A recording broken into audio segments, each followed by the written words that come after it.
have sensed another human being standing there, should have felt his body warmth or heard him. But Damon, of course, wasn't human. She reeled back a couple of steps before she could stop herself. Every instinct that had lain quiet while she shouted into the violence of the wind was now begging her to run. She clenched her fists.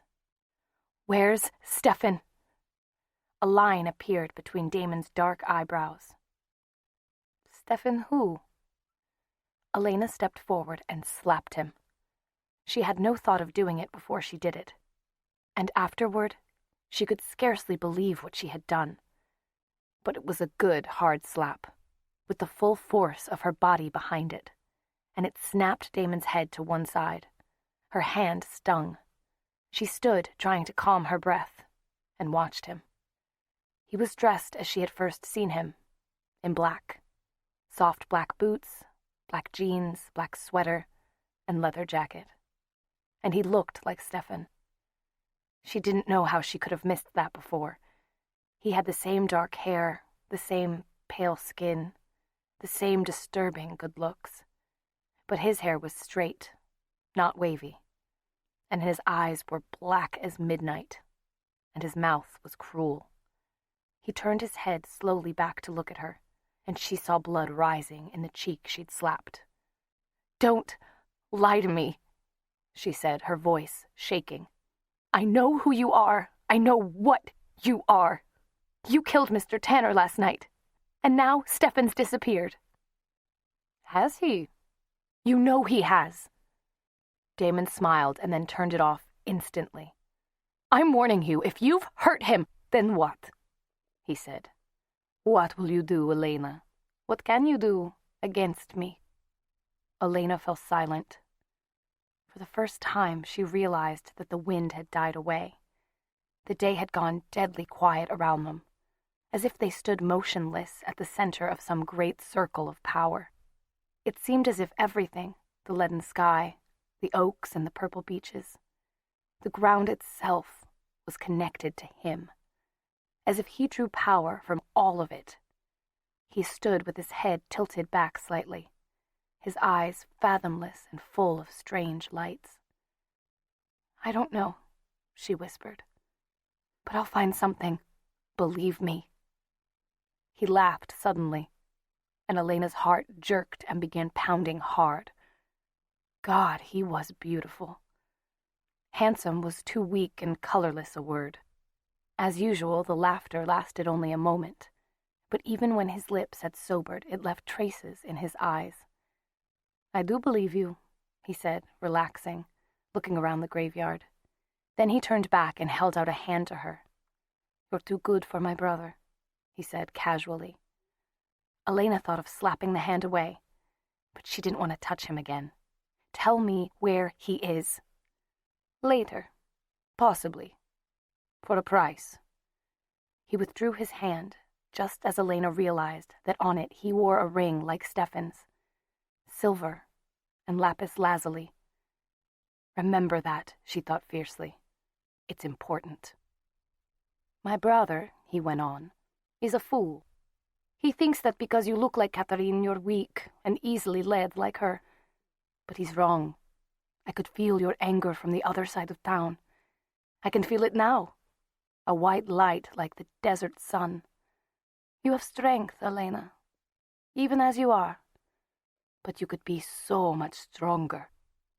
She stared at him, not understanding, not liking the change of subject. "I don't know what you're talking about. And what has it got to do with Stefan?" "I'm talking about power, Elena." Suddenly, he stepped close to her, his eyes fixed on hers, his voice soft and urgent. "You've tried everything else, and nothing has satisfied you. You're the girl who has everything, but there's always been something just out of your reach, something you need desperately and can't have. That's what I'm offering you. Power, eternal life, and feelings you've never felt before." She did understand then, and bile rose in her throat. She choked on horror and repudiation. "No." "Why not?" he whispered. Why not try it, Elena? Be honest. Isn't there a part of you that wants to? His dark eyes were full of a heat and intensity that held her transfixed, unable to look away. I can waken things inside you that have been sleeping all your life. You're strong enough to live in the dark, to glory in it. You can become a queen of the shadows. Why not take that power, Elena? Let me help you take it. No, she said, wrenching her eyes away from his. She wouldn't look at him, wouldn't let him do this to her. She wouldn't let him make her forget. Make her forget. It's the ultimate secret, Elena, he said. His voice was as caressing as the fingertips that touched her throat. You'll be happy as never before. There was something terribly important she must remember. He was using power to make her forget it, but she wouldn't let him make her forget. And we'll be together, you and I. The cool fingertips stroked the side of her neck, slipping under the collar of her sweater. Just the two of us, forever. There was a sudden twinge of pain as his fingers brushed two tiny wounds in the flesh of her neck, and her mind cleared. Make her forget. Stefan. That was what he wanted to drive out of her mind. The memory of Stefan, of his green eyes and his smile that always had sadness lurking behind it. But nothing could force Stefan out of her thoughts now, not after what they had shared. She pulled away from Damon, knocking those cool fingertips aside. She looked straight at him. I've already found what I want, she said brutally, and who I want to be with forever. Blackness welled up in his eyes, a cold rage that swept through the air between them. Looking into those eyes, Elena thought of a cobra about to strike. Don't you be as stupid as my brother is, he said, or I might have to treat you the same way. She was frightened now. She couldn't help it, not with the cold pouring into her, chilling her bones. The wind was picking up again, the branches tossing. Tell me where he is, Damon. At this moment, I don't know. Can't you stop thinking about him for an instant? No. She shuddered, hair lashing about her face again. And that's your final answer today?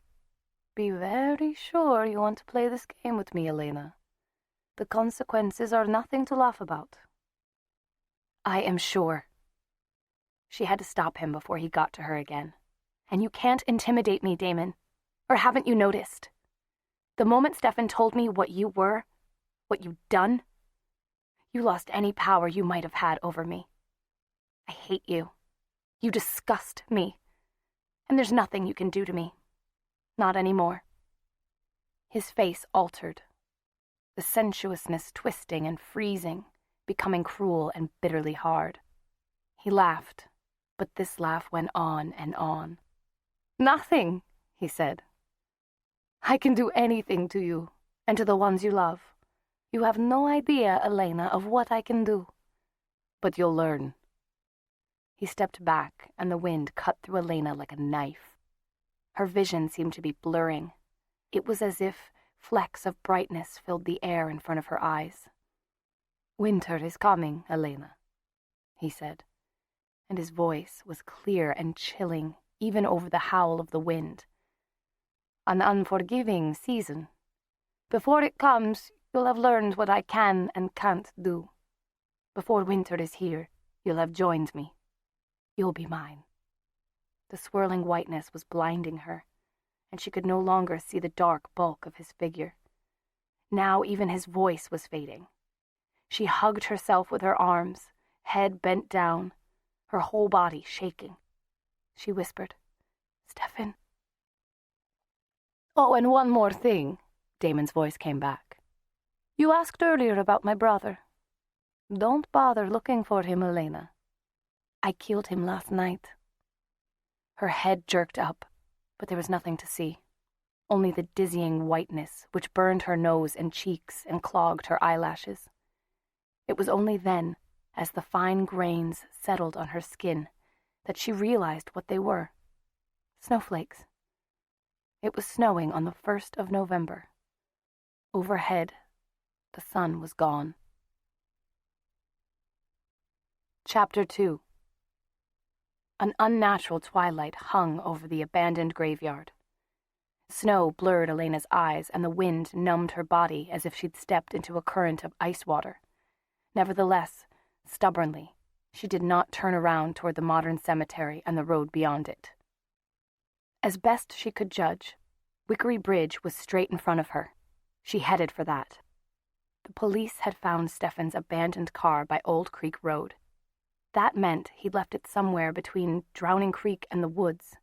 Elena stumbled on the overgrown path through the graveyard, but she kept moving, head down, arms hugging her light sweater to her. She had known this graveyard all her life, and she could find her way through it blind. By the time she crossed the bridge, her shivering had become painful. It wasn't snowing as hard now, but the wind was even worse. It cut through her clothes as if they were made of tissue paper, and took her breath away. Stefan, she thought, and turned onto Old Creek Road, trudging northward. She didn't believe what Damon had said. If Stefan were dead, she would know. He was alive, somewhere, and she had to find him. He could be anywhere out in this swirling whiteness. He could be hurt, freezing. Dimly, Elena sensed that she was no longer rational. All her thoughts had narrowed down to one single idea. Stefan. Find Stefan. It was getting harder to keep to the road. On her right were oak trees. On her left, the swift waters of Drowning Creek.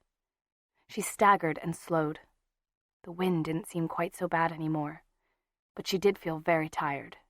She needed to sit down and rest, just for a minute. As she sank down beside the road, she suddenly realized how silly she had been to go out searching for Stefan. Stefan would come to her. All she needed to do was sit here and wait. He was probably coming right now. Elena shut her eyes and leaned her head against her drawn-up knees.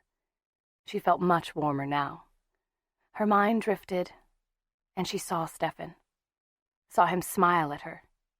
His arms around her were strong and secure, and she relaxed against him, glad to let go of fear and tension. She was home. She was where she belonged. Stefan would never let anything hurt her. But then, instead of holding her, Stefan was shaking her. He was ruining the beautiful tranquility of her rest. She saw his face, pale and urgent, his green eyes dark with pain. She tried to tell him to be still, but he wouldn't listen. "Elena, get up," he said, and she felt the compelling force of those green eyes willing her to do it. "Elena, get up now." "Elena, get up!" The voice was high and thin and frightened. "Come on, Elena, get up! We can't carry you!" Blinking, Elena brought a face into focus. It was small and heart-shaped, with fair, almost translucent skin, framed by masses of soft red curls. Wide brown eyes, with snowflakes caught in the lashes, stared worriedly into hers. "Bonnie," she said slowly, "what are you doing here?" "Helping me look for you," said a second lower voice on Elena's other side. She turned slightly to see elegantly arched eyebrows and an olive complexion. Meredith's dark eyes, usually so ironic, were worried now too. "Stand up, Elena, unless you want to become an ice princess for real." There was snow all over her, like a white fur coat. Stiffly, Elena stood, leaning heavily on the two other girls. They walked her back to Meredith's car. It should have been warmer inside the car, but Elena's nerve endings were coming back to life, making her shake, telling her how cold she really was. Winter is an unforgiving season, she thought as Meredith drove. "What's going on, Elena?" said Bonnie from the back seat. "What did you think you were doing? Running away from school like that? And how could you come out here?" Elena hesitated, then shook her head. She wanted nothing more than to tell Bonnie and Meredith everything. to tell them the whole terrifying story about Stefan and Damon and what had really happened last night to Mr. Tanner, and about after. But she couldn't. Even if they would believe her, it wasn't her secret to tell. "Everyone's out looking for you," Meredith said. "The whole school's upset, and your aunt was nearly frantic." "Sorry," said Elena dully, trying to stop her violent shivering. They turned onto Maple Street and pulled up to her house. Aunt Judith was waiting inside with heated blankets. "I knew if they found you, you'd be half frozen," she said in a determinedly cheerful voice as she reached for Elena. "Snow on the day after Halloween. I can hardly believe it. Where did you girls find her?" "On Old Creek Road past the bridge," said Meredith. Aunt Judith's thin face lost color. "Near the graveyard? Where the attacks were? Elena, how could you?" Her voice trailed off as she looked at Elena. "We won't say anything more about it right now," she said, trying to regain her cheerful manner. "Let's get you out of those wet clothes." "I have to go back once I'm dry," said Elena. Her brain was working again, and one thing was clear. She hadn't really seen Stefan out there. It had been a dream. Stefan was still missing. "You have to do nothing of the kind," said Robert, Aunt Judith's fiancé. Elena had scarcely noticed him standing off to one side until then, but his tone brooked no argument. "The police are looking for Stefan. You leave them to their job," he said. "The police think he killed Mr. Tanner, but he didn't. You know that, don't you?" As Aunt Judith pulled her sodden outer sweater off, Elena looked from one face to another for help, but they were all the same. "You know he didn't do it," she repeated almost desperately. There was a silence. "Elena," Meredith said at last, "no one wants to think he did. But, well, it looks bad, his running away like this." "He didn't run away. He didn't. He didn't." "Elena, hush," said Aunt Judith. "Don't get yourself worked up. I think you must be getting sick. It was so cold out there, and you got only a few hours of sleep last night." She laid a hand on Elena's cheek. Suddenly, it was all too much for Elena. Nobody believed her, not even her friends and family. At that moment, she felt surrounded by enemies. "I'm not sick," she cried, pulling away. "And I'm not crazy either, whatever you think. Stefan didn't run away, and he didn't kill Mr. Tanner. And I don't care if none of you believes me." She stopped, choking. Aunt Judith was fussing around her, hurrying her upstairs, and she let herself be hurried. But she wouldn't go to bed when Aunt Judith suggested she must be tired. Instead, once she had warmed up, she sat on the living room couch by the fireplace, with blankets heaped around her. The phone rang all afternoon, and she heard Aunt Judith talking to friends, neighbors, the school. She assured all of them that Elena was fine. The tragedy last night had unsettled her a bit, that was all, and she seemed a little feverish. But she'd be good as new after a rest. Meredith and Bonnie sat beside her. "Do you want to talk?" Meredith said in a low voice. Elena shook her head, staring into the fire. They were all against her. And Aunt Judith was wrong. She wasn't fine. She wouldn't be fine until Stefan was found. Matt stopped by, snow dusting his blonde hair and his dark blue parka. As he entered the room, Elena looked up at him hopefully. Yesterday, Matt had helped save Stefan, when the rest of the school had wanted to lynch him. But today he returned her hopeful look with one of sober regret, and the concern in his blue eyes was only for her. The disappointment was unbearable. "What are you doing here?" Elena demanded. "Keeping your promise to take care of me?" There was a flicker of hurt in his eyes, but Matt's voice was level. "That's part of it, maybe. But I'd try to take care of you anyway, no matter what I promised. I've been worried about you." "Listen, Elena." She was in no mood to listen to anyone. "Well, I'm just fine, thank you. Ask anybody here, so you can stop worrying. Besides, I don't see why you should keep a promise to a murderer." Startled, Matt looked at Meredith and Bonnie. Then he shook his head helplessly. You're not being fair. Elena was in no mood to be fair either. I told you. You can stop worrying about me and about my business. I'm fine, thanks. The implication was obvious. Matt turned to the door just as Aunt Judith appeared with sandwiches. Sorry, I've got to go, he muttered, hurrying to the door. He left without looking back.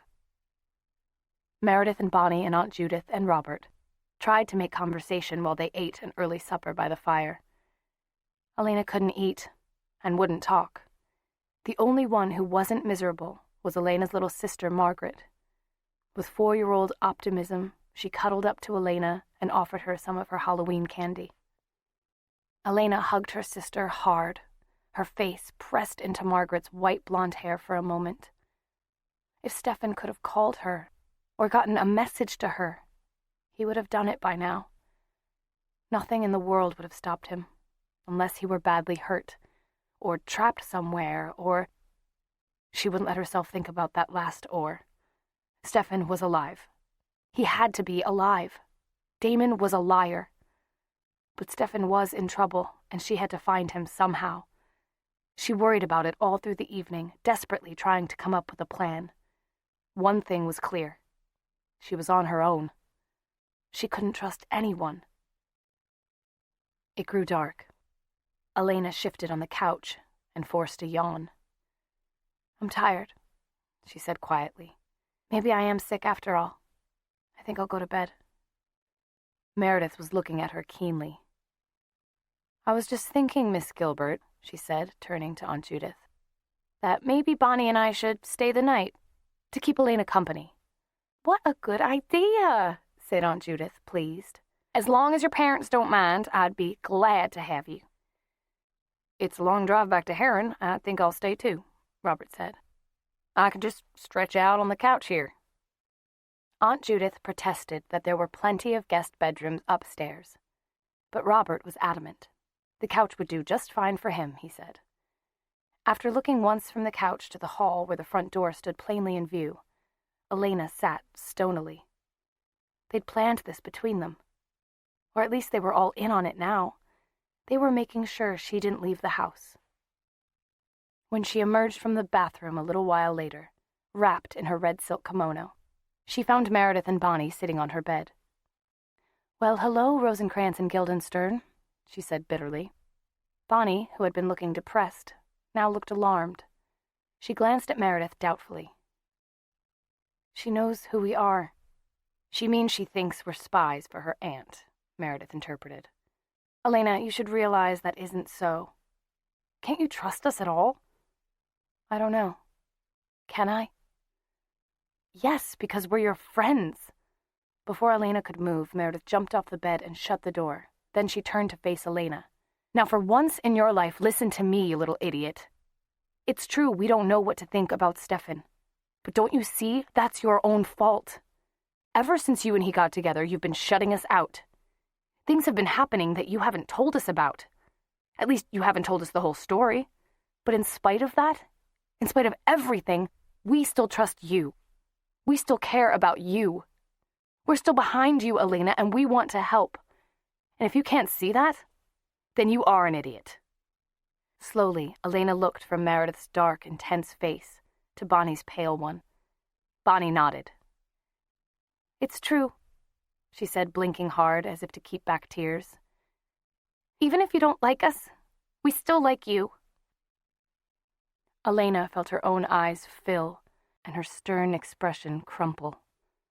Then Bonnie was off the bed, and they were all hugging, and Elena found she couldn't help the tears that slid down her face. I'm sorry if I haven't been talking to you, she said. I know you don't understand, and I can't even explain why I can't tell you everything. I just can't. But there's one thing I can tell you. She stepped back, wiping her cheeks, and looked at them earnestly.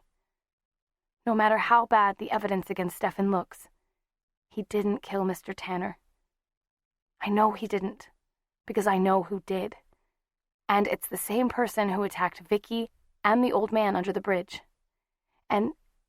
She stopped and thought a moment. And oh, Bonnie, I think he killed Yangtze, too. Yangtze? Bonnie's eyes widened. But why would he want to kill a dog? I don't know, but he was there that night in your house, and he was angry. I'm sorry, Bonnie. Bonnie shook her head dazedly. Meredith said, "Why don't you tell the police?" Elena's laugh was slightly hysterical. I can't. It's not something they can deal with. And that's another thing I can't explain. You said you still trusted me. Well, you'll just have to trust me about that. Bonnie and Meredith looked at each other, then at the bedspread, where Elena's nervous fingers were picking a thread out of the embroidery. Finally, Meredith said, "All right, what can we do to help?" I don't know. Nothing, unless... Elena stopped and looked at Bonnie. Unless, she said in a changed voice, you can help me find Stefan. Bonnie's brown eyes were genuinely bewildered. Me? But what can I do? Then at Meredith's indrawn breath, she said, Oh. You knew where I was that day I went to the cemetery, said Elena. And you even predicted Stefan's coming to school. I thought you didn't believe in all that psychic stuff, said Bonnie weakly. I've learned a thing or two since then. Anyway, I'm willing to believe anything if it'll help find Stefan. If there's any chance at all it will help. Bonnie was hunching up, as if trying to make her already tiny form as small as possible. Elena, you don't understand, she said wretchedly. I'm not trained. It's not something I can control. And it's not a game. Not anymore. The more you use those powers, the more they use you. Eventually, they can end up using you all the time, whether you want it or not. It's dangerous. Elena got up and walked to the cherry wood dresser, looking down at it without seeing it. At last, she turned. You're right. It's not a game. And I believe you about how dangerous it can be. But it's not a game for Stefan either. Bonnie, I think he's out there, somewhere, terribly hurt. And there's nobody to help him. Nobody's even looking for him except his enemies. He may be dying right now. He may even be... Her throat closed. She bowed her head over the dresser and made herself take a deep breath, trying to steady herself. When she looked up, she saw Meredith was looking at Bonnie. Bonnie straightened her shoulders, sitting up as tall as she could, her chin lifted and her mouth set. And in her normally soft brown eyes, a grim light shone as they met Elena's. We need a candle, was all she said. The match rasped and threw sparks in the darkness, and then the candle flame burned strong and bright. It lent a golden glow to Bonnie's pale face as she bent over it. I'm going to need both of you to help me focus, she said. Look into the flame and think about Stefan. Picture him in your mind. No matter what happens, keep on looking at the flame. And whatever you do, don't say anything. Elena nodded, and then the only sound in the room was soft breathing. The flame flickered and danced, throwing patterns of light over the three girls sitting cross-legged around it. Bonnie, eyes closed, was breathing deeply and slowly, like someone drifting into sleep. Stefan, thought Elena, gazing into the flame, trying to pour all her will into the thought. She created him in her mind, using all her senses, conjuring him to her. The roughness of his woolen sweater under her cheek, the smell of his leather jacket, the strength of his arms around her. Oh, Stefan. Bonnie's lashes fluttered and her breathing quickened, like a sleeper having a bad dream. Elena resolutely kept her eyes on the flame, but when Bonnie broke the silence, a chill went up her spine. At first it was just a moan, the sound of someone in pain. Then, as Bonnie tossed her head, breath coming in short bursts, it became words. Alone, she said and stopped. Elena's nails bit into her hand. Alone, In the dark, said Bonnie. Her voice was distant and tortured. There was another silence, and then Bonnie began to speak quickly. It's dark and cold, and I'm alone. There's something behind me, jagged and hard. Rocks. They used to hurt, but not now. I'm numb now from the cold. So cold. Bonnie twisted as if trying to get away from something, and then she laughed. A dreadful laugh, almost like a sob. That's funny. I never thought I'd want to see the sun so much, but it's always dark here, and cold. Water up to my neck like ice. That's funny, too. Water everywhere, and me dying of thirst. So thirsty. Hurts. Elena felt something tighten around her heart. Bonnie was inside Stefan's thoughts, and who knew what she might discover there. Stefan, tell us where you are, she thought desperately. Look around, tell me what you see. Thirsty. I need life? Bonnie's voice was doubtful, as if not sure how to translate some concept. I'm weak. He said I'll always be the weak one. He's strong. A killer. But that's what I am, too. I killed Catherine. Maybe I deserve to die. Why not just let go? No, said Elena before she could stop herself. In that instant, she forgot everything but Stefan's pain. Stefan! Elena! Meredith cried sharply at the same time. But Bonnie's head fell forward, the flow of words cut off. Horrified, Elena realized what she had done. Bonnie, are you all right? Can you find him again? I didn't mean to... Bonnie's head lifted. Her eyes were open now, but they looked at neither the candle nor Elena. They stared straight ahead, expressionless. When she spoke, her voice was distorted, and Elena's heart stopped. It wasn't Bonnie's voice, but it was a voice Elena recognized. She'd heard it coming from Bonnie's lips once before, in the graveyard. Elena, the voice said. Don't go to the bridge. It's death, Elena. Your death is waiting there. Then Bonnie slumped forward.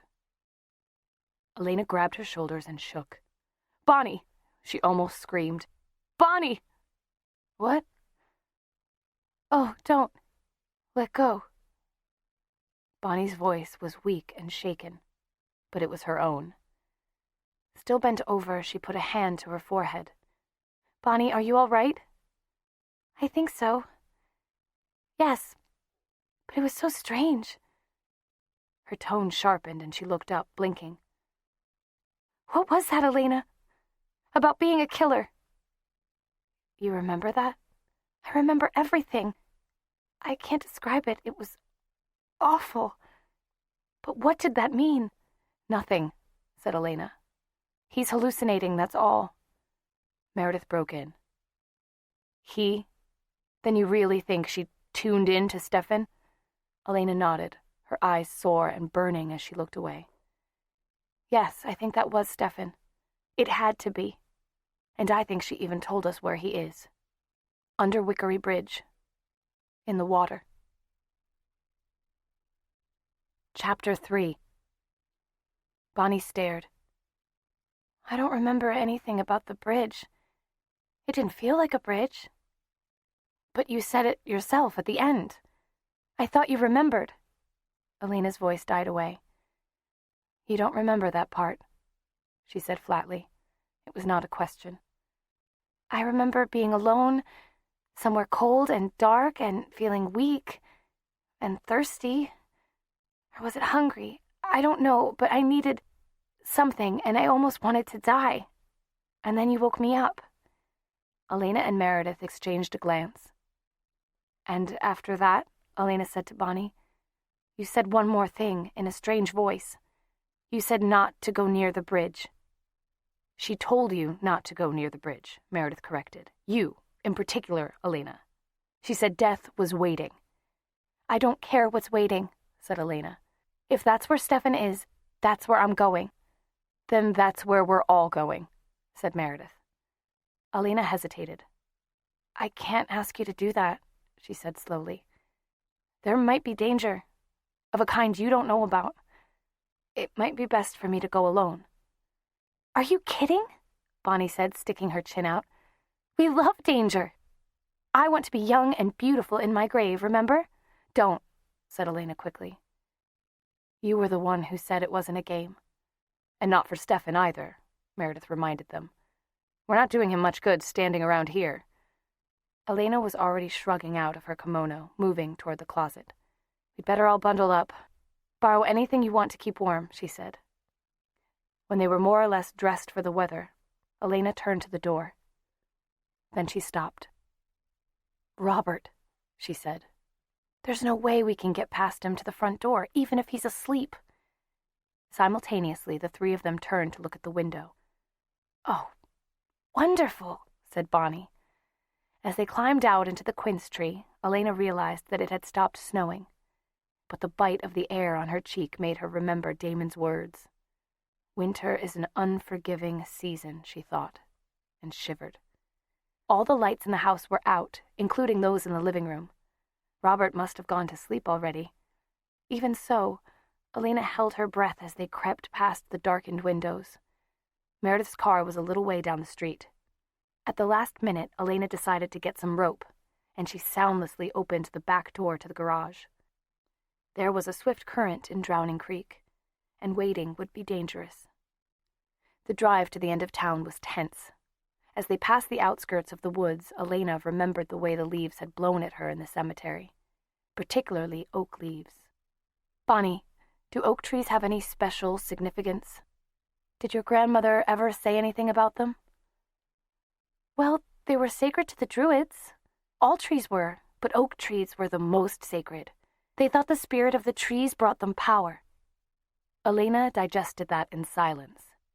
When they reached the bridge and got out of the car, she gave the oak trees on the right side of the road an uneasy glance. But the night was clear and strangely calm, and no breeze stirred the dry brown leaves left on the branches. "Keep your eyes out for a crow," she said to Bonnie and Meredith. "A crow?" Meredith said sharply. "Like the crow outside Bonnie's house the night Yangtze died?" "The night Yangtze was killed, yes." Elena approached the dark waters of Drowning Creek with a rapidly beating heart. Despite its name, it was not a creek, but a swiftly flowing river with banks of native clay. Above it stood Wickery Bridge, a wooden structure built nearly a century ago. Once it had been strong enough to support wagons. Now it was just a footbridge that nobody used because it was so out of the way. It was a barren, lonely, unfriendly place, Elena thought. Here and there patches of snow lay on the ground. Despite her brave words earlier, Bonnie was hanging back. "Remember the last time we went over this bridge?" she said. Too well, Elena thought. The last time they had crossed it, they were being chased by something from the graveyard. Or someone, she thought. "We're not going over it yet," she said. "First, we've got to look under it on the side." "Where the old man was found with his throat torn open," Meredith muttered, but she followed. The car headlights illuminated only a small portion of the bank under the bridge. As Elena stepped out of the narrow wedge of light, she felt a sick thrill of foreboding. Death was waiting, the voice had said. Was death down here? Her feet slipped on the damp, scummy stones. All she could hear was the rushing of the water and its hollow echo from the bridge above her head. And though she strained her eyes, all she could see in the darkness was the raw riverbank and the wooden trestles of the bridge. "Stefan?" she whispered, and she was almost glad that the noise of the water drowned her out. She felt like a person calling, "Who's there?" to an empty house, yet afraid of what might answer. "This isn't right," said Bonnie from behind her. "What do you mean?" Bonnie was looking around, shaking her head slightly, her body taut with concentration. "It just feels wrong. Well, for one thing, I didn't hear the river before. I couldn't hear anything at all, just dead silence." Elena's heart dropped with dismay. Part of her knew that Bonnie was right, that Stefan wasn't in this wild and lonely place.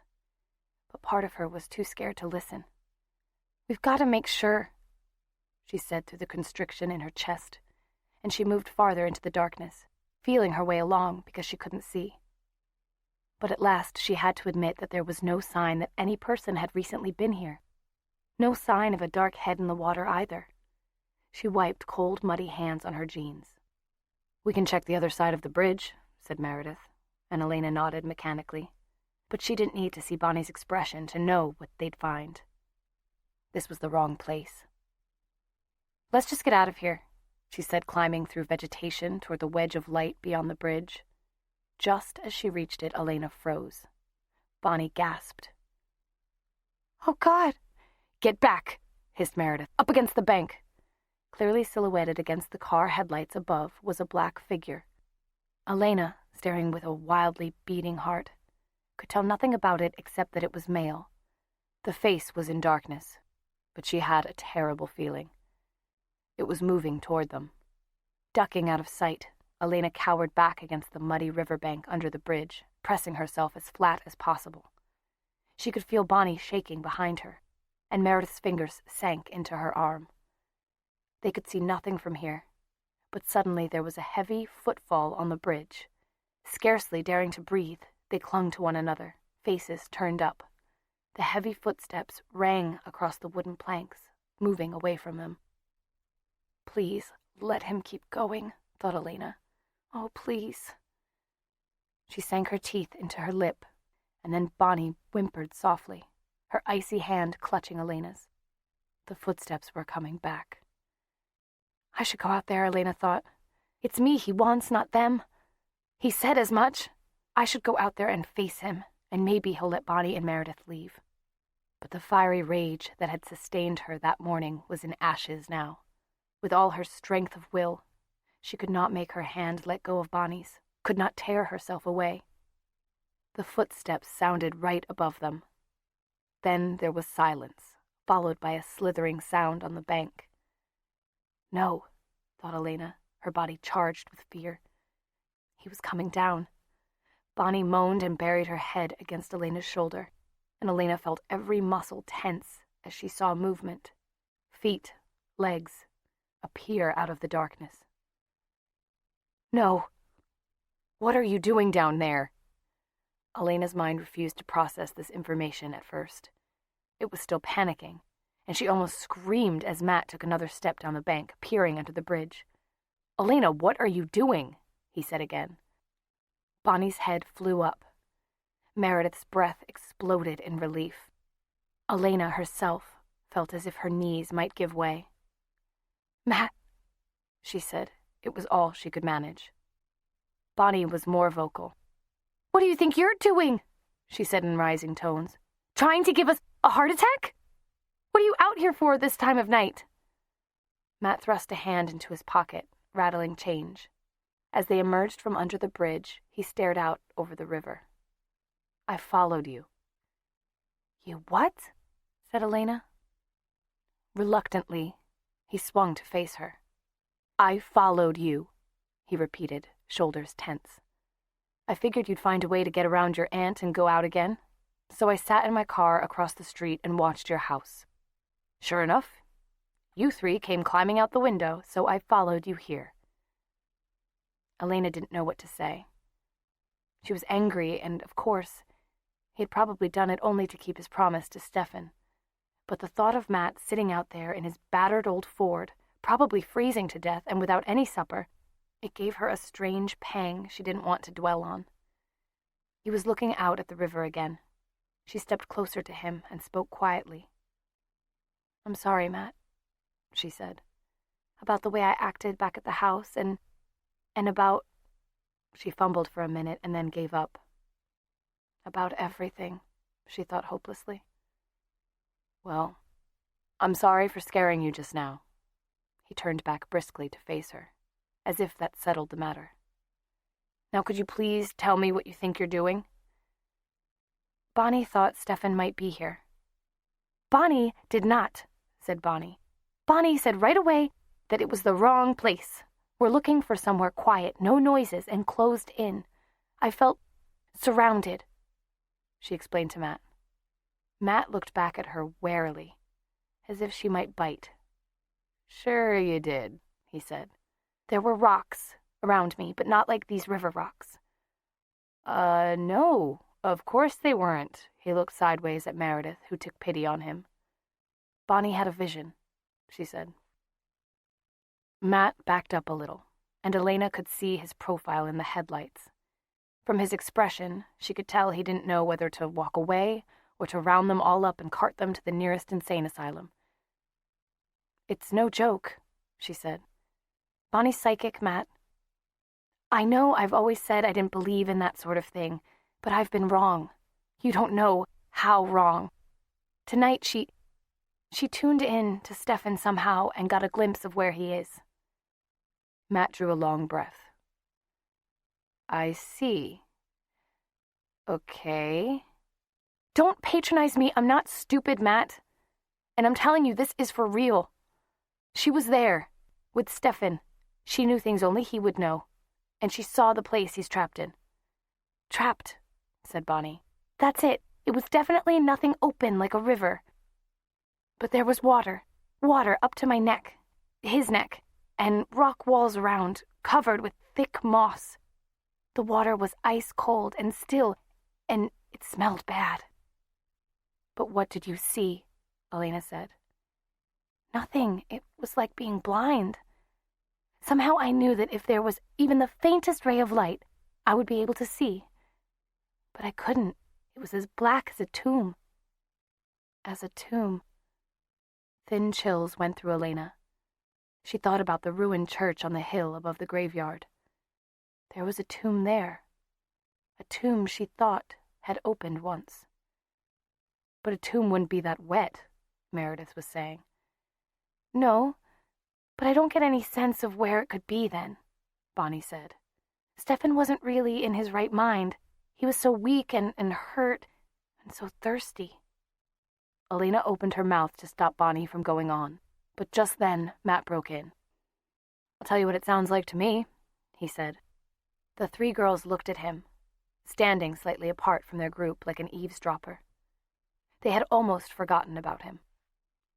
Well, said Elena. Exactly, he said. I mean, it sounds like a well. Elena blinked, excitement stirring in her. Bonnie? It could be, said Bonnie slowly. The size and the walls and everything would be right. But a well is open. I should have been able to see the stars. Not if it were covered, said Matt. A lot of those old farmhouses around here have wells that are no longer in use, and some farmers cover them to make sure little kids don't fall in. My grandparents do. Elena couldn't contain her excitement any longer. That could be it. That must be it. Bonnie, remember? You said it was always dark there. Yes, and it did have a sort of underground feeling. Bonnie was excited too, but Meredith interrupted with a dry question. How many wells do you think there are in Fell's Church, Matt? Dozens, probably, he said. But covered? Not as many. And if you're suggesting somebody dumped Stefan in this one, then it can't be any place where people would see it. Probably somewhere abandoned. And his car was found on this road, said Elena. The old Francher place, said Matt.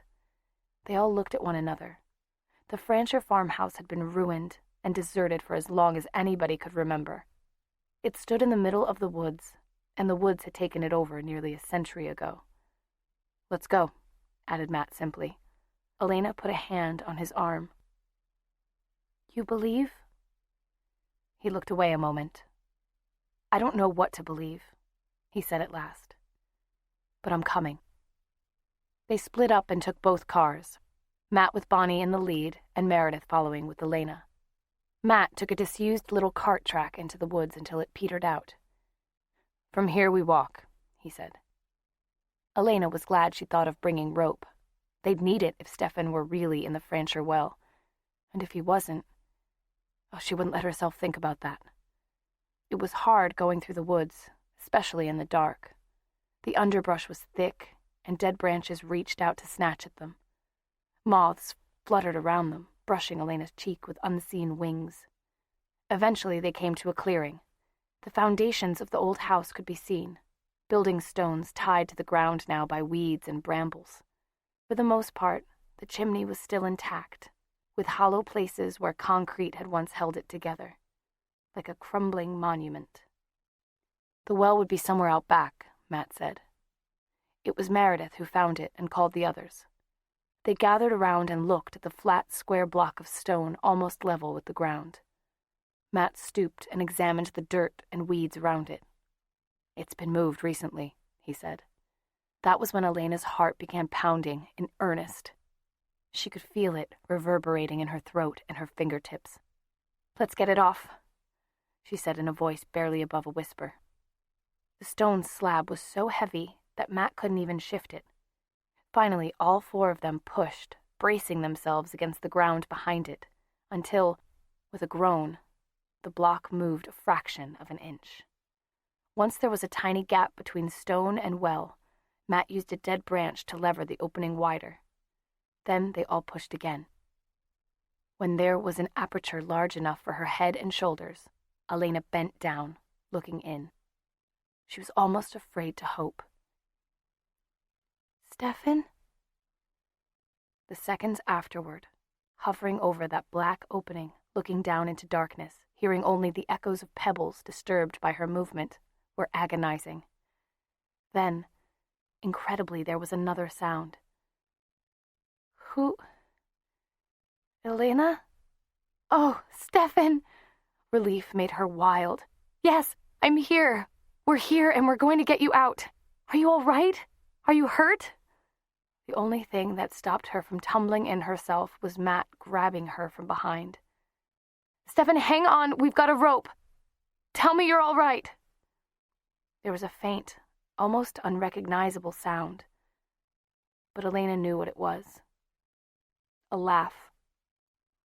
Stefan's voice was thready but intelligible. "I've been better," he said. "But I'm alive. Who's with you?" "It's me, Matt," said Matt, releasing Elena. He bent over the hole himself. Elena, nearly delirious with elation, noted that he wore a slightly dazed look. "And Meredith and Bonnie, who's going to bend some spoons for us next? I'm going to throw you down a rope. That is, unless Bonnie can levitate you out." Still on his knees, he turned to look at Bonnie. She slapped the top of his head. "Don't joke about it. Get him up." "Yes, ma'am," said Matt a little giddily.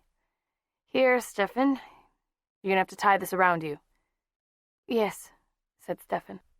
He didn't argue about fingers numb with cold, or whether or not they could haul his weight up. There was no other way. The next 15 minutes were awful for Elena. It took all four of them to pull Stefan out, although Bonnie's main contribution was saying, come on," whenever they paused for breath.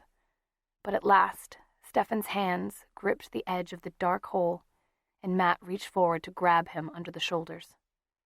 Then Elena was holding him, her arms locked around his chest. She could tell just how wrong things were by his unnatural stillness, by the limpness of his body. He'd used the last of his strength helping to pull himself out. His hands were cut and bloody. But what worried Elena most was the fact that those hands did not return her desperate embrace. When she released him enough to look at him, she saw that his skin was waxen, and there were black shadows under his eyes. His skin was so cold that it frightened her. She looked up at the others anxiously. Matt's brow was furrowed with concern. "We'd better get him to a clinic fast. He needs a doctor." "No." The voice was weak and hoarse, and it came from the limp figure Elena cradled. She felt Stefan gather himself, felt him slowly raise his head, his green eyes fixed on hers, and she saw the urgency in them. "No, doctors." Those eyes burned into hers. "Promise. Elena." Elena's own eyes stung, and her vision blurred. "I promise," she whispered.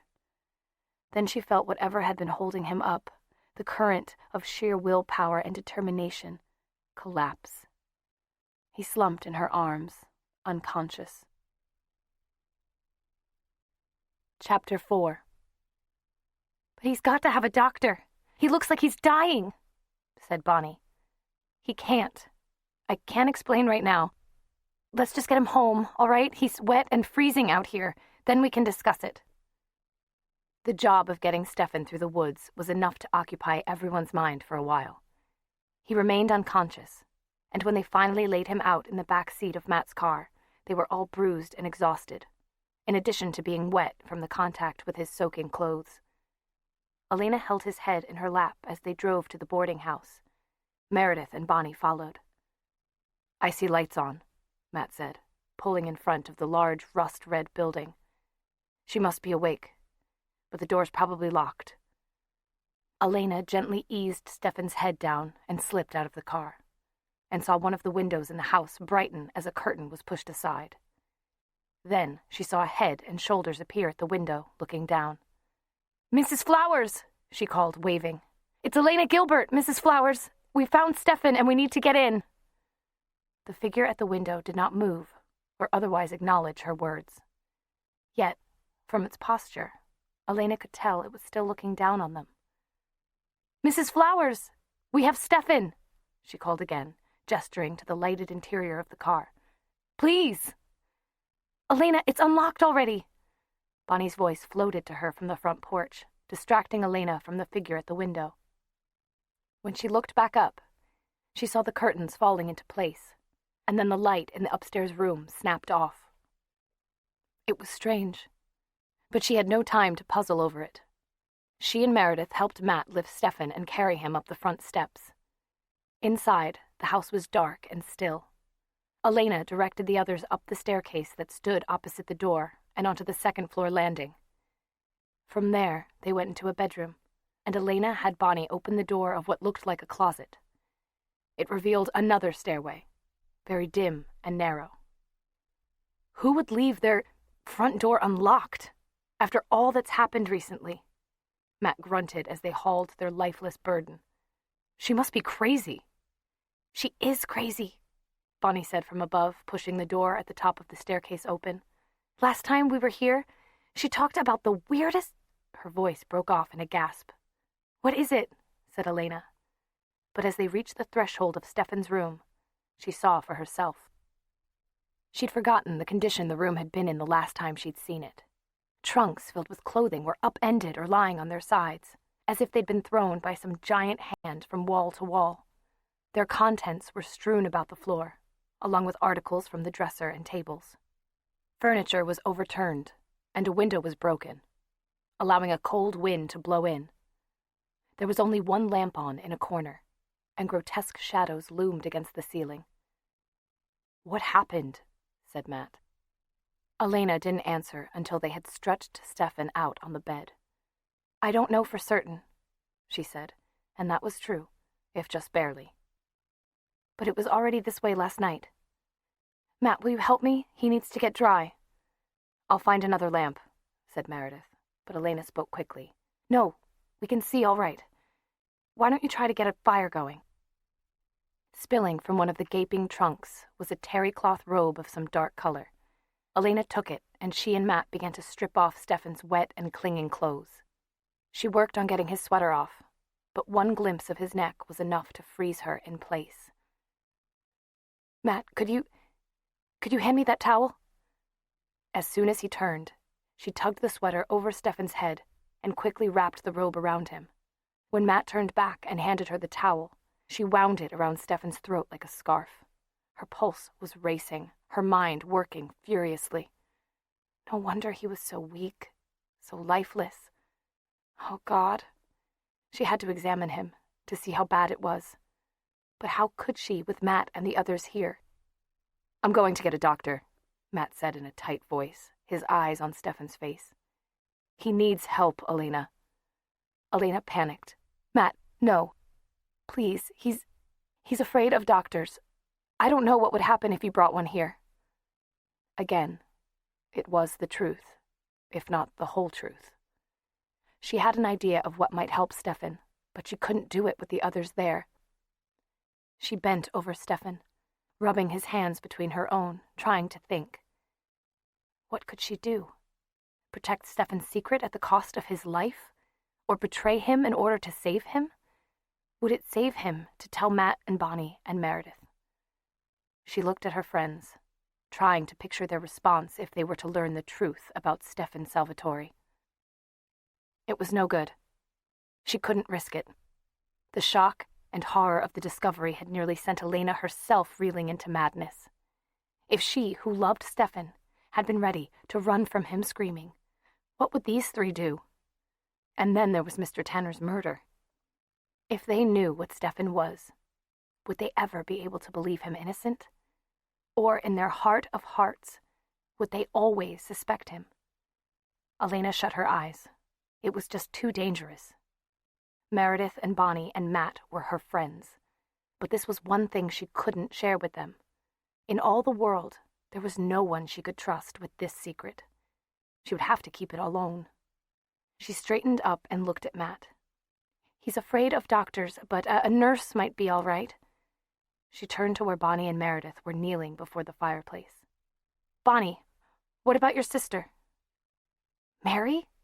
Bonnie glanced at her watch. She has the late shift at the clinic this week, but she's probably home by now. Then that's it. Matt, you go with Bonnie and ask Mary to come here and look at Stefan. If she thinks he needs a doctor, I won't argue anymore. Matt hesitated, then exhaled sharply. All right, I still think you're wrong, but let's go, Bonnie. We're going to break some traffic laws. As they went to the door, Meredith remained standing by the fireplace, watching Elena with steady, dark eyes. Elena made herself meet them. Meredith, I think you should all go. Do you? Those dark eyes remained on hers unwaveringly, as if trying to pierce through and read her mind. But Meredith did not ask any other questions. After a moment, she nodded and followed Matt and Bonnie without a word. When Elena heard the door at the bottom of the staircase close, she hastily righted a lamp that lay overturned by the bedside and plugged it in. Now, at last, she could take stock of Stefan's injuries. His color seemed worse than before. He was literally almost as white as the sheets below him. His lips were white too, and Elena suddenly thought of Thomas Fell, the founder of Fell's Church, or rather of Thomas Fell's statue, lying beside his wife's on the stone lid of their tomb. Stefan was the color of that marble. The cuts and gashes on his hands showed livid purple, but they were no longer bleeding. She gently turned his head to look at his neck, and there it was. She touched the side of her own neck automatically, as if to verify the resemblance. But Stefan's marks were not small punctures. They were deep, savage tears in the flesh. He looked as if he had been mauled by some animal that had tried to rip out his throat. White-hot anger blazed through Elena again, and with it, hatred. She realized that despite her disgust and fury, she had not really hated Damon before. Not really. But now she hated. She loathed him with an intensity of emotion that she had never felt for anyone else in her life. She wanted to hurt him, to make him pay. If she'd had a wooden stake at that moment, she would have hammered it through Damon's heart without regret. But just now she had to think of Stefan. He was so terrifyingly still. That was the hardest thing to bear. The lack of purpose or resistance in his body. The emptiness. That was it. It was as if he had vacated this form and left her with an empty vessel. Stefan! Shaking him did nothing. With one hand on the center of his cold chest, she tried to detect a heartbeat. If there was one, it was too faint to feel. Keep calm, Elena, she told herself, pushing back the part of her mind that wanted to panic, the part that was saying, what if he's dead? What if he's really dead, and nothing you can do will save him? Glancing about the room, she saw the broken window. Shards of glass lay on the floor beneath it. She went over and picked one up, noting how it sparkled in the firelight. A pretty thing, with an edge like a razor, she thought. Then, deliberately, setting her teeth, she cut her finger with it. The pain made her gasp. After an instant, blood began welling out of the cut, dripping down her finger like wax down a candlestick. Quickly, she knelt by Stefan and put her finger to his lips. With her other hand, she clasped his unresponsive one, feeling the hardness of the silver ring he wore. Motionless as a statue herself, she knelt there and waited. She almost missed the first tiny flicker of response. Her eyes were fixed on his face, and she caught the minute lifting of his chest only in her peripheral vision. But then the lips beneath her finger quivered and parted slightly, and he swallowed reflexively. "That's it," Elena whispered. "Come on, Stefan." His eyelashes fluttered, and with dawning joy she felt his fingers return the pressure of hers. He swallowed again. "Yes." She waited until his eyes blinked and slowly opened before sitting back. Then she fumbled one-handed with the high neck of her sweater, folding it out of the way. Those green eyes were dazed and heavy, but as stubborn as she had ever seen them. "No," Stefan said, his voice a cracked whisper. "You have to, Stefan. The others are coming back and bringing a nurse with them. I had to agree to that, and if you're not well enough to convince her you don't need a hospital—" She left the sentence unfinished. She herself didn't know what a doctor or lab technician would find examining Stefan, but she knew he knew, and that made him afraid. But Stefan only looked more obstinate, turning his face away from her. "Can't," he whispered. "It's too dangerous. Already took too much last night." Could it have been only last night? It seemed a year ago. "Will it kill me?" she asked. "Stefan, answer me! Will it kill me?" "No." His voice was sullen. "But—" "Then we have to do it. Don't argue with me." Bending over him, holding his hand in hers, Elena could feel his overpowering need. She was amazed that he was even trying to resist. It was like a starving man standing before a banquet, unable to take his eyes from the steaming dishes, but refusing to eat. "No," Stefan said again, and Elena felt frustration surge through her. He was the only person she'd ever met who was as stubborn as she was. "Yes, and if you won't cooperate, I'll cut something else, like my wrist." She had been pressing her finger into the sheet to staunch the blood. Now she held it up to him. His pupils dilated, his lips parted. "Too much. Already," he murmured, but his gaze remained on her finger, on the bright drop of blood at the tip. "And I can't control." "It's all right," she whispered. She drew the finger across his lips again, feeling them open to take it in. Then she leaned over him and shut her eyes. His mouth was cool and dry as it touched her throat. His hand cupped the back of her neck as his lips sought the 2 little punctures already there. Elena willed herself not to recoil at the brief sting of pain. Then she smiled. Before, she had felt his agonizing need, his driving hunger. Now, through the bond they shared, she felt only fierce joy and satisfaction. Deep satisfaction, as the hunger was gradually assuaged. Her own pleasure came from giving, from knowing that she was sustaining Stefan with her own life. She could sense the strength flowing into him. In time, she felt the intensity of the need lessen.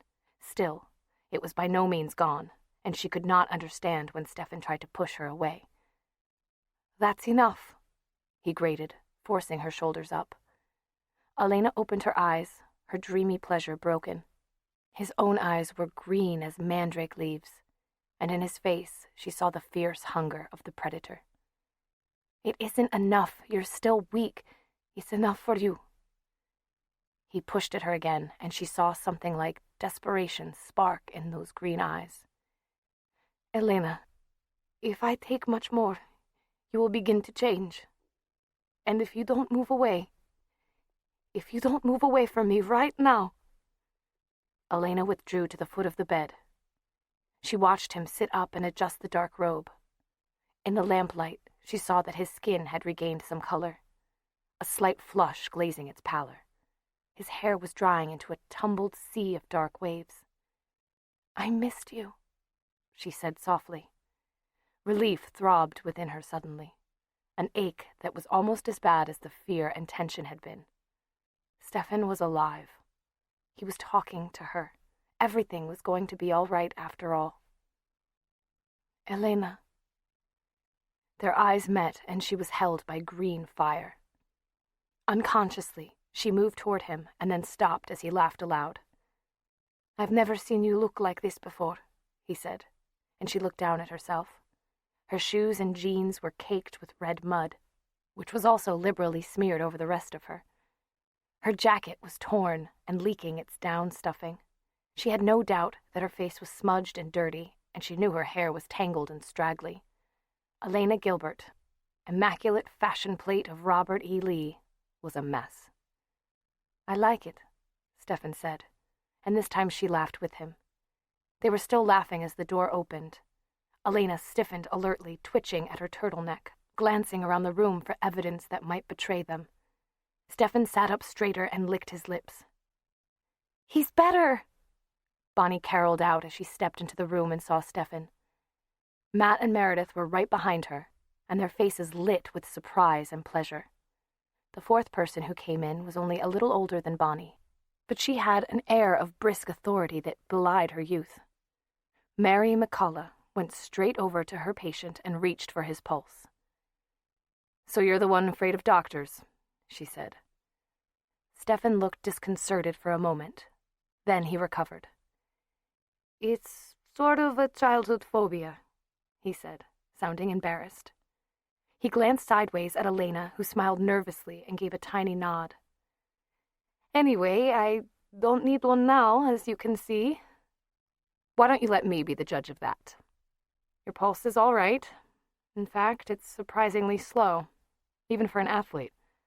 I don't think you're hypothermic, but you're still chilled. Let's get a temperature." "No, I really don't think that's necessary." Stefan's voice was low, calming. Elena had heard him use that voice before, and she knew what he was trying to do. But Mary took not the slightest notice. "Open up, please." "Here, I'll do it," said Elena quickly, reaching to take the thermometer from Mary. Somehow, as she did so, the little glass tube slipped out of her hand. It fell to the hardwood floor and smashed into several pieces. "Oh, I'm sorry." "It doesn't matter," Stefan said. "I'm feeling much better than I was, and I'm getting warmer all the time." Mary regarded the mess on the floor, then looked around the room, taking in its ransacked state. "All right," she demanded, turning around with hands on hips. "What's been going on here?" Stefan didn't even blink. "Nothing much. Mrs. Flowers is just a terrible housekeeper," he said, looking her straight in the eye. Elena wanted to laugh, and she saw that Mary did, too.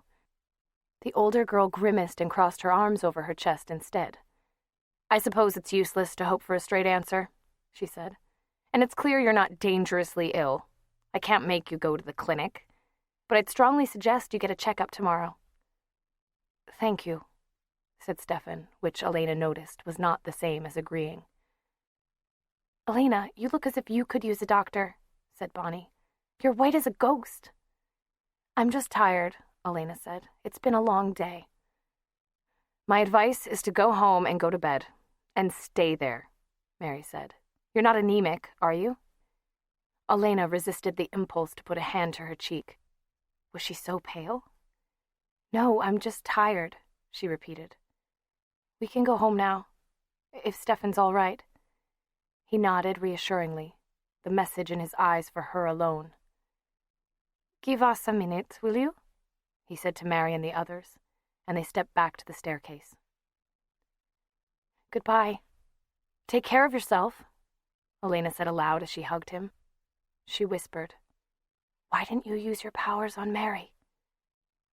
"I did," he said grimly in her ear. "Or at least I tried. I must still be weak. Don't worry. It'll pass." Of course it will, said Elena, but her stomach lurched. Are you sure you should be alone, though? What if... I'll be fine. You're the one who shouldn't be alone. Stefan's voice was soft but urgent. Elena, I didn't get a chance to warn you. You were right about Damon being in Fell's church. I know. He did this to you, didn't he? Elena didn't mention that she'd gone searching for him. I don't remember. But he's dangerous. Keep Bonnie and Meredith with you tonight, Elena. I don't want you alone. And make sure no one invites a stranger into your house. We're going straight to bed, Elena promised, smiling at him. We won't be inviting anybody in. Make sure of it. There was no flippancy in his tone at all, and she nodded slowly. I understand, Stefan. We'll be careful. Good. They kissed, a mere brushing of lips, but their joined hands separated only reluctantly. Tell the others, thank you, he said. I will. The 5 of them regrouped outside the boarding house, Matt offering to drive Mary home so Bonnie and Meredith could go back with Elena. Mary was still clearly suspicious about the night's goings-on, and Elena couldn't blame her. She also couldn't think. She was too tired. He said to say thanks to all of you, she remembered after Matt had left. He's... welcome, Bonnie said, splitting the words with an enormous yawn as Meredith opened the car door for her. Meredith said nothing. She had been very quiet since leaving Elena alone with Stefan. Bonnie laughed suddenly. One thing we all forgot about, she said. The prophecy. What prophecy? Said Elena. About the bridge. The one you say I said? Well, you went to the bridge and death wasn't waiting there after all. Maybe you misunderstood the words. No, said Meredith. We heard the words correctly, all right. Well, then maybe it's another bridge, or, Bonnie snuggled down in her coat, shutting her eyes, and didn't bother to finish. But Elena's mind completed the sentence for her. Or another time. An owl hooted outside as Meredith started the car. Chapter 5. November 2nd, Saturday. Dear Diary, this morning I woke up and felt so strange. I don't know how to describe it. On the one hand, I was so weak that when I tried to stand up, my muscles wouldn't support me. But on the other hand, I felt pleasant, so comfortable, so relaxed, as if I were floating on a bed of golden light. I didn't care if I never moved again. Then I remembered Stefan, and I tried to get up, but Aunt Judith put me back to bed. She said Bonnie and Meredith had left hours ago and that I'd been so fast asleep they couldn't wake me. She said what I needed was rest. So here I am. Aunt Judith brought the TV in, but I don't care about watching it.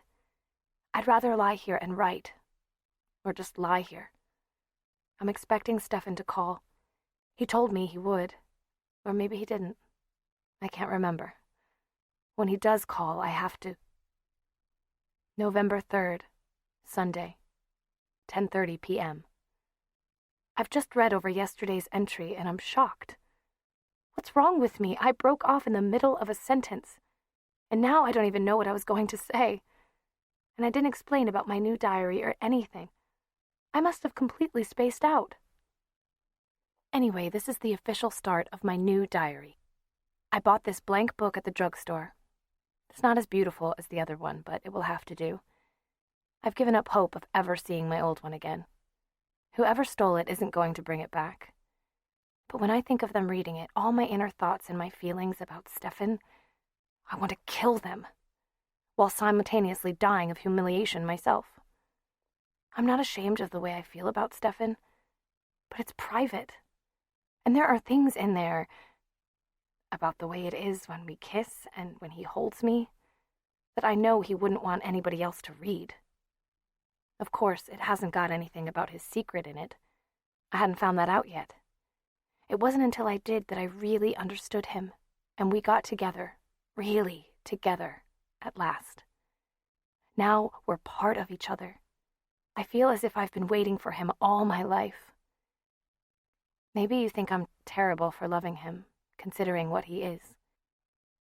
He can be violent, and I know there are some things in his past that he's ashamed of.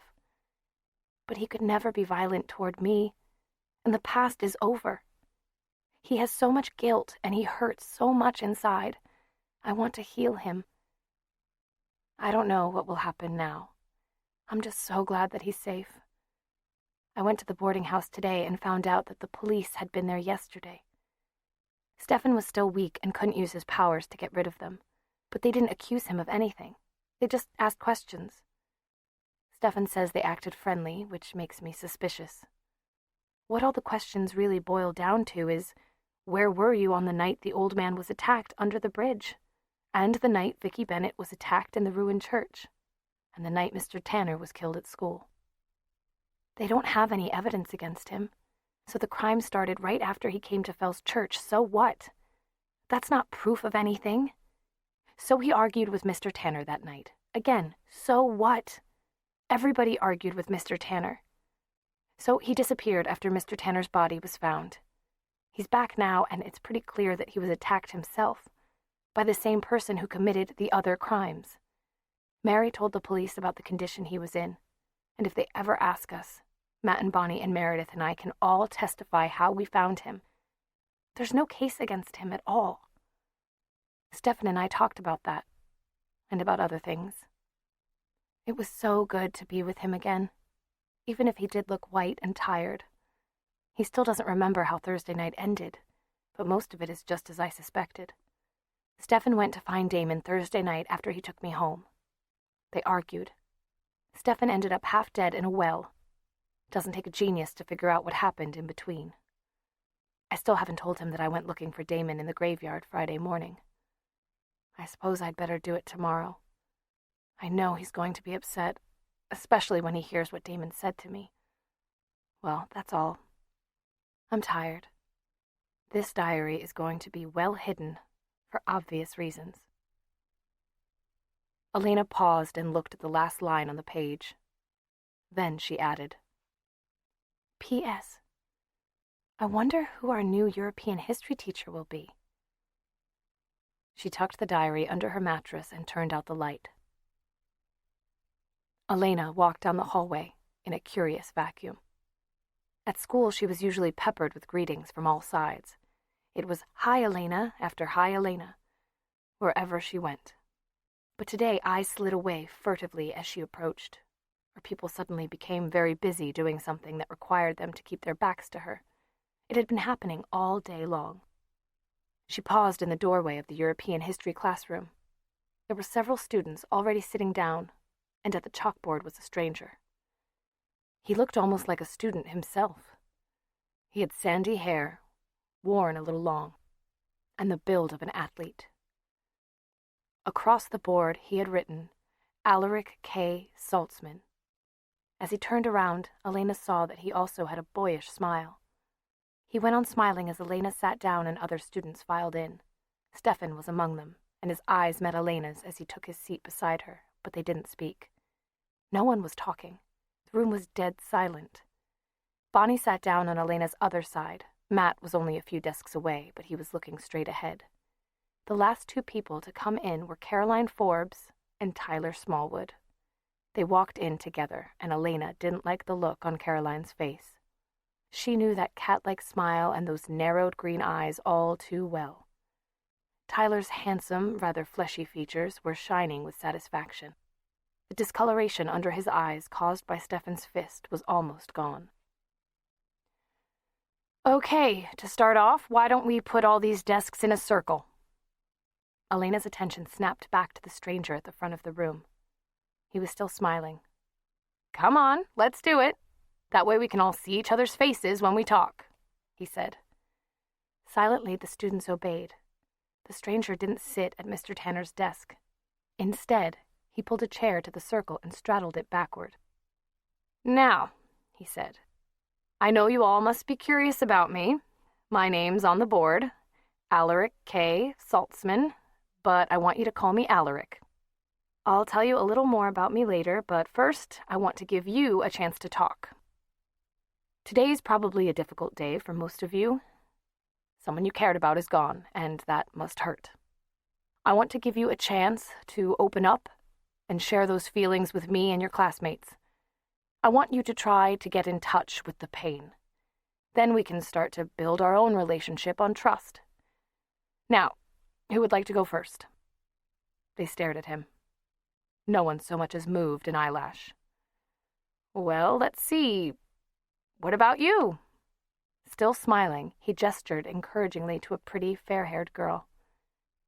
Tell us your name and how you feel about what's happened. Flustered, the girl stood. My name's Sue Carson, and, She took a deep breath and went doggedly on. And I feel scared. Because whoever this maniac is, he's still loose, and next time, it could be me. She sat down. Thank you, Sue. I'm sure a lot of your classmates share your concern. Now, do I understand that some of you were actually there when this tragedy occurred? Desks creaked as students shifted uneasily. But Tyler Smallwood stood up, his lips drawing back from strong white teeth in a smile. Most of us were there, he said, and his eyes flickered toward Stefan. Elena could see other people following his gaze. I got there right after Bonnie discovered the body. And what I feel is concern for the community. There's a dangerous killer on the streets, and so far, nobody's done anything to stop him. And he broke off. Elena wasn't sure how, but she felt Caroline had signaled him to do it. Caroline tossed back gleaming auburn hair and recrossed her long legs as Tyler took a seat again. Okay, thank you. So most of you were there. That makes it doubly hard. Can we hear from the person who actually found the body? Is Bonnie here? He looked around. Bonnie raised her hand slowly, then stood. I guess I discovered the body, she said. I mean, I was the first person who knew that he was really dead and not just faking. Alaric Saltzman looked slightly startled. Not just faking? Did he often fake being dead? There were titters, and he flashed that boyish smile again. Elena turned and glanced at Stefan, who was frowning. No, said Bonnie. You see, he was a sacrifice at the haunted house, so he was covered with blood. Anyway, only it was fake blood. And that was partly my fault, because he didn't want to put it on, and I told him he had to do it. He was supposed to be a bloody corpse, but he kept saying it was too messy, and it wasn't until Stefan came and argued with him. She stopped. I mean, we talked to him, and he finally agreed to do it, and then the haunted house started. And a little while later, I noticed that he wasn't sitting up and scaring the kids like he was supposed to. And I went over and asked him what was wrong, and he didn't answer. He just kept staring at the ceiling. And then I touched him, and it was terrible. His head just sort of flopped. Bonnie's voice wavered and gave out. She gulped. Elena was standing up, and so were Stefan and Matt and a few other people. Elena reached over to Bonnie. Bonnie, it's okay. Bonnie, don't. It's okay. And blood got all over my hands. There was blood everywhere, so much blood. She sniffed hysterically. Okay, time out, Alaric Saltzman said. I'm sorry, I didn't mean to distress you so much. But I think you need to work through these feelings sometime in the future. It's clear that this has been a pretty devastating experience. He stood up and paced around the center of the circle, his hands opening and shutting nervously. Bonnie was still sniffling softly. I know, he said, the boyish smile coming back full force.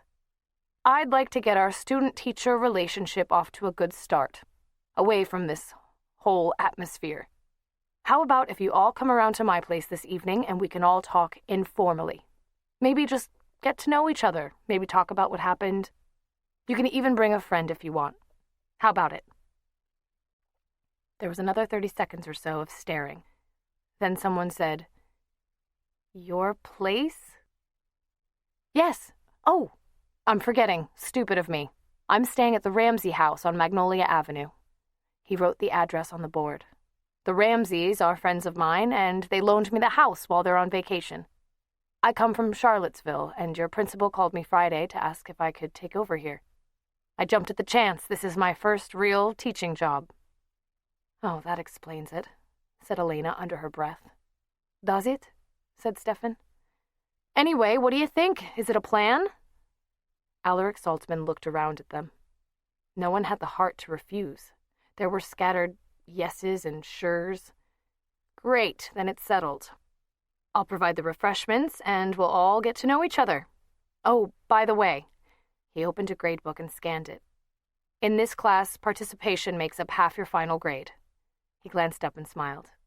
You can go now. The nerve of him, somebody muttered as Elena went out the door. Bonnie was behind her, but Alaric Saltzman's voice called her back. Would the students who shared with us please stay behind for a minute? Stefan had to leave too. I'd better go check about football practice, he said. It's probably cancelled, but I'd better make sure. Elena was concerned. If it's not cancelled, do you think you're feeling up to it? I'll be fine, he said evasively. But she noticed that his face still looked drawn, and he moved as if he were in pain. Meet you at your locker, he said. She nodded. When she got to her locker, she saw Caroline nearby talking to 2 other girls. 3 pairs of eyes followed Elena's every move as she put away her books, but when Elena glanced up, 2 of them suddenly looked away. Only Caroline remained staring at her, head slightly cocked as she whispered something to the other girls. Elena had had enough. Slamming her locker, she walked straight toward the group. Hello, Becky. Hello, Sheila, she said. Then with heavy emphasis, hello, Caroline. Becky and Sheila mumbled hello and added something about having to leave. Elena didn't even turn to watch them slink away. She kept her eyes on Caroline's. What's going on? She demanded. Going on? Caroline was obviously enjoying this, trying to draw it out as long as possible. Going on with who? With you, Caroline. With everybody. Don't pretend you're not up to something, because I know you are. People have been avoiding me all day as if I had the plague, and you look like you just won the lottery. What have you done? Caroline's expression of innocent inquiry slipped, and she smiled a feline smile. I told you when school started that things were going to be different this year, Elena, she said. I warned you your time on the throne might be running out. But it isn't my doing. What's happening is simply natural selection, the law of the jungle. And just what is happening? Well, let's just say that going out with a murderer can put a cramp in your social life. Elena's chest tightened as if Caroline had hit her. For a moment, the desire to hit Caroline back was almost irresistible. Then, with the blood pounding in her ears, she said through clenched teeth, That isn't true. Stefan hasn't done anything. The police questioned him, and he was cleared. Caroline shrugged. Her smile now was patronizing. Elena, I've known you since kindergarten, she said, so I'll give you some advice, for old time's sake. Drop Stefan. If you do it right now, you might just avoid being a complete social leper. Otherwise, you might as well buy yourself a little bell to ring in the street. Rage held Elena hostage as Caroline turned and walked away, her auburn hair moving like liquid under the lights. Then Elena found her tongue. Caroline. The other girl turned back. Are you going to that party at the Ramsey house tonight? I suppose so. Why? Because I'll be there. With Stefan. See you in the jungle. This time Elena was the one to turn away. The dignity of her exit was slightly marred when she saw a slim, shadowed figure at the far end of the hallway. Her step faltered for an instant, but as she drew closer, she recognized Stefan. She knew the smile she gave him looked forced, and he glanced back toward the lockers as they walked side by side out of the school. So, football practice was canceled, she said. He nodded. What was all that about? He said quietly. Nothing.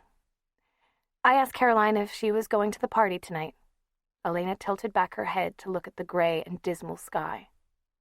And that's what you were talking about? She remembered what he had told her in his room. He could see better than a human, and hear better, too. Well enough to catch words spoken down 40 feet of corridor? Yes, she said defiantly, still inspecting the clouds. And that's what made you so angry?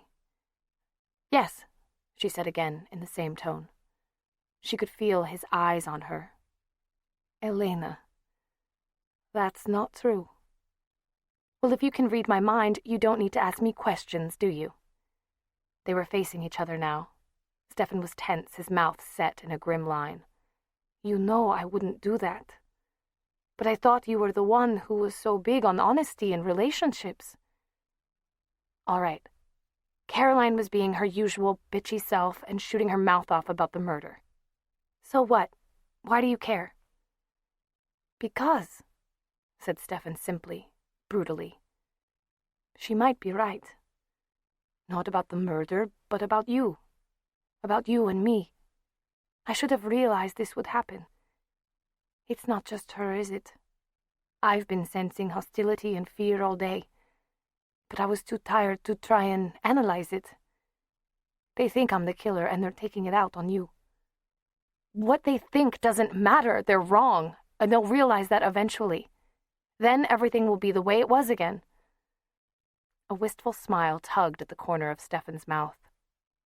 You really believe that, don't you? He looked away, and his face hardened. And what if they don't? What if it only gets worse? What are you saying? It might be better. Stefan took a deep breath and continued carefully. It might be better if we didn't see each other for a while. If they think we're not together, they'll leave you alone. She stared at him. And you think you could do that? Not see me or talk to me for however long? If it's necessary, yes. We could pretend we've broken up. His jaw was set. Elena stared another moment. Then she circled him and moved in closer, so close that they were almost touching.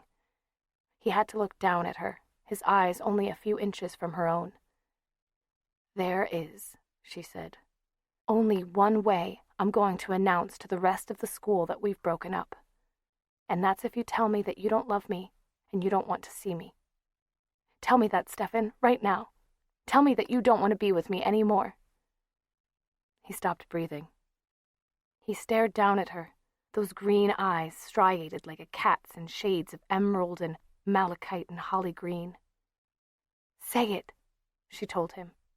Tell me how you can get along without me, Stefan. Tell me. She never got to finish the sentence. It was cut off as his mouth descended on hers. Chapter 6. Stefan sat in the Gilbert living room, agreeing politely with whatever it was Aunt Judith was saying. The older woman was uncomfortable having him here, and you didn't need to be a mind reader to know that. But she was trying, and so Stefan was trying too. He wanted Elena to be happy. Elena. Even when he wasn't looking at her, he was aware of her more than of anything else in the room. Her living presence beat against his skin like sunlight against closed eyelids.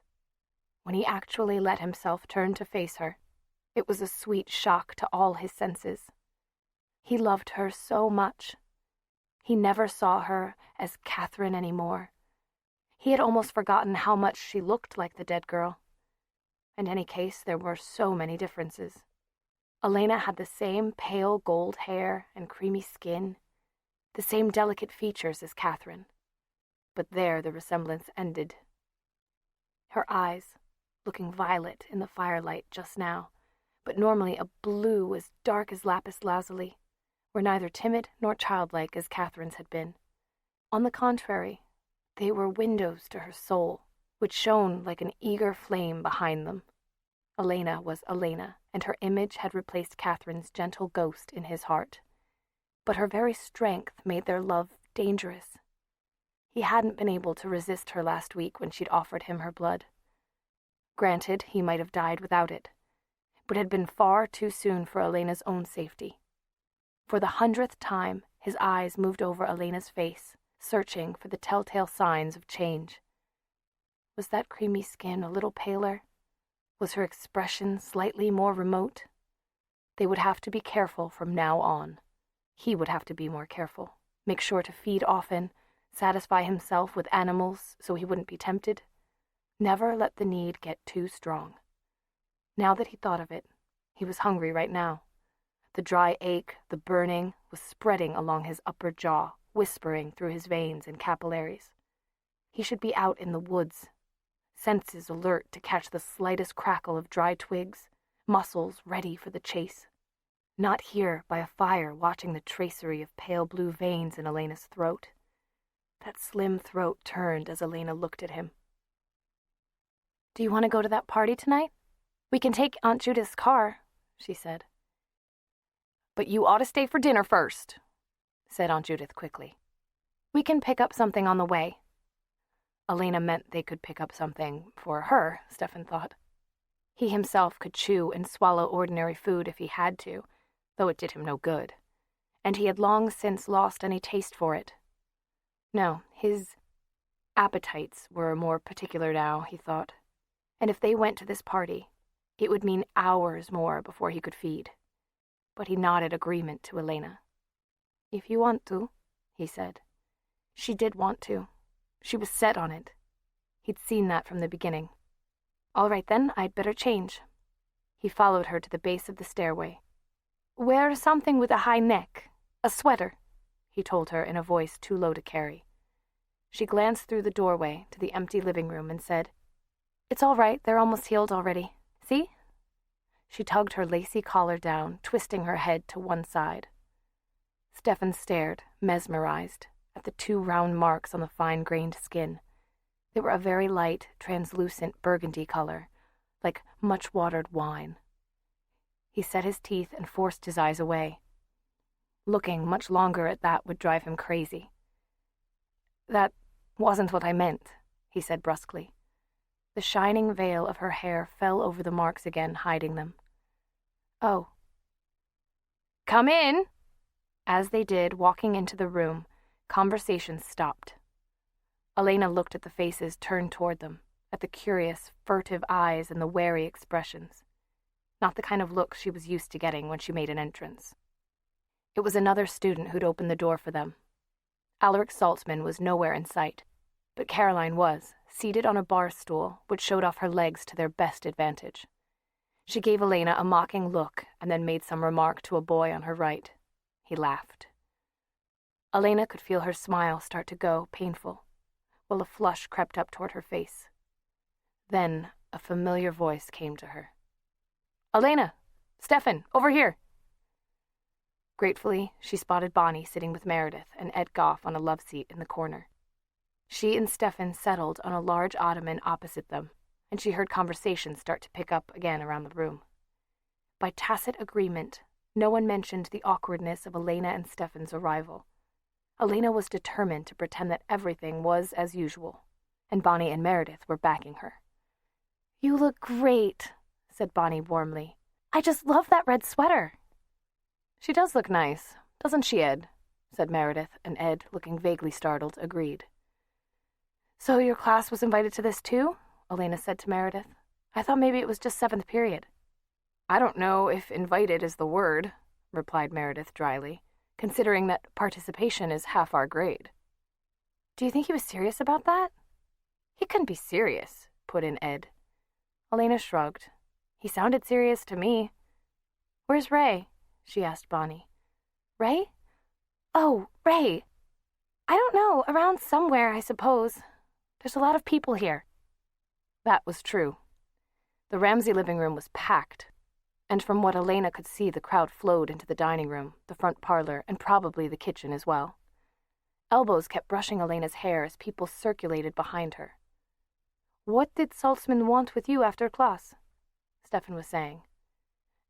"Alaric," Bonnie corrected primly.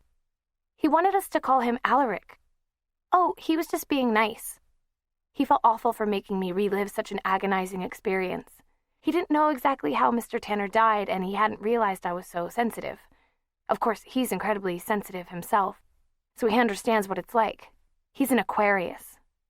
With a moon rising in pickup lines, said Meredith under her breath. Bonnie, you don't believe that garbage, do you? He's a teacher. He shouldn't be trying that out on students. He wasn't trying anything out. He said exactly the same thing to Tyler and Sue Carson. He said we should form a support group for each other or write an essay about that night to get our feelings out. He said teenagers are all very impressionable and he didn't want the tragedy to have a lasting impact on our lives. Oh, brother, said Ed, and Stefan turned a laugh into a cough. He wasn't amused, though, and his question to Bonnie hadn't been just idle curiosity. Elena could tell. She could feel it radiating from him. Stefan felt about Alaric Saltzman the way that most of the people in this room felt about Stefan, wary and mistrustful. It was strange, him acting as if the party was a spontaneous idea in our class, she said, responding unconsciously to Stefan's unspoken words, when obviously it had been planned. What's even stranger is the idea that the school would hire a teacher without telling him how the previous teacher died, said Stefan. Everyone was talking about it. It must have been in the papers. But not all the details, said Bonnie firmly. In fact, there are things the police still haven't let out because they think it might help them catch the killer. For instance, she dropped her voice, do you know what Mary said?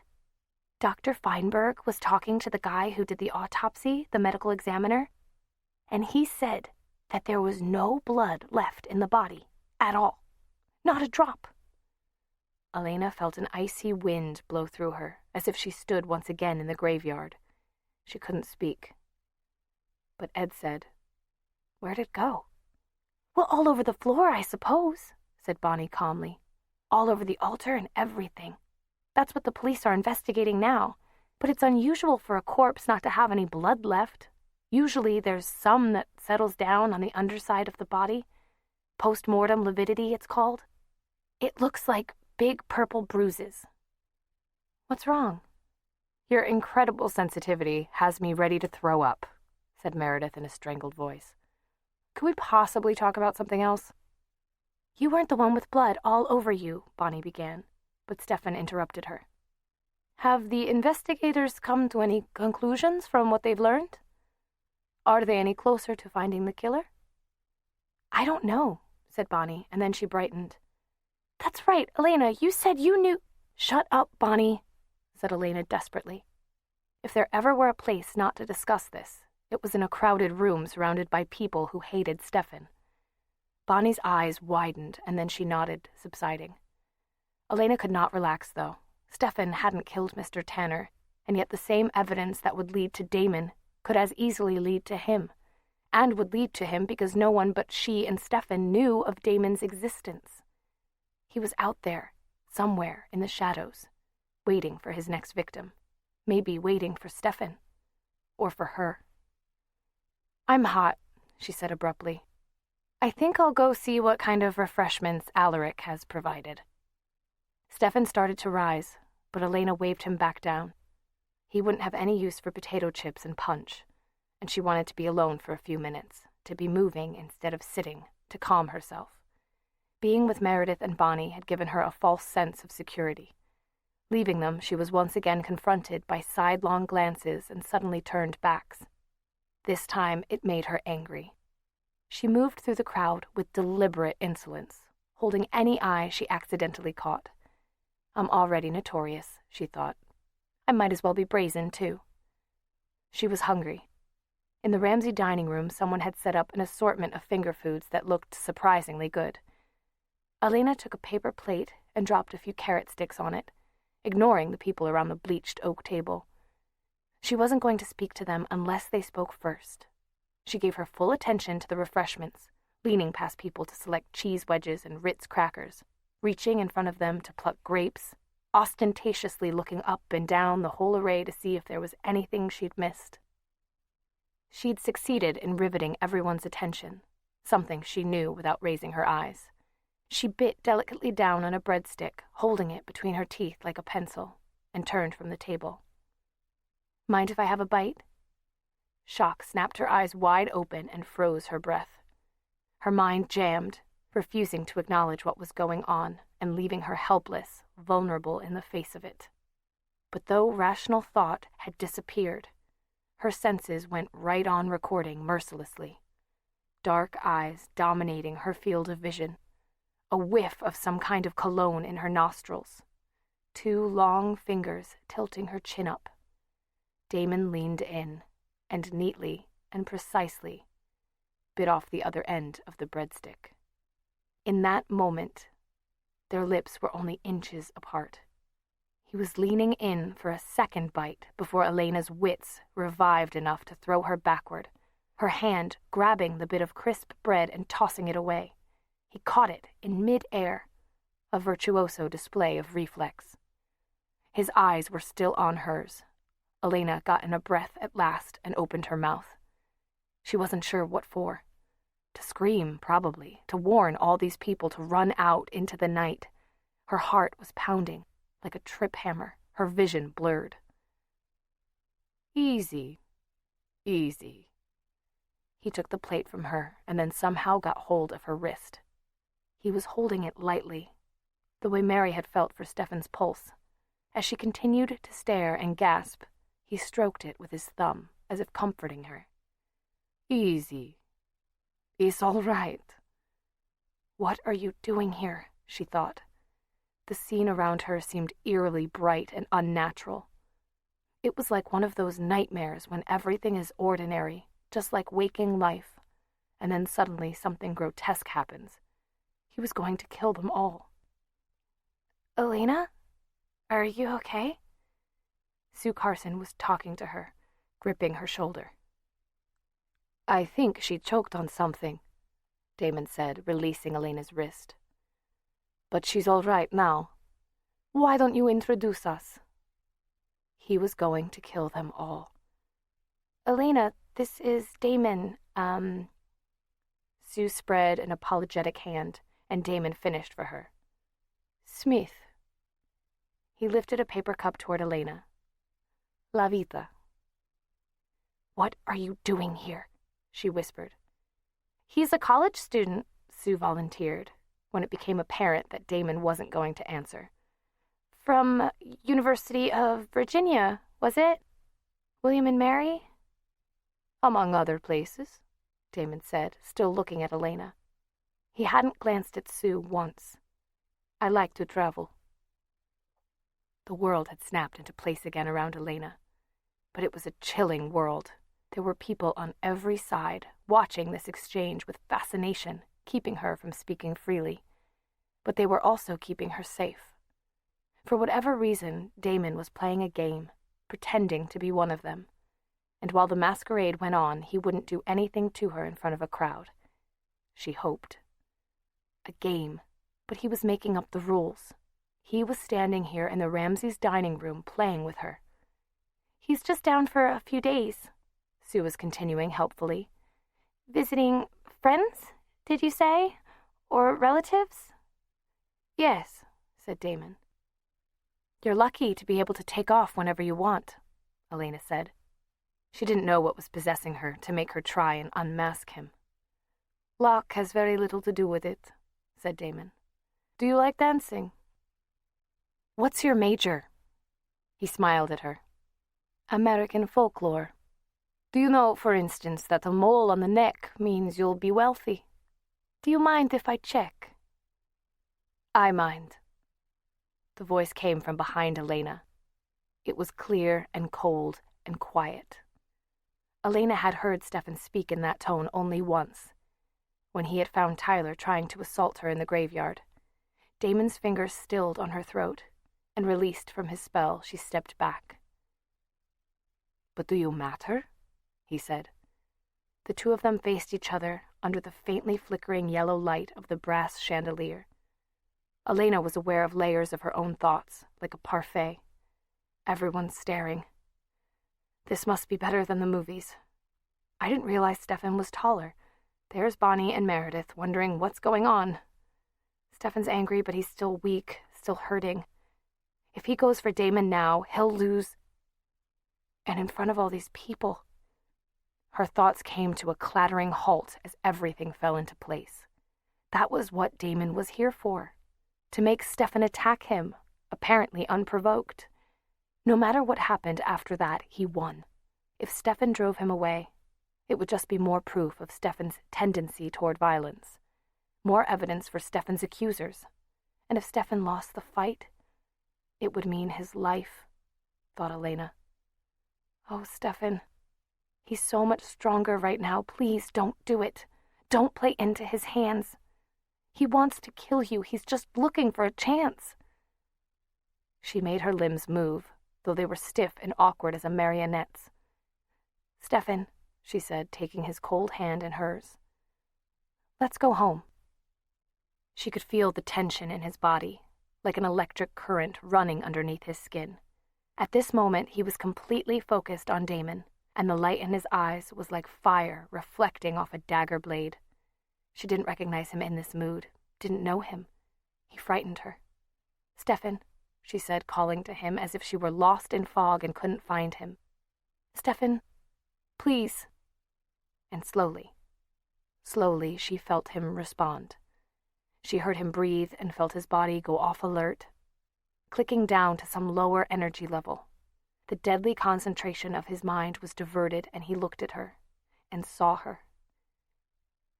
All right, he said softly, looking into her eyes. Let's go.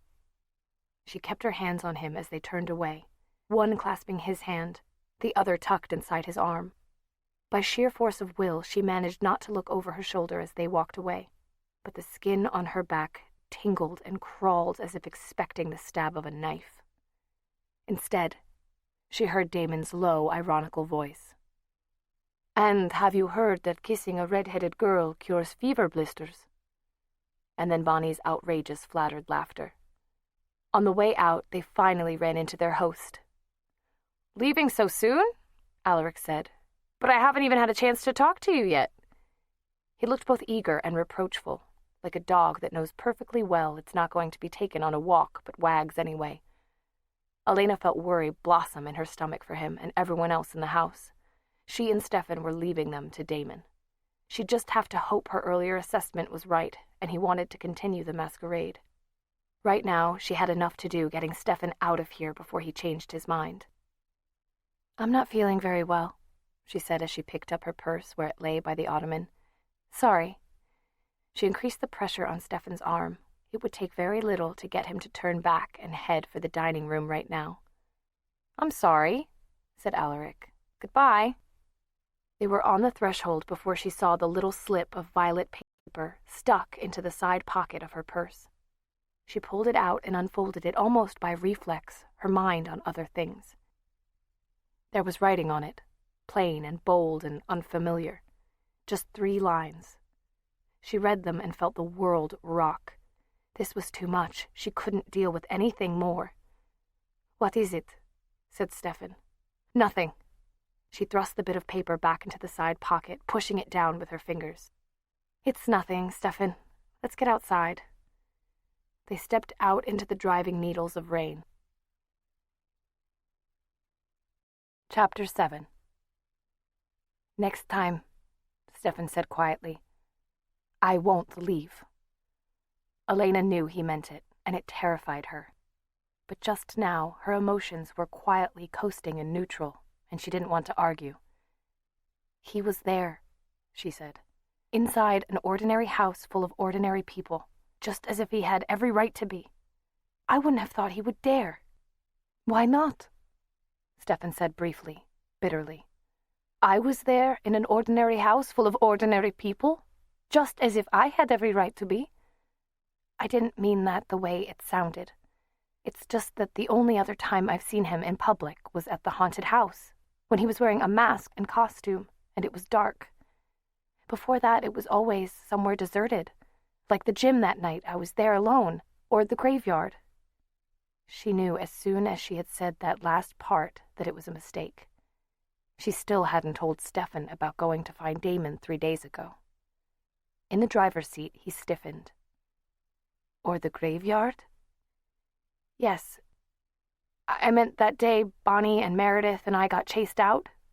I'm assuming it must have been Damon who chased us. And the place was deserted, except for the three of us. Why was she lying to him? Because, a small voice in her head answered grimly, otherwise he might snap. Knowing what Damon had said to her, what he had promised was in store, might be all that was needed to send Stefan over the edge. I can never tell him, she realized with a sick jolt. Not about that time, or about anything Damon does in the future. If he fights Damon, he dies. Then he'll never know, she promised herself. No matter what I have to do, I'll keep them from fighting each other over me. No matter what. For a moment, apprehension chilled her. 500 years ago, Catherine had tried to keep them from fighting, and had succeeded only in forcing them into a death match. But she wouldn't make the same mistake, Elena told herself fiercely. Catherine's methods had been stupid and childish. Who else but a stupid child would kill herself in the hope that the two rivals for her hand would become friends? It had been the worst mistake of the whole sorry affair. Because of it, the rivalry between Stefan and Damon had turned into implacable hatred. And what's more, Stefan had lived with the guilt of it ever since. He blamed himself for Catherine's stupidity and weakness. Groping for another subject, she said, "Do you think someone invited him in?" "Obviously, since he was in." "Then it's true about people like you. You have to be invited in. But Damon got into the gym without an invitation." "That's because the gym isn't a dwelling place for the living. That's the one criterion. It doesn't matter if it's a house or a tent or an apartment above a store. If living humans eat and sleep there, we need to be invited inside." "But I didn't invite you into my house." "Yes, you did. That first night when I drove you home, you pushed the door open and nodded to me. It doesn't have to be a verbal invitation. If the intent is there, that's enough. And the person inviting you doesn't have to be someone who actually lives in the house. Any human will do." Elena was thinking. What about a houseboat? Same thing. Although running water can be a barrier in itself, for some of us it's almost impossible to cross. Elena had a sudden vision of herself and Meredith and Bonnie racing for Wickery Bridge. Because somehow she had known that if they got to the other side of the river, they'd be safe from whatever was after them. "So that's why," she whispered. It still didn't explain how she'd known, though. It was as if the knowledge had been put into her head from some outside source. Then she realized something else. "You took me across the bridge. You can cross running water." "That's because I'm weak."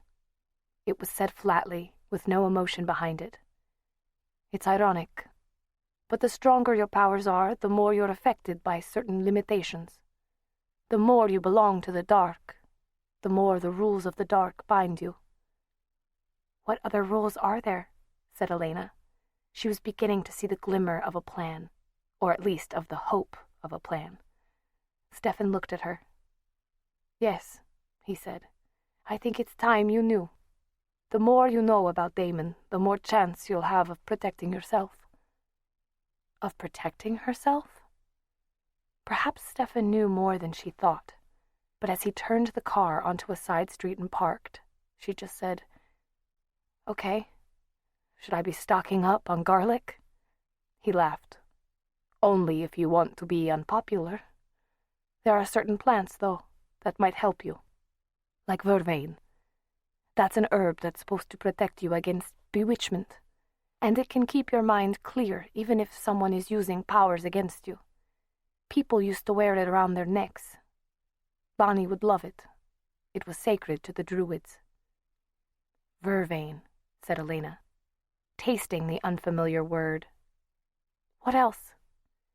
"Strong light or direct sunlight can be very painful. You'll notice the weather's changed." "I've noticed," said Elena after a beat. "You mean Damon's doing that?" He must be. It takes enormous power to control the elements, but it makes it easy for him to travel in daylight. As long as he keeps it cloudy, he doesn't even need to protect his eyes. And neither do you, Elena said. What about, crosses and things? No effect, said Stefan. Except that if the person holding one believes it's a protection, it can strengthen their will to resist tremendously. Silver bullets? Stefan laughed again shortly. That's for werewolves. From what I've heard, they don't like silver in any form. A wooden stake through the heart is still the approved method for my kind. There are other ways that are more or less effective, though. Burning, beheading, driving nails through the temples. Or best of all, Stefan. The lonely, bitter smile on his face dismayed her. What about changing into animals? She said. Before you said that with enough power you could do that. If Damon can be any animal he likes, how will we ever recognize him? Not any animal he likes. He's limited to one animal, or at the most two. Even with his powers, I don't think he could sustain any more than that. So we keep looking out for a crow? Right. You may be able to tell if he's around, too, by looking at regular animals. They usually don't react very well to us. They sense that we're hunters. Yangtze kept barking at that crow. It was as if he knew there was something wrong about it, Elena remembered. Oh, Stefan, she added in a changed tone as a new thought struck her. What about mirrors? I don't remember ever seeing you in one. For a moment he didn't answer. Then he said, Legend has it that mirrors reflect the soul of the person who looks into them. That's why primitive people are afraid of mirrors. They're afraid that their souls will be trapped and stolen. My kind is supposed to have no reflection, because we have no souls.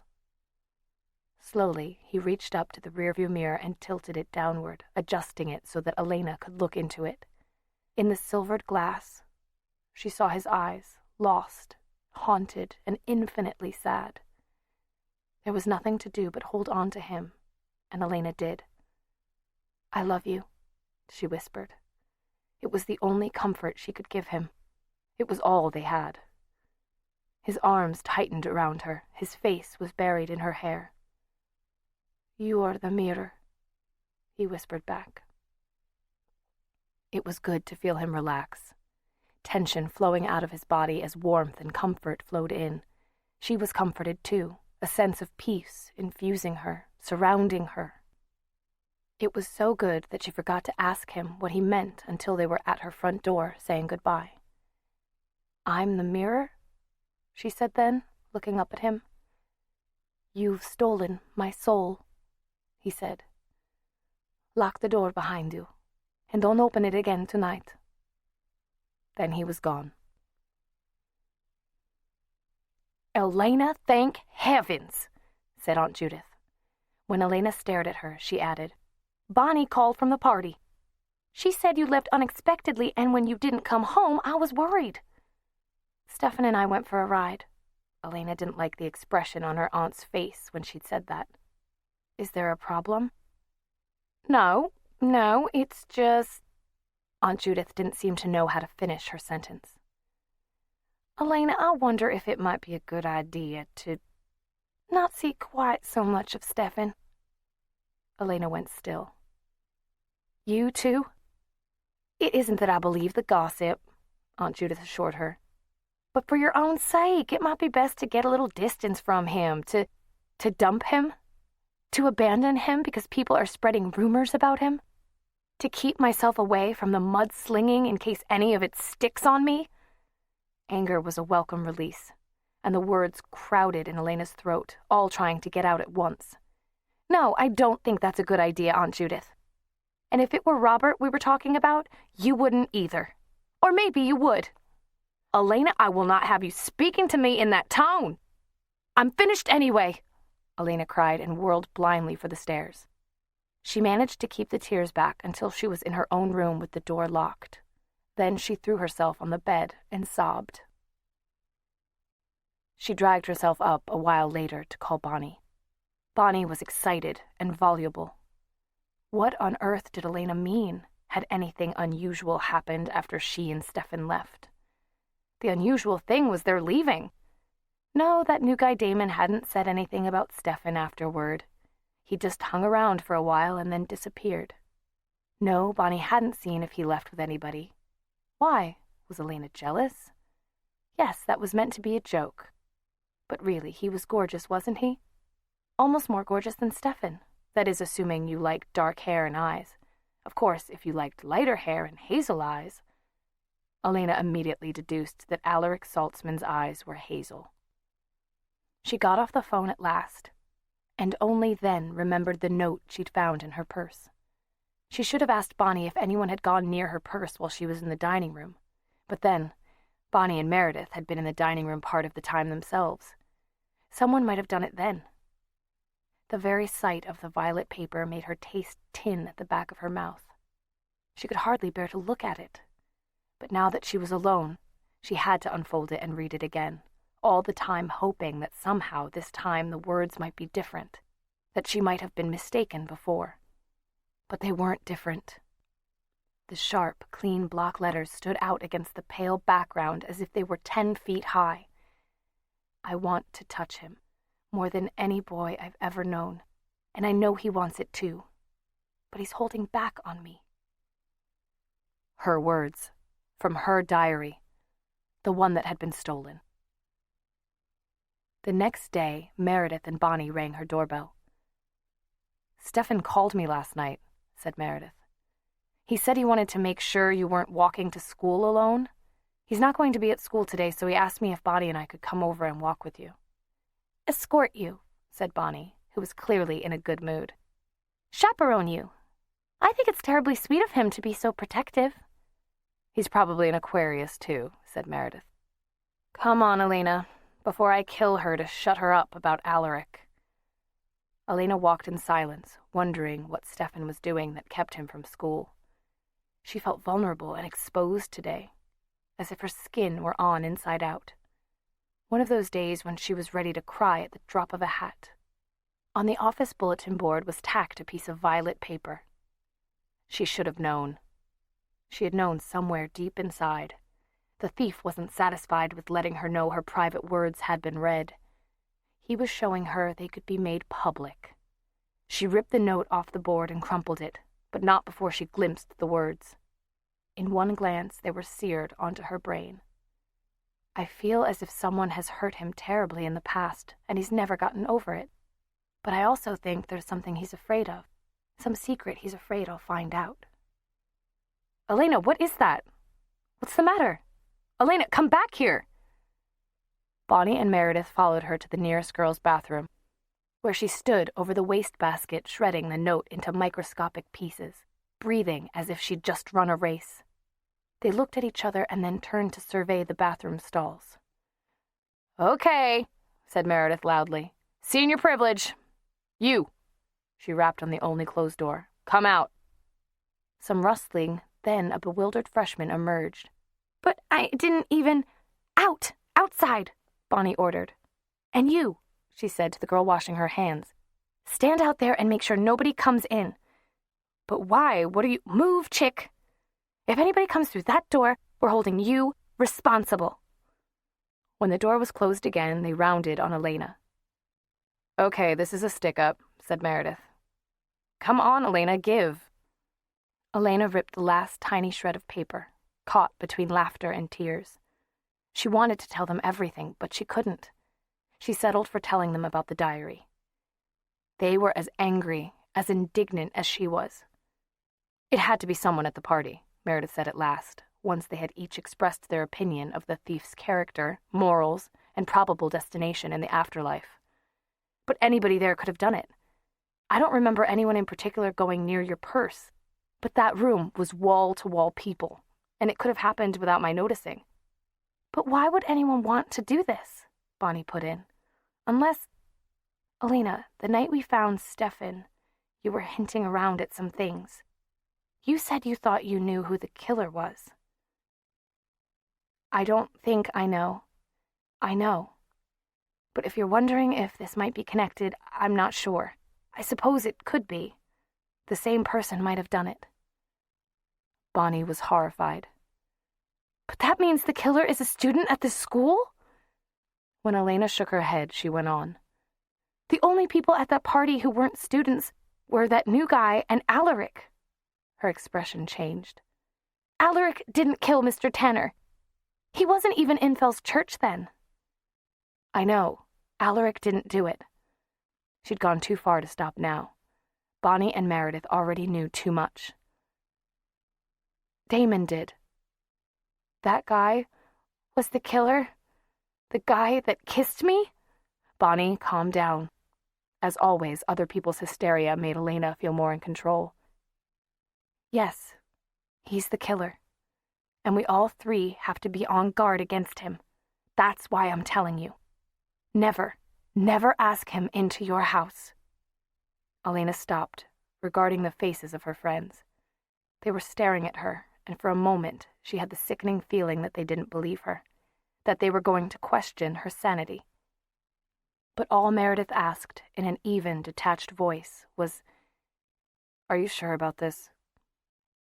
"Yes, I'm sure. He's the murderer and the one who put Stefan in the well, and he might be after one of us next, and I don't know if there's any way to stop him." "Well then," said Meredith, lifting her eyebrows. "No wonder you and Stefan were in such a hurry to leave the party." Caroline gave Elena a vicious smirk as Elena walked into the cafeteria, but Elena was almost beyond noticing. One thing she noticed right away, though. Vicki Bennett was there. Vicki hadn't been to school since the night Matt and Bonnie and Meredith had found her wandering on the road, raving about mist and eyes and something terrible in the graveyard. The doctors who checked her afterwards said there was nothing much wrong with her physically, but she still hadn't returned to Robert E. Lee. People whispered about psychologists and the drug treatments they were trying. She didn't look crazy, though, Elena thought. She looked pale and subdued and sort of crumpled into her clothing, and when Elena passed her and she looked up, her eyes were like a startled fawn's. It was strange to sit at a half-empty table with only Bonnie and Meredith for company. Usually people were crowding to get seats around the three of them. "We didn't finish talking this morning," Meredith said. "Get something to eat, and then we'll figure out what to do about those notes." "I'm not hungry," said Elena flatly. "And what can we do? If it's Damon, there's no way we can stop him. Trust me, it's not a matter for the police. That's why I haven't told them he's the killer. There isn't any proof, and besides, they would never—" "Bonnie, you're not listening."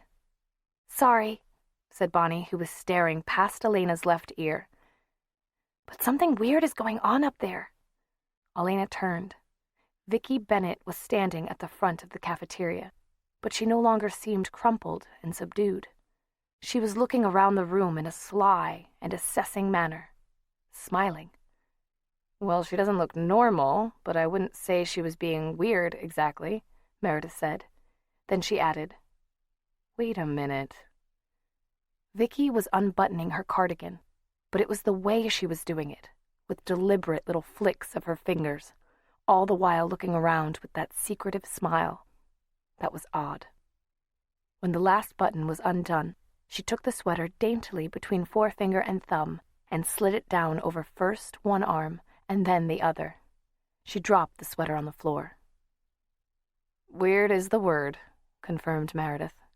Students crossing in front of Vicki with laden trays glanced at her curiously and then looked back over their shoulders when they had passed. They didn't actually stop walking, though, until she took off her shoes.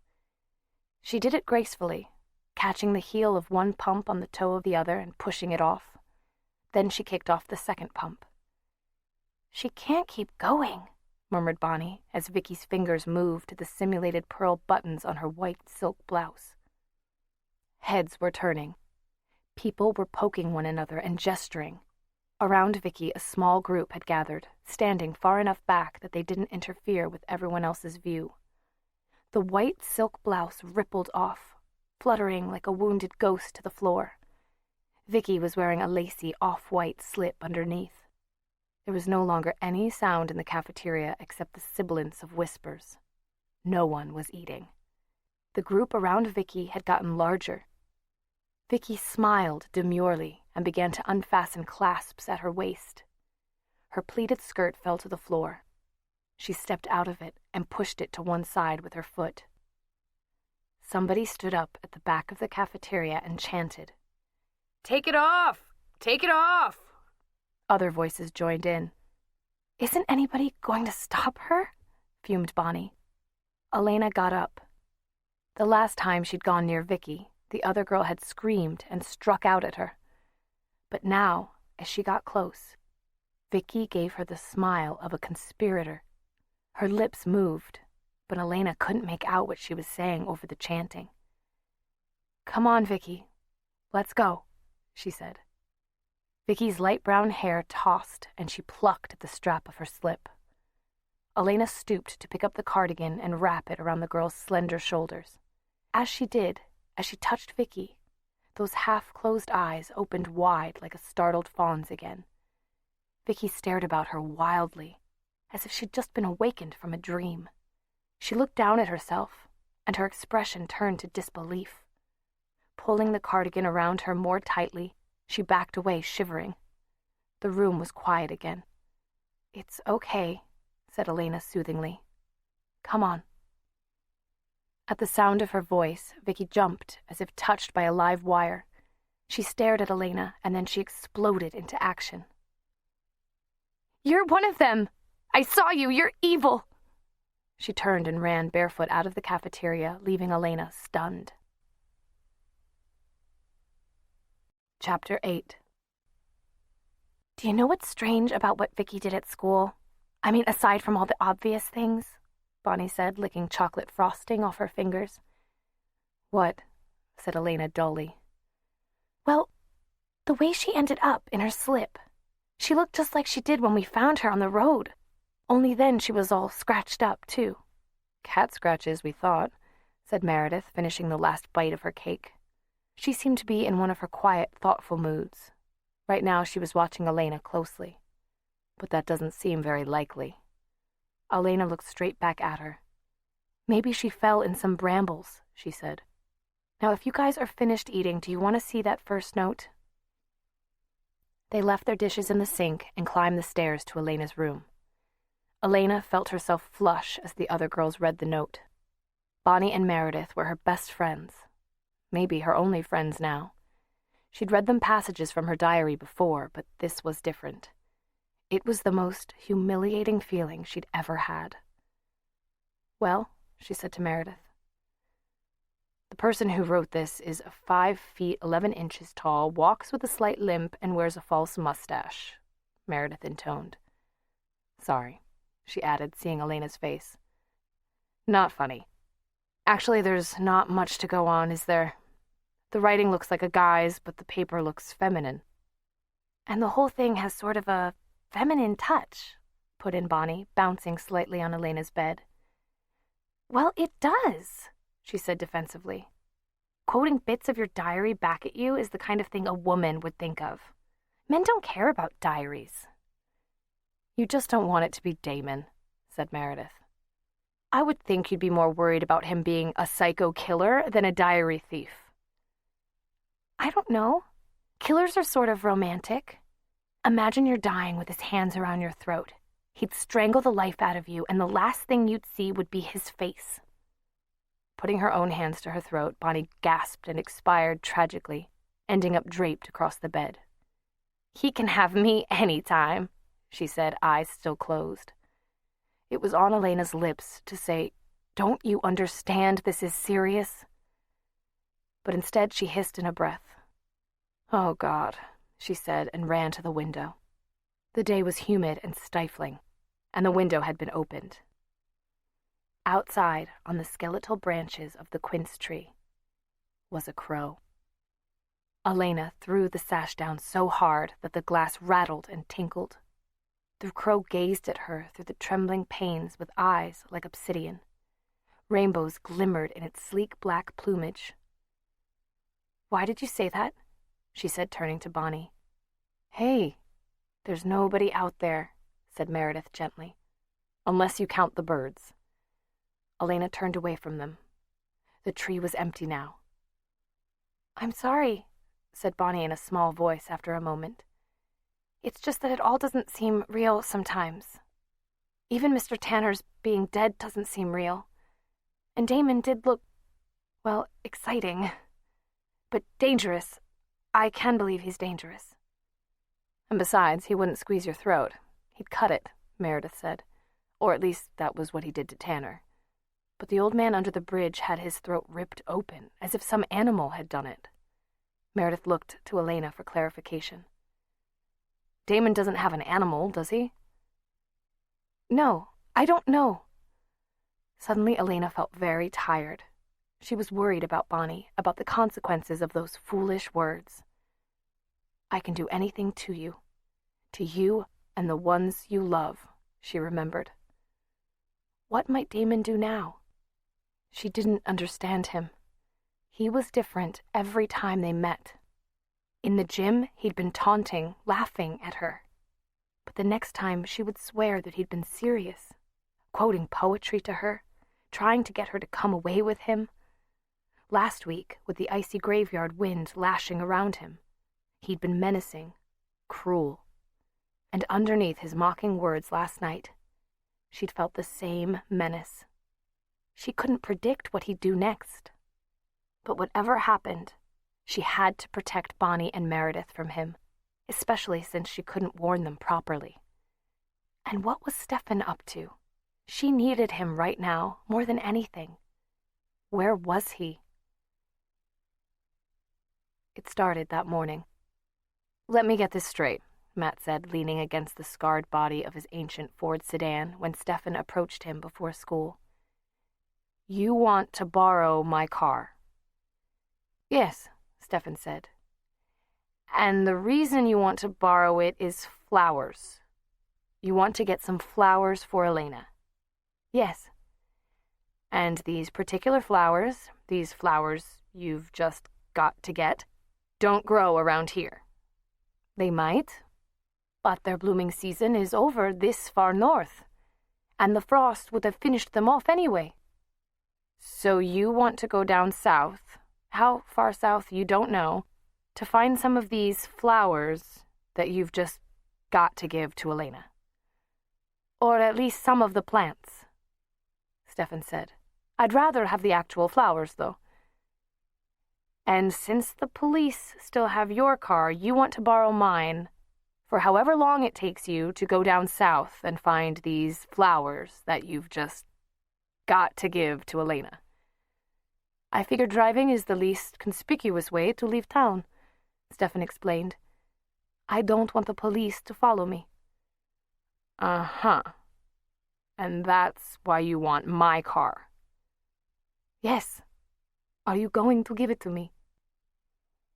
"Am I going to give my car to the guy who stole my girlfriend and now wants to take a jaunt down south to get her some kind of special flowers she's just got to have? Are you crazy?" Matt, who had been staring out over the roofs of the frame houses across the street, turned at last to look at Stefan. His blue eyes, usually cheerful and straightforward, were full of utter disbelief and surmounted by twisted, puckered brows. Stefan looked away. He should have known better. After everything Matt had already done for him, to expect more was ridiculous, especially these days, when people flinched from the sound of his step and avoided his eyes when he came near. To expect Matt, who had the best of reasons to resent him, to do him such a favor with no explanation on the basis of faith alone, really was insane. "No, I'm not crazy," he said quietly, and turned to go. "Neither am I," Matt said. "And I'd have to be crazy to turn my car over to you. Hell no. I'm going with you." By the time Stefan had turned back around, Matt was looking at the car instead of him, lower lip thrust forward in a wary, judicious pout. "After all," he'd said, rubbing at the flaking vinyl of the roof, "you might scratch the paint or something." Elena put the phone back on the hook. Someone was at the boarding house, because somebody kept picking up the phone when it rang. But after that, there was only silence, and then the click of disconnection. She suspected it was Mrs. Flowers, but that didn't tell her anything about where Stefan was. Instinctively, she wanted to go to him. But it was dark outside, and Stefan had warned her specifically not to go out in the dark, especially not anywhere near the cemetery or the woods. The boarding house was near both. "No answer?" said Meredith as Elena came back and sat down on the bed. "She keeps hanging up on me," Elena said, and muttered something under her breath. "Did you say she was a witch?" "No, but it rhymes with that," said Elena. "Look," said Bonnie, sitting up. "If Stefan's going to call, he'll call here. There's no reason for you to come and stay the night with me." There was a reason, although Elena couldn't quite explain it, even to herself. After all, Damon had kissed Bonnie at Alaric Saltzman's party. It was Elena's fault that Bonnie was in danger in the first place. Somehow she felt that if she were at least on the scene, she might be able to protect Bonnie. "My mom and dad and Mary are all home," Bonnie persisted. "And we lock all our doors and windows and everything since Mr. Tanner was murdered. This weekend, Dad even put on extra locks. I don't see what you can do." Elena didn't either, but she was going just the same. She left a message for Stefan with Aunt Judith, telling him where she was. There was still a lingering constraint between her and her aunt, and there would be, Elena thought, until Aunt Judith changed her mind about Stefan. At Bonnie's house, she was given a room that had belonged to one of Bonnie's sisters, who was now in college. The first thing she did was check the window. It was closed and locked, and there was nothing outside that someone could climb, like a drain pipe or a tree. As inconspicuously as possible, she also checked Bonnie's room and any others she could get into. Bonnie was right. They were all sealed up tight from the inside. Nothing from the outside could get in. She lay in bed a long time that night, staring at the ceiling, unable to sleep. She kept remembering Vicky, dreamily doing a striptease in the cafeteria. What was wrong with the girl? She would remember to ask Stefan the next time she saw him. Thoughts of Stefan were pleasant. Even with all the terrible things that had happened recently, Elena smiled in the darkness, letting her mind wander. Someday, all this harassment would be over, and she and Stefan could plan a life together. Of course, he hadn't actually said anything about that, but Elena herself was sure. She was going to marry Stefan, or no one. And Stefan was going to marry no one but her. The transition into dreaming was so smooth and gradual that she scarcely noticed it. But she knew somehow that she was dreaming.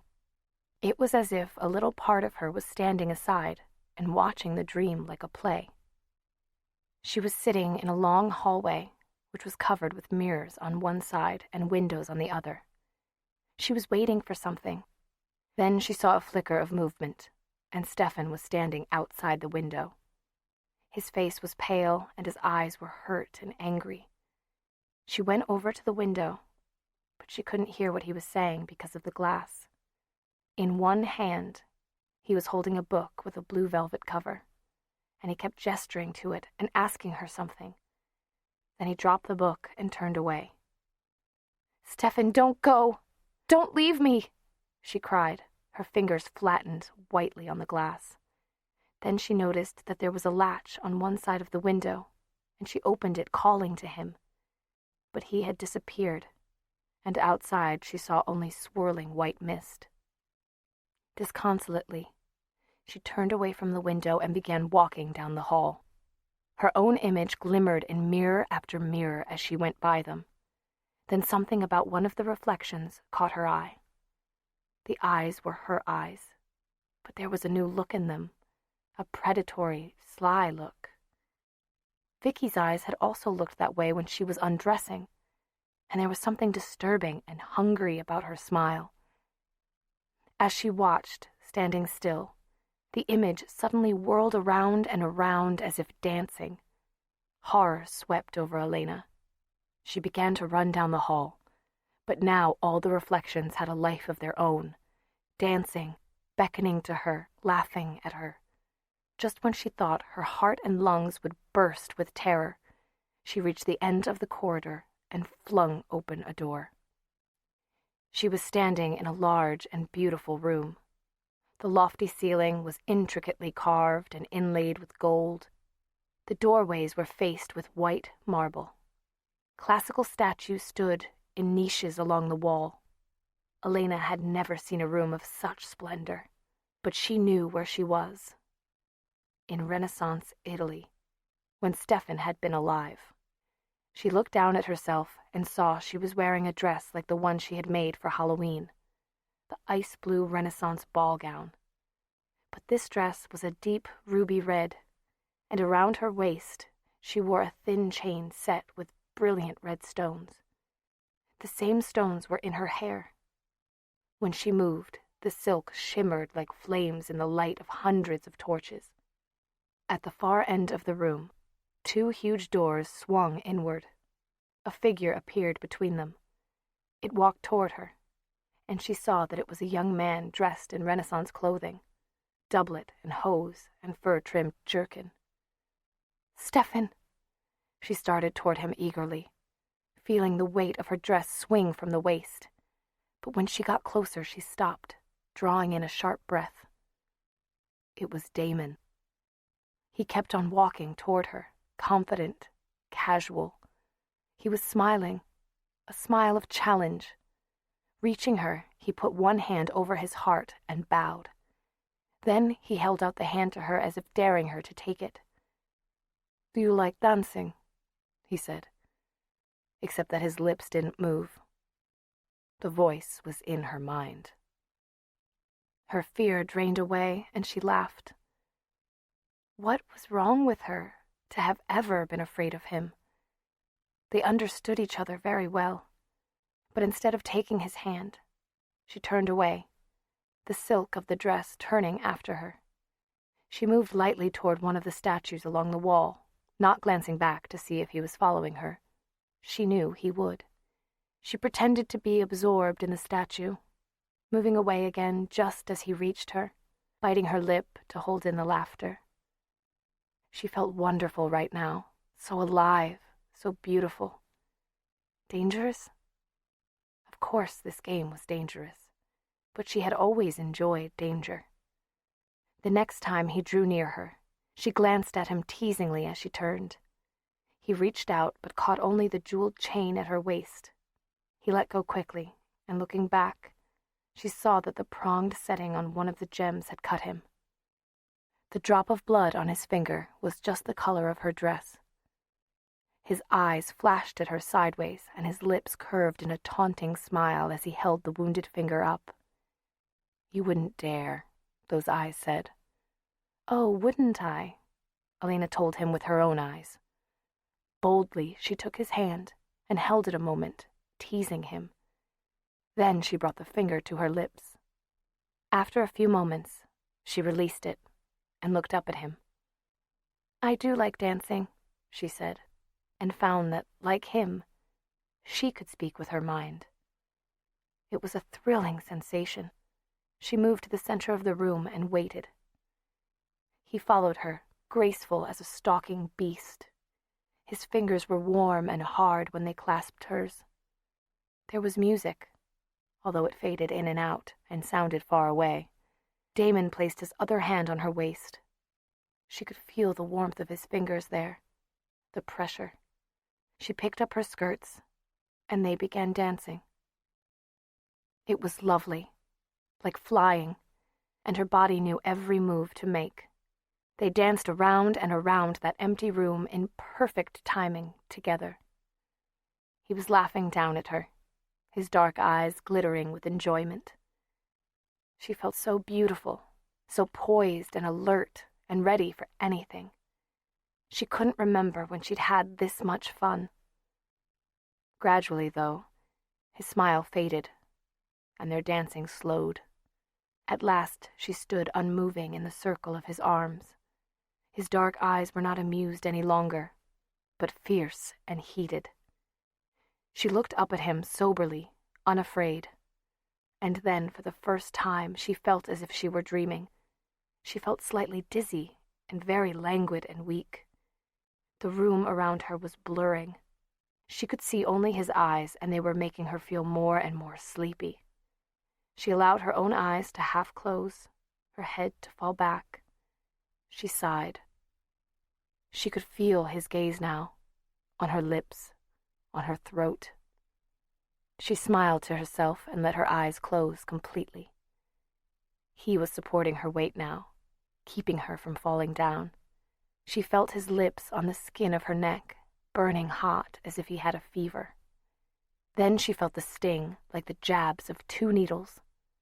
It was over quickly, though, and she relaxed to the pleasure of having her blood drawn out. She remembered this feeling, the feeling of floating on a bed of golden light. A delicious languor stole through all her limbs. She felt drowsy, as if it were too much trouble to move. She didn't want to move anyway. She felt too good. Her fingers were resting on his hair, clasping his head to her. Idly, she threaded them through the soft, dark strands. His hair was like silk, warm and alive under her fingers.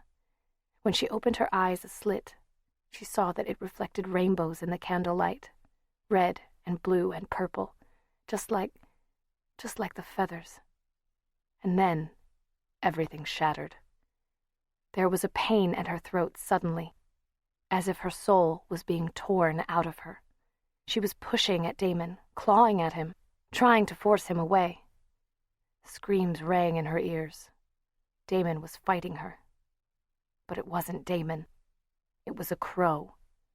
Huge wings beat against her, thrashing in the air. Her eyes were open. She was awake and screaming. The ballroom was gone, and she was in a darkened bedroom. But the nightmare had followed her. Even as she reached for the light, it came at her again, wings thrashing in her face, sharp beak diving for her. Elena struck out at it, one hand flung up to protect her eyes. She was still screaming. She couldn't get away from it. Those terrible wings kept flailing frantically, with a sound like 1,000 decks of cards being shuffled at once. The door burst open, and she heard shouts. The warm, heavy body of the crow struck her, and her screams went higher. Then someone was pulling her off the bed, and she was standing, protected, behind Bonnie's father. He had a broom, and he was beating at the bird with it. Bonnie was standing in the doorway. Elena ran into her arms. Bonnie's father was shouting, and then came the slam of a window. "It's out," Mr. McCullough said, breathing hard. Mary and Mrs. McCullough were just outside in the hallway, clad in bathrobes. "You're hurt," Mrs. McCullough said to Elena in amazement. "The nasty things pecked you." "I'm okay," Elena said, brushing at a spot of blood on her face. She was so shaken that her knees were about to give out. "How did it get in?" said Bonnie. Mr. McCullough was inspecting the window. "You shouldn't have left this open," he said. "And what did you want to take the locks off for?" "I didn't," Elena cried. "It was unlocked and open when I heard you screaming and came in," Bonnie's father said. "I don't know who else could have opened it but you." Elena choked back her protests. Hesitantly, cautiously, she moved to the window. He was right. The locks had been unscrewed, and it could have been done only from the inside. "Maybe you were sleepwalking," said Bonnie, leading Elena away from the window as Mr. McCullough began putting the locks back on. "We'd better get you cleaned up." Sleepwalking. Suddenly, the entire dream flooded back to Elena. The hall of mirrors, and the ballroom, and Damon. Dancing with Damon. She pulled out of Bonnie's grasp. "I'll do it myself," she said, hearing her own voice quaver on the edge of hysteria. "No, really, I want to." She escaped into the bathroom and stood with her back to the locked door, trying to breathe. The last thing she wanted to do was look in a mirror. But at last, slowly, she approached the one over the sink, trembling as she saw the edge of her reflection, moving inch by inch until she was framed in the silvery surface. Her image stared back, ghastly pale, with eyes that looked bruised and frightened. There were deep shadows under them and smears of blood on her face. Slowly, she turned her head slightly and lifted up her hair. She almost cried out loud when she saw what was underneath. 2 little wounds, fresh and open on the skin of her neck. Chapter 9. "I know I'm going to be sorry I asked this," Matt said, turning red-rimmed eyes from their contemplation of I-95 to Stefan in the passenger seat beside him. "But can you tell me why we want these extra special, not available locally, semi-tropical weeds for Elena?" Stefan looked back into the back seat at the results of their search through hedgerows and rough grass. The plants, with their branching green stems and their small-toothed leaves, did look more like weeds than anything else. The dried remains of blossoms at the end of the shoots were almost invisible, and no one could pretend the shoots themselves were decorative. "What if I said they could be used to make an all-natural eye wash?" he offered after a moment's thought. "Or an herbal tea?" "Why, were you thinking of saying something like that?" "Not really." "Good, because if you did, I'd probably deck you." Without actually looking at Matt, Stefan smiled. There was something new stirring inside him, something he hadn't felt for nearly 5 centuries, except with Elena. Acceptance, warmth and friendship shared with a fellow being who did not know the truth about him, but who trusted him anyway, who was willing to take him on faith. He wasn't sure he deserved it, but he couldn't deny what it meant to him. It almost made him feel human again. Elena stared at her image in the mirror. It hadn't been a dream, not entirely. The wounds in her neck proved that, and now that she'd seen them, she noticed the feeling of lightheadedness, of lethargy. It was her own fault. She'd taken so much trouble to warn Bonnie and Meredith not to invite any strangers into their houses, and all the time she'd forgotten that she herself had invited Damon into Bonnie's house. She'd done it that night she had set up the dumb supper in Bonnie's dining room and called out into the darkness, "Come in." And the invitation was good, forever. He could return any time he liked, even now, especially now, while she was weak and might easily be hypnotized into unlocking a window again. Elena stumbled out of the bathroom, past Bonnie, and into the guest bedroom. She grabbed her tote bag and began stuffing things into it. "Elena, you can't go home." "I can't stay here," Elena said.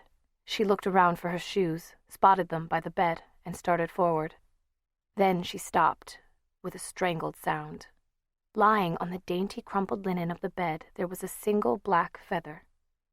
It was huge, horribly huge, and real and solid, with a thick, waxy-looking shaft. It looked almost obscene, resting there on the white percale sheets. Nausea swept over Elena, and she turned away. She couldn't breathe. Okay, Bonnie said. "If you feel that way about it, I'll get Dad to take you home." "You have to come too." It had just dawned on Elena that Bonnie was no safer in this house than she was. "You and your loved ones," she remembered, and turned to grasp Bonnie's arm. "You have to, Bonnie. I need you with me." And at last she got her way. The McCulloughs thought she was hysterical, that she was overreacting, possibly that she was having a nervous breakdown. But finally, they gave in. Mr. McCullough drove her and Bonnie to the Gilbert house, where, feeling like burglars, they unlocked the door and crept inside without waking anyone up. Even here, Elena couldn't sleep. She lay beside Bonnie's softly breathing form, staring toward her bedroom window, watching. Outside, the quince branches squeaked against the glass, but nothing else moved until dawn. That was when she heard the car. She'd know the wheezing sound of Matt's engine anywhere. Alarmed, she tiptoed to the window and looked out into the early morning stillness of another gray day. Then she hurried downstairs and opened the front door. "Stefan!" She had never been so glad to see anyone in her life. She flung herself upon him before he could even shut the car door. He swayed backward with the force of her impact, and she could feel his surprise. She wasn't usually so demonstrative in public. "Hey," he said, returning the hug gently. "Me too, but don't crush the flowers." "Flowers?" She pulled back to look at what he was carrying. Then she looked at his face. Then at Matt, who was emerging from the other side of the car. Stefan's face was pale and drawn. Matt's was puffy with tiredness, with bloodshot eyes. "You'd better come inside," she said at last, bewildered. "You both look awful." "It's Vervain," said Stefan sometime later. He and Elena were sitting at the kitchen table. Through the open doorway, Matt could be seen stretched out on the family room sofa, snoring gently. He'd flopped there after eating 3 bowls of cereal. Aunt Judith, Bonnie, and Margaret were still upstairs asleep, but Stefan kept his voice low just the same. "You remember what I told you about it," he said. "You said it helps keep your mind clear even when someone is using power to influence it?" Elena was proud of how steady her voice was. "Right, and that's one of the things Damon might try. He can use the power of his mind even from a distance, and he can do it whether you're awake or asleep." Tears filled Elena's eyes, and she looked down to hide them, gazing at the long, slender stems with the dried remains of tiny lilac flowers at the very tips. "Asleep," she said, afraid that this time her voice was not as steady. "Yes, he could influence you to come out of the house, say, or to let him in. But the Vervain should prevent that." Stefan sounded tired, but satisfied with himself. "Oh, Stefan, if only you knew," Elena thought. The gift had come one night too late. In spite of all her efforts, a tear fell, dripping onto the long green leaves. "Elena!" He sounded startled. "What is it? Tell me." He was trying to look into her face, but she bowed her head, pressing it into his shoulder. He put his arms around her, not trying to force her up again. "Tell me," he repeated softly. This was the moment. If she was ever going to tell him, it should be now. Her throat felt burned and swollen, and she wanted to let all the words inside pour out. But she couldn't. No matter what, I won't let them fight over me, she thought. "It's just that I was worried about you," she managed. "I didn't know where you'd gone or when you were coming back. I should have told you." "But that's all? There's nothing else upsetting you?" "That's all." Now she would have to swear Bonnie to secrecy about the crow. Why did one lie always lead to another? "What should we do with the vervain?" she asked, sitting back. "I'll show you tonight. Once I've extracted the oil from the seeds, you can rub it into your skin or add it to a bath. And you can make the dried leaves into a sachet and carry it with you, or put it under your pillow at night. I'd better give them to Bonnie and Meredith, too. They'll need protection." He nodded. "For now." He broke off a sprig and placed it in her hand. "Just take this to school with you. I'm going back to the boarding house to extract the oil." He paused a moment and then spoke. "Elena." "Yes?" "If I thought it would do you any good, I'd leave. I wouldn't expose you to Damon. But I don't think he'd follow me if I went. Not anymore. I think he might stay because of you." "Don't even think about leaving," she said fiercely, looking up at him. "Stefan, that's the one thing I couldn't stand. Promise you won't. Promise me." "I won't leave you alone with him," Stefan said, which was not quite the same thing, but there was no point in pushing him further. Instead, she helped him wake up Matt and saw them both off. Then, with a stem of dried vervain in her hand, She went upstairs to get ready for school. Bonnie yawned all the way through breakfast, and she didn't really wake up until they were outside walking to school with a brisk breeze in their faces. It was going to be a cold day. "I had a very weird dream last night," Bonnie said. Elena's heart jumped. She'd already tucked a sprig of vervain into Bonnie's backpack, down at the bottom where Bonnie wouldn't see it. But if Damon had gotten to Bonnie last night... "What about?" she said, bracing herself. "About you. I saw you standing under a tree and the wind was blowing. For some reason, I was afraid of you, and I didn't want to go any closer. You looked different, very pale but almost glowing. And then a crow flew down from the tree, and you reached out and grabbed it in mid-air. You were so fast it was unbelievable. And then you looked over at me with this expression. You were smiling, but it made me want to run. And then you twisted the crow's neck, and it was dead." Elena had listened to this with growing horror. Now she said, "That's a disgusting dream." "It is, isn't it?" said Bonnie composedly. "I wonder what it means. Crows are birds of ill omen in the legends. They can foretell a death." "It probably meant that you knew how upset I was finding that crow in the room." "Yes," Bonnie said. "Except for one thing. I had this dream before you woke us all up screaming." That day at lunchtime, there was another piece of violet paper on the office bulletin board. This one, though, read simply, "Look in personals." "What personals?" said Bonnie. Meredith, walking up at that moment with a copy of the Wildcat Weekly, the school newspaper, provided the answer. "Have you seen this?" she said. It was in the personal section, completely anonymous, with neither salutation nor signature. "I can't bear the thought of losing him. But he's so very unhappy about something, and if he won't tell me what it is, if he won't trust me that much, I don't see any hope for us." Reading it, Elena felt a burst of new energy through her tiredness. Oh, God. She hated whoever was doing this. She imagined shooting them, stabbing them, watching them fall. And then, vividly, she imagined something else. Yanking back a fistful of the thief's hair and sinking her teeth into an unprotected throat.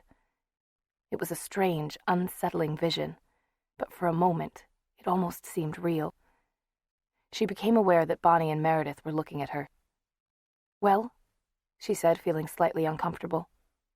"I could tell you weren't listening," sighed Bonnie. "I just said it still doesn't look like the killer's work to me. It doesn't seem like a murderer would be so petty." "Much as I hate to agree with her, she's right," Meredith said. "This smells like someone sneaky. Someone who had a grudge against you personally and who really wants to make you suffer."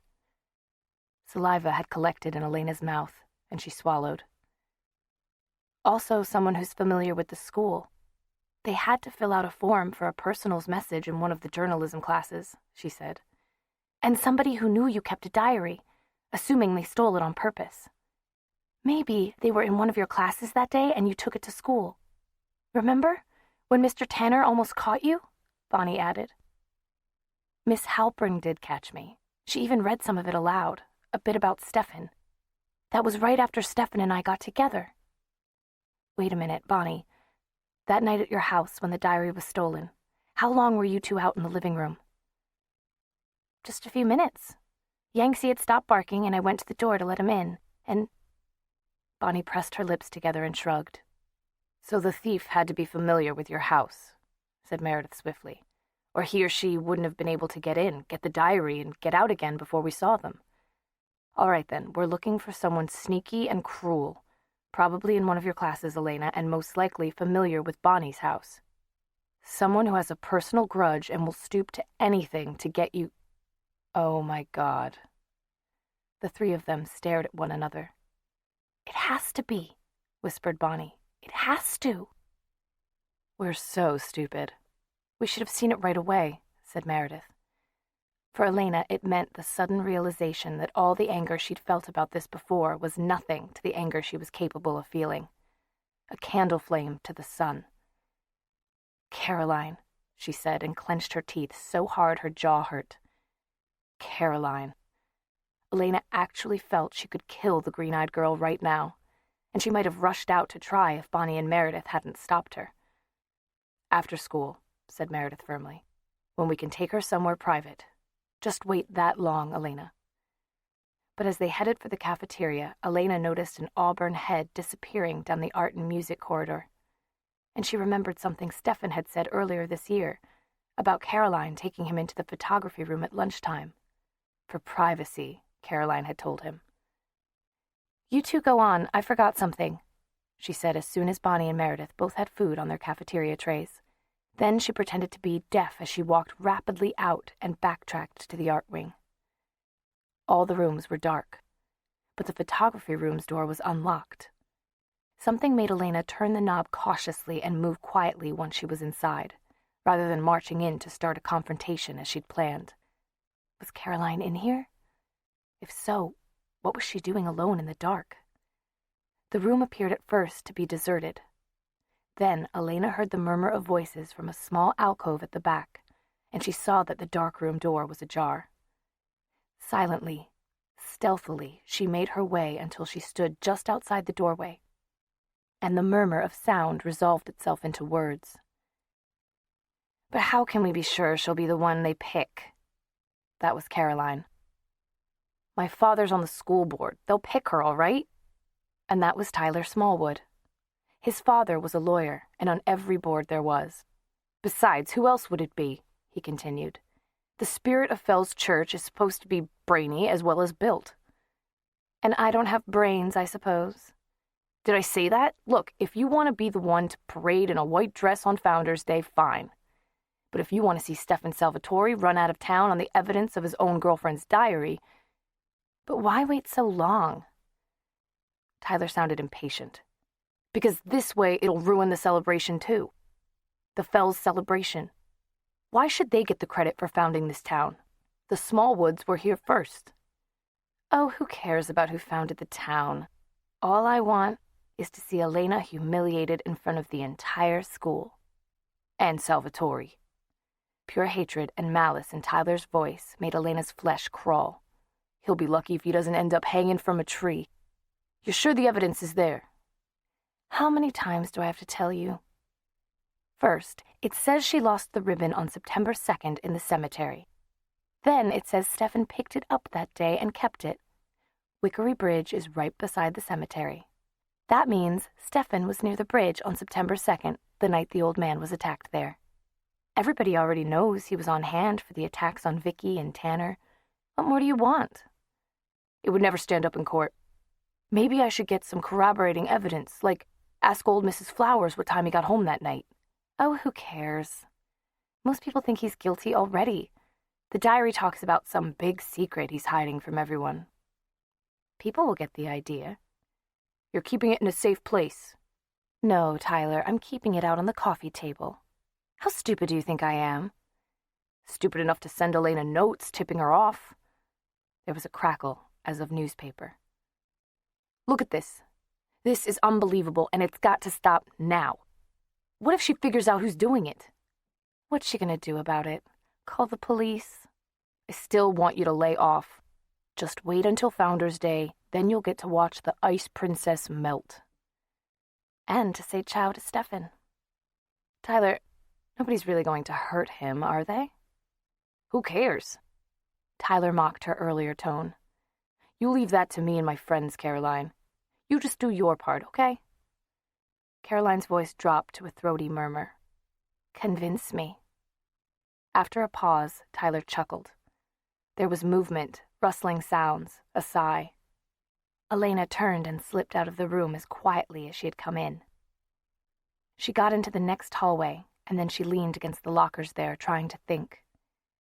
It was almost too much to absorb at once. Caroline, who had once been her best friend, had betrayed her and wanted to see her humiliated in front of the whole school. Tyler, who'd always seemed more an annoying jerk than a real threat, was planning to get Stefan driven out of town or killed. And the worst thing was that they were using Elena's own diary to do it. Now she understood the beginning of her dream last night. She'd had a dream like it the day before she had discovered that Stefan was missing. In both, Stefan had looked at her with angry, accusing eyes, and then he had thrown a book at her feet and walked away. Not a book, her diary, which had in it evidence that could be deadly to Stefan.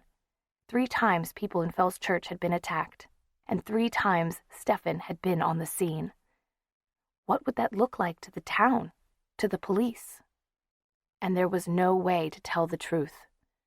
Supposing, she said, Stefan isn't guilty, it's his brother Damon who hates him and who knows how much Stefan hates even the thought of hurting and killing, and who followed Stefan around and attacked people to make Stefan think maybe Stefan had done it, to drive him mad. And who's here in town somewhere? Look for him in the cemetery or in the woods. But, oh, by the way, don't just search for a good-looking guy because he might be a crow at the moment. Incidentally, he's a vampire. She didn't even believe it herself. It sounded ludicrous. A twinge from the side of her neck reminded her how serious the ludicrous story really was. She felt odd today, almost as if she were sick. It was more than just tension and lack of sleep. She felt slightly dizzy, and at times the ground seemed to be spongy, giving way under her feet and then springing back. Flu symptoms, except that she was sure they weren't due to any virus in her bloodstream. Damon's fault again. Everything was Damon's fault except the diary. She had no one to blame for that but herself. If only she hadn't written about Stefan. If only she hadn't brought the diary to school. If only she hadn't left it in Bonnie's living room. If only. If only. Right now, all that mattered was that she had to get it back. Chapter 10. The bell rang. There was no time to go back to the cafeteria and tell Bonnie and Meredith. Elena set off for her next class, past the averted faces and hostile eyes that were becoming all too familiar these days. It was hard in history class not to stare at Caroline, not to let Caroline know she knew. Alaric asked about Matt and Stefan being absent for the 2nd day in a row, and Elena shrugged, feeling exposed and on display. She didn't trust this man with the boyish smile and the hazel eyes and the thirst for knowledge about Mr. Tanner's death. And Bonnie, who simply gazed at Alaric soulfully, was no help at all. After class, she caught a scrap of Sue Carson's conversation. "He's on vacation from college. I forget exactly where." Elena had had enough of discreet silence. She spun around and spoke directly to Sue and the girl Sue was talking to, bursting uninvited into their discussion. "If I were you," she said to Sue, "I would keep away from Damon. I mean that." There was startled, embarrassed laughter. Sue was one of the few people at school who hadn't shunned Elena, and now she was looking as if she wished she had. "You mean," said the other girl hesitantly, "because he's yours too? Or—" Elena's own laughter was harsh. "I mean because he's dangerous," she said. "And I'm not joking." They just looked at her. Elena saved them the further embarrassment of having to reply, or to get tactfully away by turning on her heel and leaving. She collected Bonnie from Alaric's cluster of after-school groupies and headed for Meredith's locker. "Where are we going? I thought we were going to talk to Caroline." "Not anymore," Elena said. "Wait until we get home. Then I'll tell you why." "I can't believe it," said Bonnie an hour later. "I mean, I believe it, but I can't believe it. Not even of Caroline." "It's Tyler," Elena said. "He's the one with the big plans. So much for men not being interested in diaries." "Actually, we should thank him," said Meredith. "Because of him, at least we have until Founders' Day to do something about it." "Why did you say it was supposed to be on Founders' Day, Elena?" "Tyler has something against the Fells." "But they're all dead," said Bonnie. "Well, that doesn't seem to matter to Tyler. I remember him talking about it in the graveyard, too, when we were looking at their tomb. He thinks they stole his ancestors' rightful place as the town's founders or something." "Elena," Meredith said seriously, Is there anything else in that diary that could hurt Stefan? Besides the thing about the old man, I mean. Isn't that enough? With those steady, dark eyes on her, Elena felt discomfort flutter between her ribs. What was Meredith asking? Enough to get Stefan run out of town, like they said, agreed Bonnie. Enough that we have to get the diary back from Caroline, Elena said. The only question is how. Caroline said she had it hidden somewhere safe. That probably means her house. Meredith chewed her lip thoughtfully. She's got just the one brother in 8th grade, right? And her mom doesn't work, but she goes shopping in Roanoke a lot. Do they still have a maid? Why?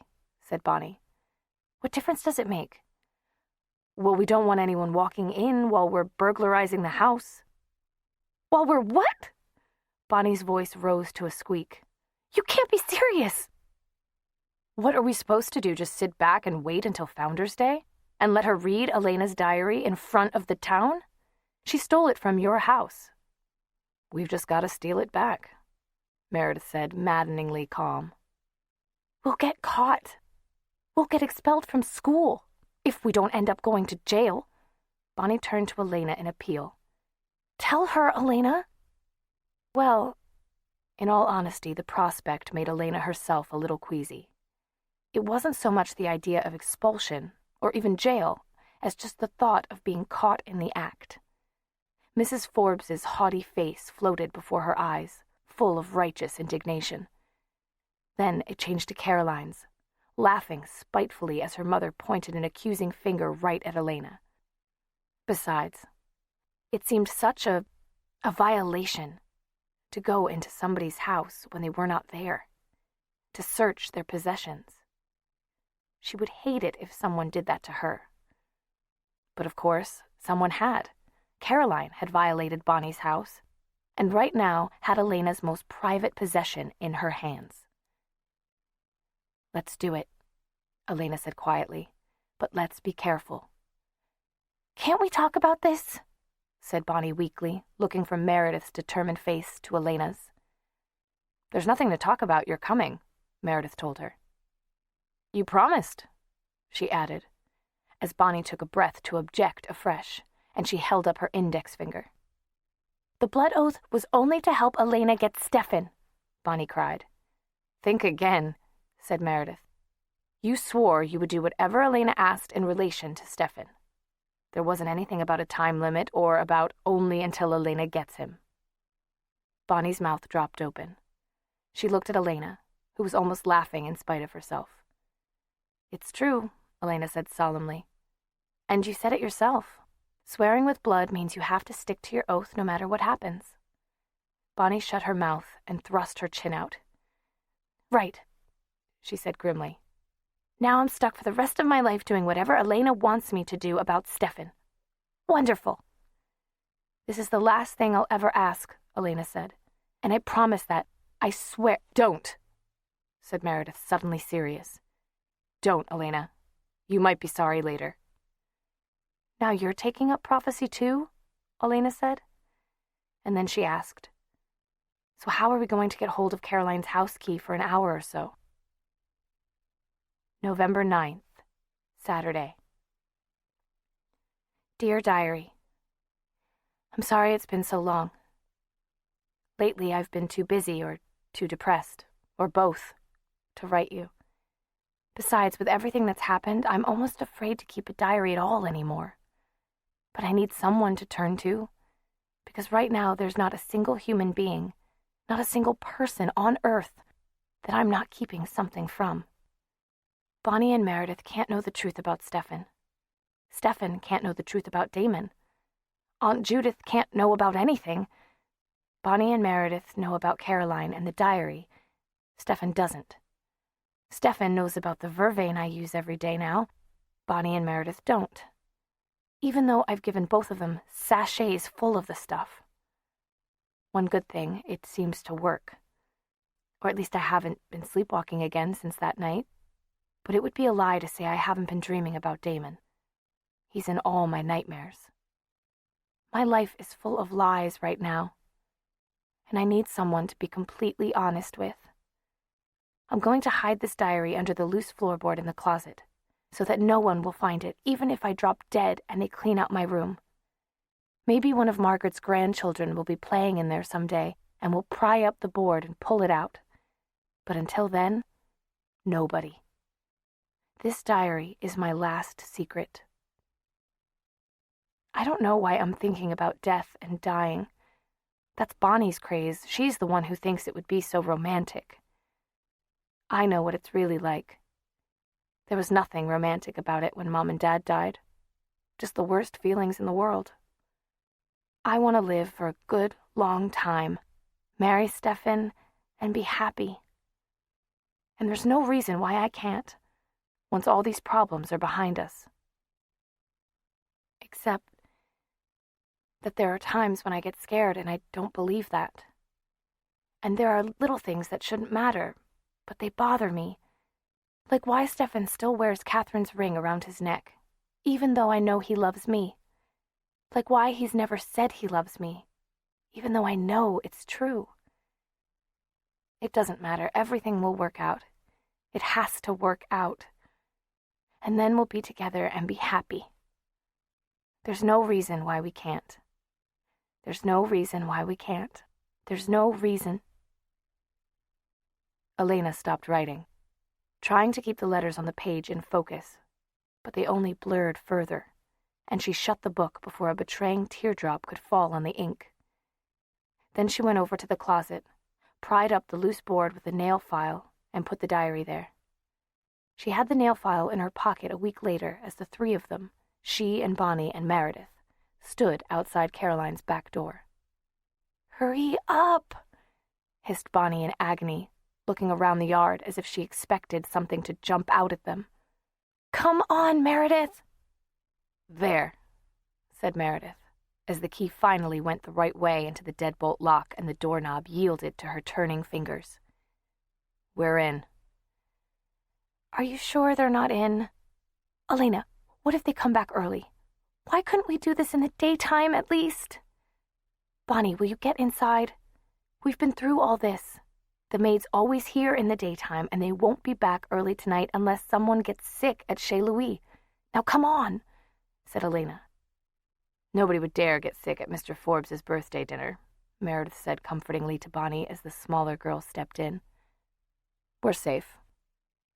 "If they've got enough money to go to expensive restaurants, you'd think they could afford to leave a few lights on," said Bonnie, refusing to be comforted. Privately, Elena agreed with this. It was strange and disconcerting to be wandering through someone else's house in the dark, and her heart pounded chokingly as they went up the stairs. Her palm, clutching the keychain flashlight that showed the way, was wet and slippery. But in spite of these physical symptoms of panic, her mind was still operating coolly, almost with detachment. "It's got to be in her bedroom," she said. Caroline's window faced the street, which meant they had to be even more careful not to show a light there. Elena swung the tiny beam of the flashlight around with a feeling of dismay. It was one thing to plan to search someone's room, to picture efficiently and methodically going through drawers. It was another thing actually to be standing here, surrounded by what seemed like thousands of places to hide something, and feeling afraid to touch anything in case Caroline noticed it had been disturbed. The other two girls were also standing still. "Maybe we should just go home," Bonnie said quietly, and Meredith did not contradict her. "We have to try. At least try," said Elena, hearing how tinny and hollow her voice sounded. She eased open a drawer on the highboy and shone the light onto dainty piles of lacy underwear. A moment's poking through them assured her there was nothing like a book there. She straightened the piles and shut the drawer again. Then she let out her breath. "It's not that hard," she said. "What we need to do is divide up the room and then search everything in our section. Every drawer, every piece of furniture, every object big enough to hide a diary in." She assigned herself the closet, and the first thing she did was prod at the floorboards with her nail file. But Caroline's boards all seemed to be secure, and the walls of the closet sounded solid. Rummaging through Caroline's clothes, She found several things she'd lent the other girl last year. She was tempted to take them back, but of course, she couldn't. A search of Caroline's shoes and purses revealed nothing, even when she dragged a chair over so that she could investigate the top shelf of the closet thoroughly. Meredith was sitting on the floor, examining a pile of stuffed animals that had been relegated to a chest with other childish mementos. She ran her long, sensitive fingers over each, checking for slits in the material. When she reached a fluffy poodle, she paused. "I gave this to her," she whispered. "I think for her 10th birthday. I thought she'd thrown it away." Elena couldn't see her eyes. Meredith's own flashlight was turned on the poodle, but she knew how Meredith was feeling. "I tried to make up with her," she said softly. "I did, Meredith, at the haunted house. But she as good as told me she would never forgive me for taking Stefan from her. I wish things could be different, but she won't let them be. So now it's war." "So now it's war," said Elena, flat and final. She watched as Meredith put the poodle aside and picked up the next animal. Then she turned back to her own search. But she had no better luck with the dresser than she had with the closet. And with every moment that passed, she felt more uneasy, more certain that they were about to hear a car pulling into the Forbes' driveway. "It's no use," Meredith said at last, feeling underneath Caroline's mattress. "She must have hidden in... Wait, there's something here. I can feel a corner." Elena and Bonnie stared from opposite ends of the room, momentarily frozen. "I've got it. Elena, it's a diary." Relief swooped through Elena then, and she felt like a crumpled piece of paper being straightened and smoothed. She could move again. Breathing was wonderful. She'd known all along that nothing really terrible could happen to Stefan. Life couldn't be that cruel. Not to Elena Gilbert. They were all safe now. But Meredith's voice was puzzled. "It's a diary, but it's green, not blue. It's the wrong one." "What?" Elena snatched the little book, shining her light on it, trying to make the emerald green of the cover change into sapphire blue. It didn't work. This diary was almost exactly like hers, but it wasn't hers. "It's Caroline's," she said stupidly, still not wanting to believe it. Bonnie and Meredith crowded close. They all looked at the closed book, and then at one another. "There might be clues," said Elena slowly. "It's only fair," agreed Meredith. But it was Bonnie who actually took the diary and opened it. Elena peered over her shoulder at Caroline's spiky, back-slanted writing. So different from the block letters of the purple notes. At first, her eyes wouldn't focus, but then a name leapt out at her. Elena. "Wait, what's that?"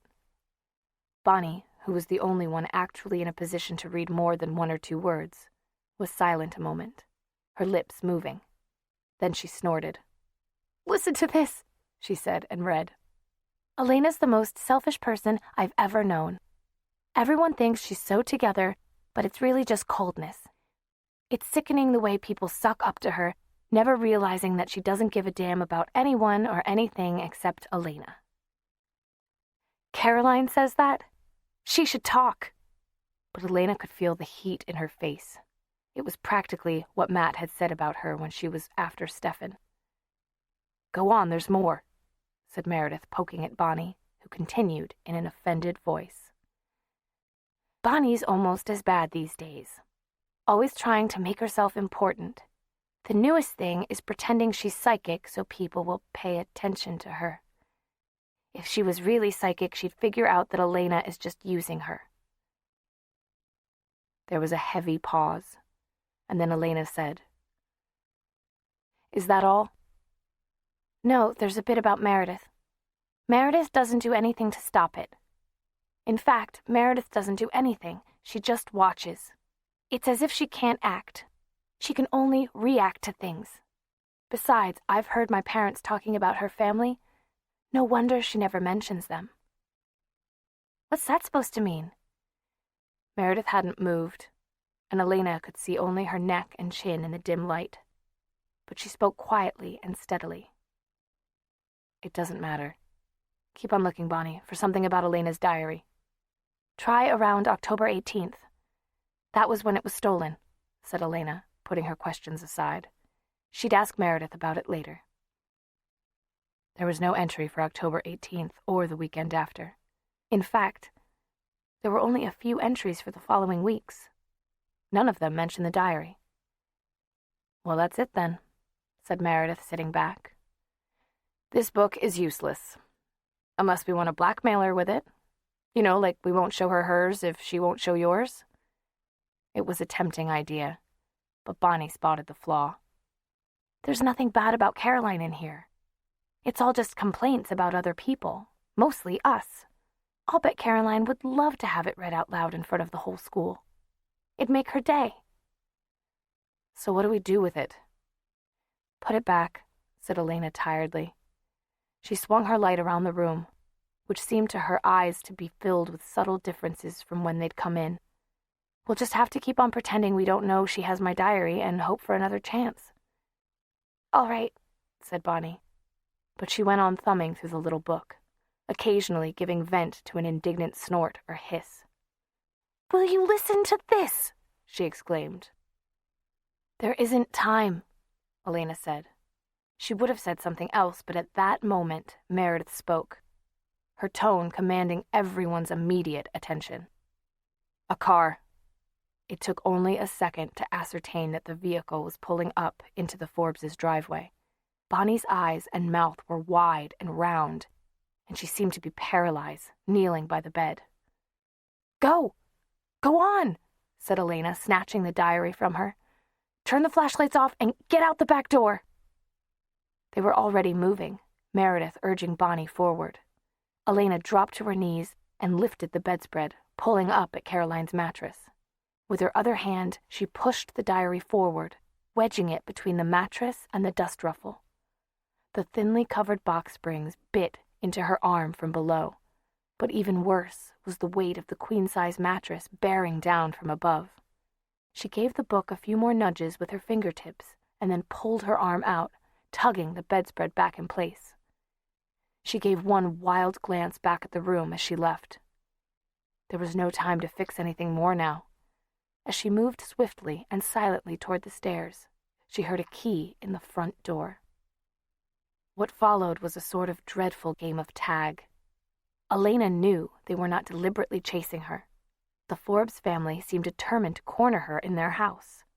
She turned back the way she had come as voices and lights materialized in the hall as they headed up the stairs. She fled from them into the last doorway down the hall, and they seemed to follow. They moved across the landing. They were right outside the master bedroom. She turned toward the adjoining bathroom, but then saw lights spring to life under the closed door, cutting off her escape. She was trapped. At any moment, Caroline's parents might come in. She saw the French windows leading to a balcony and made her decision in that same instant. Outside, the air was cool, and her panting breath showed faintly. Yellow light burst forth from the room beside her, and she huddled even farther to the left, keeping out of its path. Then, the sound she had been dreading came with terrible clarity. The snick of a door handle, followed by a billowing of curtains inward as the French windows opened. She looked around frantically. It was too far to jump to the ground, and there was nothing to grab hold of to climb down. That left only the roof. But there was nothing to climb up either. Still, some instinct made her try. And she was on the balcony railing and groping for a handhold above, even as a shadow appeared on the filmy curtains. A hand parted them. A figure began to emerge, and then Elena felt something clasping her own hand, locking on her wrist and hauling her upward. Automatically, she boosted with her feet and felt herself scrambling onto the shingled roof. Trying to calm her ragged breath, She looked over gratefully to see who her rescuer was, and froze. Chapter 11. The name is Salvatore, as in Savior, he said. There was a brief flash of white teeth in the darkness. Elena looked down. The overhang of the roof obscured the balcony, but she could hear shuffling sounds down there. But they were not the sounds of pursuit, and there was no sign that her companion's words had been overheard. A minute later, she heard the French windows close. "I thought it was Smith," she said, still looking down into the darkness. Damon laughed. It was a terribly engaging laugh, without the bitter edge of Stefan's. It made her think of the rainbow lights on the crow's feathers. Nevertheless, she was not fooled. Charming as he seemed, Damon was dangerous, almost beyond imagination. That graceful, lounging body was 10 times stronger than a human's. Those lazy, dark eyes were adapted to seeing perfectly at night. The long-fingered hand that had pulled her up to the roof could move with impossible quickness. And most disturbing of all, his mind was the mind of a killer, a predator. She could feel it just beneath his surface. He was different from a human. He had lived so long by hunting and killing that he'd forgotten any other way. And he enjoyed it, not fighting his nature as Stefan did, but glorying in it. He had no morals and no conscience, and she was trapped here with him in the middle of the night. She settled back on one heel, ready to jump into action at any minute. She ought to be angry with him now, after what he'd done to her in the dream. She was, but there was no point in expressing it. He knew how furious she must be, and he would only laugh at her if she told him. She watched him quietly, intently, waiting for his next move. But he didn't move. Those hands that could dart as quickly as striking snakes rested motionlessly on his knees. His expression reminded her of the way he'd looked at her once before. The first time they'd met, she'd seen the same guarded, reluctant respect in his eyes. Except that then, there had also been surprise in them. Now there was none. "You're not going to scream at me, or faint," he said, as if offering her the standard options. Elena was still watching him. He was much stronger than she was, and faster. But if she needed to, she thought, she could get to the edge of the roof before he reached her. It was a 30-foot drop if she missed the balcony, but she might decide to risk it. It all depended on Damon. "I don't faint," she said shortly. "And why would I scream at you? We were playing a game. I was stupid that night, and so I lost.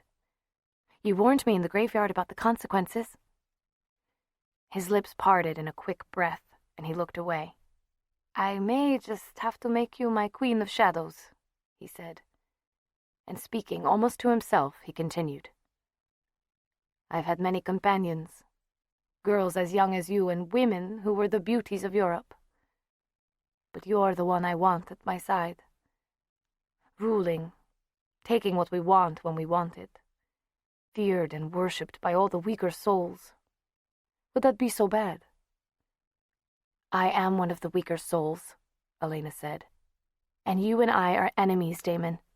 We can never be anything else." "Are you sure?" He looked at her, and she could feel the power of his mind as it touched hers, like the brush of those long fingers. But there was no dizziness, no feeling of weakness or succumbing. That afternoon she'd had a long soak, as she always did these days, in a hot bath sprinkled with dried vervain. Damon's eyes flashed with understanding, but he took the setback with good grace. "What are you doing here?" he said casually. It was strange, but she felt no need to lie to him. "Caroline took something that belonged to me. A diary. I came to get it back." A new look flickered in the dark eyes. "Undoubtedly to protect my worthless brother somehow," he said, annoyed. Stefan isn't involved in this. Oh, isn't he? She was afraid he understood more than she meant him to. Strange. He always seems to be involved when there's trouble. He creates problems. Now, if he were out of the picture... Elena spoke steadily. If you hurt Stefan again, I'll make you sorry. I'll find some way to make you wish you hadn't, Damon. I mean it. I see. Well then, I'll just have to work on you, won't I? Elena said nothing. She talked herself into a corner, agreeing to play this deadly game of his again. She looked away. I'm going to have you in the end, you know, he said softly. It was the voice he'd used at the party when he'd said, easy, easy. There was no mockery or malice now. He was simply stating a fact. By hook or by crook, as you people say. That's a nice phrase. You'll be mine before the next snow flies. Elena tried to conceal the chill she felt, but she knew he saw anyway. Good, he said. You do have some sense. You're right to be afraid of me. I'm the most dangerous thing you're ever likely to encounter in your life. But just now, I have a business proposition for you. A business proposition? Exactly. You came here to get a diary, but you haven't got it. He indicated her empty hands. You failed, didn't you? When Elena made no reply, he went on. And since you don't want my brother involved, he can't help you. But I can, and I will. You will? Of course. For a price. Elena stared at him. Blood flamed in her face. When she managed to get the words out, they would come only in a whisper. What price? A smile gleamed out of the darkness. A few minutes of your time, Elena. A few drops of your blood. An hour or so spent with me, alone. Elena couldn't find the right word. Every epithet she knew was too mild. I'll have it anyway, eventually, he said in a reasonable tone. If you are honest, you'll admit that to yourself. Last time wasn't the last.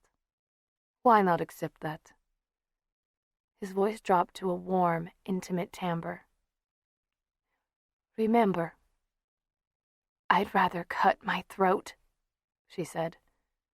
An intriguing thought, but I can do it so much more enjoyably. He was laughing at her. Somehow, on top of everything else today, this was too much. You're disgusting, you know that? She said. You're sickening. She was shaking now, and she couldn't breathe. I'd die before I'd give in to you. I'd rather... She wasn't sure what made her do it. When she was with Damon, a sort of instinct took over her, and at that moment, she did feel that she'd rather risk anything than let him win this time. She noticed, with half her mind, that he was sitting back, relaxed, enjoying the turn his game was taking. The other half of her mind was calculating how far the roof overhung the balcony. I'd rather do this, she said, and flung herself sideways. She was right. He was off guard and couldn't move fast enough to stop her. She felt free space below her feet and spinning terror as she realized the balcony was farther back than she'd thought. She was going to miss it. But she hadn't reckoned on Damon. His hand shot out, not quick enough to keep her on the roof, but keeping her from falling any farther. It was as if her weight was nothing to him. Reflexively, Elena grasped the shingled edge of the roof and tried to get a knee up. His voice was furious. You little fool! If you're that eager to meet death, I can introduce you myself. Let go of me, said Elena through her teeth. Someone was going to come out on that balcony at any second. She was sure of it. Let go of me. Here and now. looking into those unfathomable black eyes. She realized he was serious. If she said yes, he would drop her. "It would be a fast way to end things, wouldn't it?" she said. Her heart was pounding in fear, but she refused to let him see that. But such a waste. With one motion, he jerked her to safety, to himself. His arms tightened around her, pressing her to the lean hardness of his body, and suddenly Elena could see nothing. She was enveloped. Then she felt those flat muscles gathering themselves like some great cats, and the two of them launched into space. She was falling. She couldn't help but cling to him as the only solid thing in the rushing world around her. Then he landed, cat-like, taking the impact easily. Stefan had done something similar once, but Stefan had not held her this way afterward, bruisingly close, with his lips almost in contact with hers. "Think about my proposition," he said. She could not move or look away, and this time she knew that it was no power that he was using, but simply the wildfire attraction between them. It was useless to deny it. Her body responded to his. She could feel his breath on her lips. "I don't need you for anything," she told him. She thought he was going to kiss her then, but he didn't. Above them there was the sound of French windows opening and an angry voice on the balcony. "Hey, what's going on? Somebody out there?" "This time I did you a favor," Damon said, very softly, still holding her. "Next time, I'm going to collect." She couldn't have turned her head away. If he'd kissed her then, she would have let him. But suddenly the hardness of his arms melted around her, and his face seemed to blur. It was as if the darkness was taking him back into itself. Then black wings caught and beat the air, and a huge crow was soaring away. Something, a book or a shoe, was hurled after it from the balcony. It missed by a yard. "Damn birds!" said Mr. Forbes' voice from above. "They must be nesting on the roof." Shivering with her arms locked around her, Elena huddled in the darkness below until he went back inside. She found Meredith and Bonnie crouching by the gate. "What took you so long?" Bonnie whispered. "We thought you were caught." "I almost was. I had to stay until it was safe." Elena was so used to lying about Damon that she did it now without conscious effort. "Let's go home," she whispered. "There's nothing more we can do." When they parted at Elena's door, Meredith said, "It's only 2 weeks until Founder's Day." "I know." For a moment, Damon's proposition swam in Elena's mind, but she shook her head to clear it. "I'll think of something," she said. She hadn't thought of anything by the next day of school. The one encouraging fact was that Caroline didn't seem to have noticed anything amiss in her room, but that was all Elena could find to be encouraged about. There was an assembly that morning, at which it was announced that the school board had chosen Elena as the student to represent the spirit of Fell's Church. All through the principal's speech about it, Caroline's smile had blazed forth, triumphant and malicious. Elena tried to ignore it. She did her best to ignore the slights and snubs that came even in the wake of the assembly, but it wasn't easy. It was never easy, and there were days when she thought she would hit someone or just start screaming, but so far she'd managed. That afternoon, waiting for the 6th period history class to be let out, Elena studied Tyler Smallwood. Since coming back to school, he had not addressed one word to her directly. He'd smiled as nastily as Caroline during the principal's announcement. Now, as he caught sight of Elena standing alone, he jostled Dick Carter with his elbow. "What's that there?" he said. "A wallflower." "Stefan, where are you?" thought Elena. But she knew the answer to that. Halfway across school, in astronomy class. Dick opened his mouth to say something, but then his expression changed. He was looking beyond Elena, down the hall. Elena turned and saw Vicky. Vicky and Dick had been together before the homecoming dance. Elena supposed they still were, but Dick looked uncertain, as if he wasn't sure what to expect from the girl who was moving toward him. There was something odd about Vicky's face, about her walk.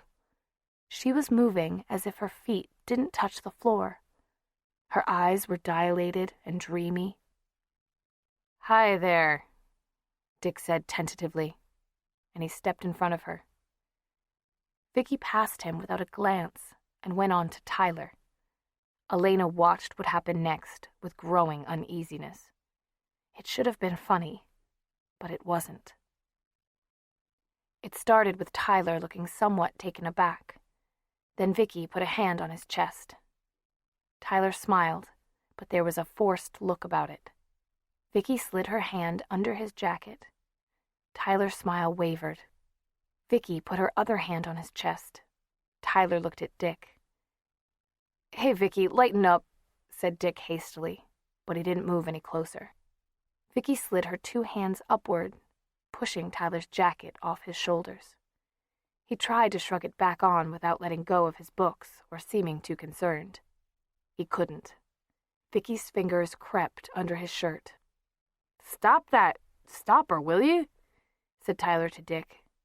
He'd backed up into the wall. "Hey, Vicky, let go. Don't do that."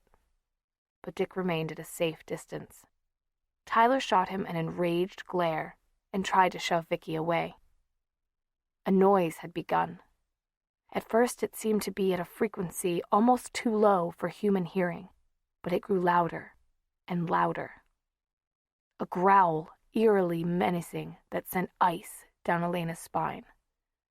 Tyler was looking pop-eyed with disbelief, and she soon realized why. The sound was coming from Vicky. Then everything happened at once. Tyler was on the ground with Vicky's teeth snapping inches from his throat. Elena, all quarrels forgotten, was trying to help Dick pull her off. Tyler was howling. The history room door was open, and Alaric was shouting, "Don't hurt her. Be careful. It's epilepsy. We just need to get her lying down." Vicky's teeth snapped again as he reached a helpful hand into the melee. The slender girl was stronger than all of them together, and they were losing control of her. They weren't going to be able to hold her much longer. It was with intense relief that Elena heard a familiar voice at her shoulder. "Vicky, calm down. It's all right. Just relax now." With Stefan grasping Vicky's arm and talking to her soothingly, Elena dared to slacken her own grip. And it seemed, at first, that Stefan's strategy was working. Vicky's clawing fingers loosened, and they were able to lift her off Tyler. As Stefan kept speaking to her, she went limp, and her eyes shut. "That's good. You're feeling tired now. It's all right to go to sleep." But then, abruptly, it stopped working, and whatever power Stefan had been exercising over her was broken. Vicky's eyes flew open, and they bore no resemblance to the startled fawn's eyes Elena had seen in the cafeteria. They were blazing with red fury. She snarled at Stefan and burst out fighting with fresh strength. It took 5 or 6 of them to hold her down while somebody called the police. Elena stayed where she was, talking to Vicky, sometimes yelling at her, until the police got there. None of it did any good. Then she stepped back and saw the crowd of onlookers for the first time. Bonnie was in the front row, staring open-mouthed. So was Caroline. "What happened?" said Bonnie as the officials carried Vicky away. Elena, panting gently, pushed a strand of hair out of her eyes. "She went crazy and tried to undress Tyler." Bonnie pursed her lips. "Well, she'd have to be crazy to want to, wouldn't she?" And she threw a smirk over her shoulder directly at Caroline. Elena's knees were rubbery, and her hands were shaking. She felt an arm go around her, and she leaned against Stefan gratefully. Then she looked up at him. Epilepsy? She said with disbelieving scorn. He was gazing down the hall after Vicky. Alaric Saltzman, still shouting instructions, was apparently going with her. The group turned the corner. "I think class was just dismissed," Stefan said. "Let's go." They walked toward the boarding house in silence, each lost in thought. Elena frowned and several times glanced over at Stefan, but it wasn't until they were alone in his room that she spoke. "Stefan, what is all this? What's happening to Vicky?" "That's what I've been wondering. There's only one explanation I can think of. And it's that she's still under attack." "You mean Damon's still... Oh my God. Oh, Stefan, I should have given her some of the vervain. I should have realized." "It wouldn't have made any difference. Believe me." She had turned toward the door as if to go after Vicky that minute, but he pulled her gently back. "Some people are more easily influenced than others, Elena. Vicky's will was never very strong. It belongs to him now." Slowly, Elena sat down. "Then there's nothing anyone can do? But Stefan, will she become like you and Damon?" "It depends." His tone was bleak. "It's not just a matter of how much blood she loses. She needs his blood in her veins to make the change complete. Otherwise, she'll just end up like Mr. Tanner. Drained, used up, dead." Elena took a long breath. There was something else she wanted to ask him about. Something she'd wanted to ask him for a long time. "Stefan, when you spoke to Vicky back there, I thought it was working. You were using your powers on her, weren't you?" "Yes." "But then she just went crazy again. What I mean is, Stefan, you are okay, aren't you? Your powers have come back?" He didn't answer, but that was answer enough for her. "Stefan, why didn't you tell me? What's wrong?" She went around and knelt by him so that he had to look at her. "It's taking me a while to recover, that's all. Don't worry about it." "I am worried. Isn't there anything we can do?" "No," he said, but his eyes dropped. Comprehension swept through Elena. "Oh," she whispered, sitting back. Then she reached for him again, trying to get hold of his hands. "Stefan, listen to me." "Elena, no. Don't you see? It's dangerous. Dangerous for both of us, but especially for you. It could kill you, or worse." "Only if you lose control," she said. "And you won't." "Kiss me." "No," said Stefan again. He added less harshly, "I'll go out hunting tonight as soon as it's dark." "Is that the same?" she said.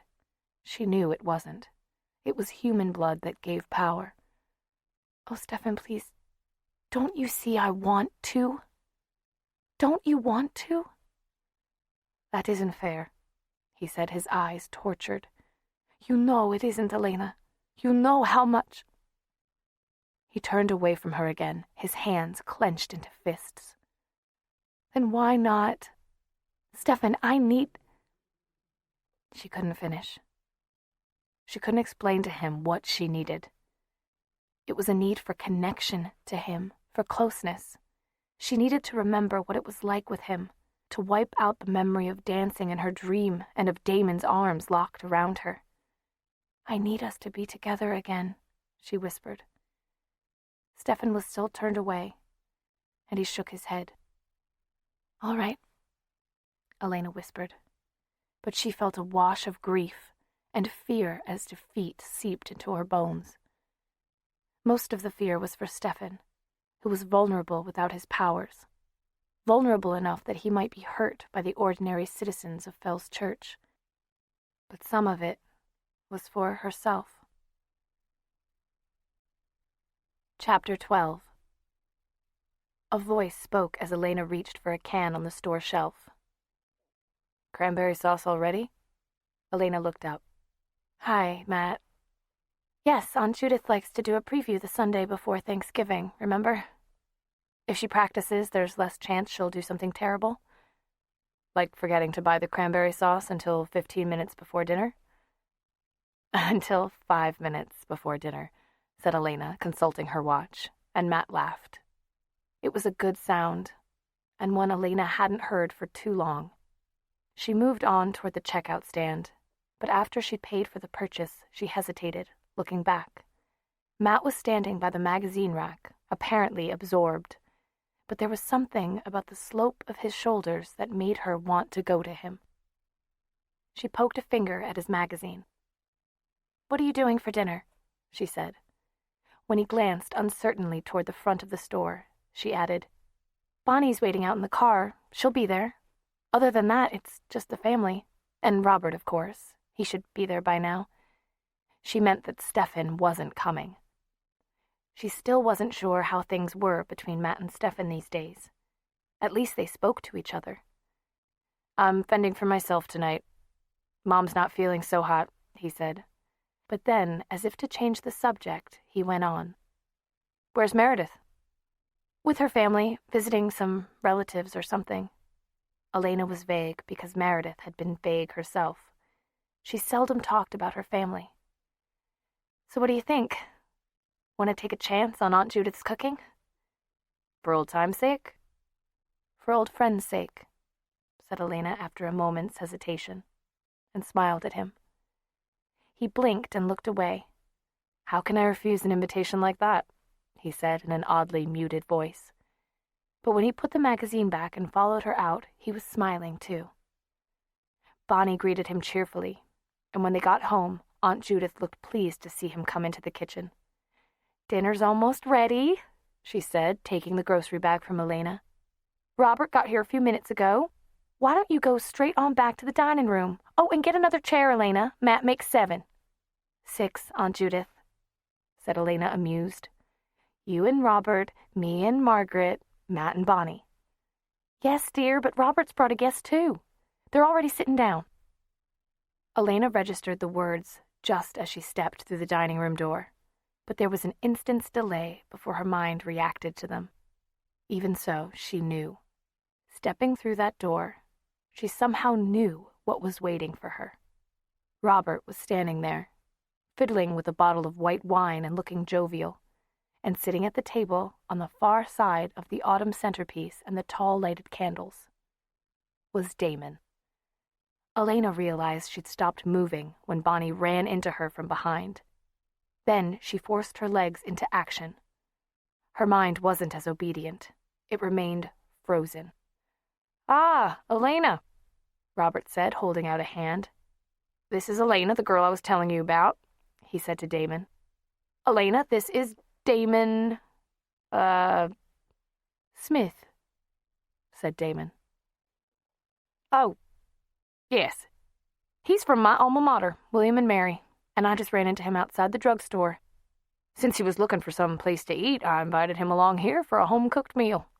Damon, these are some friends of Elena's, Matt and Bonnie." "Hi," said Matt. Bonnie just stared.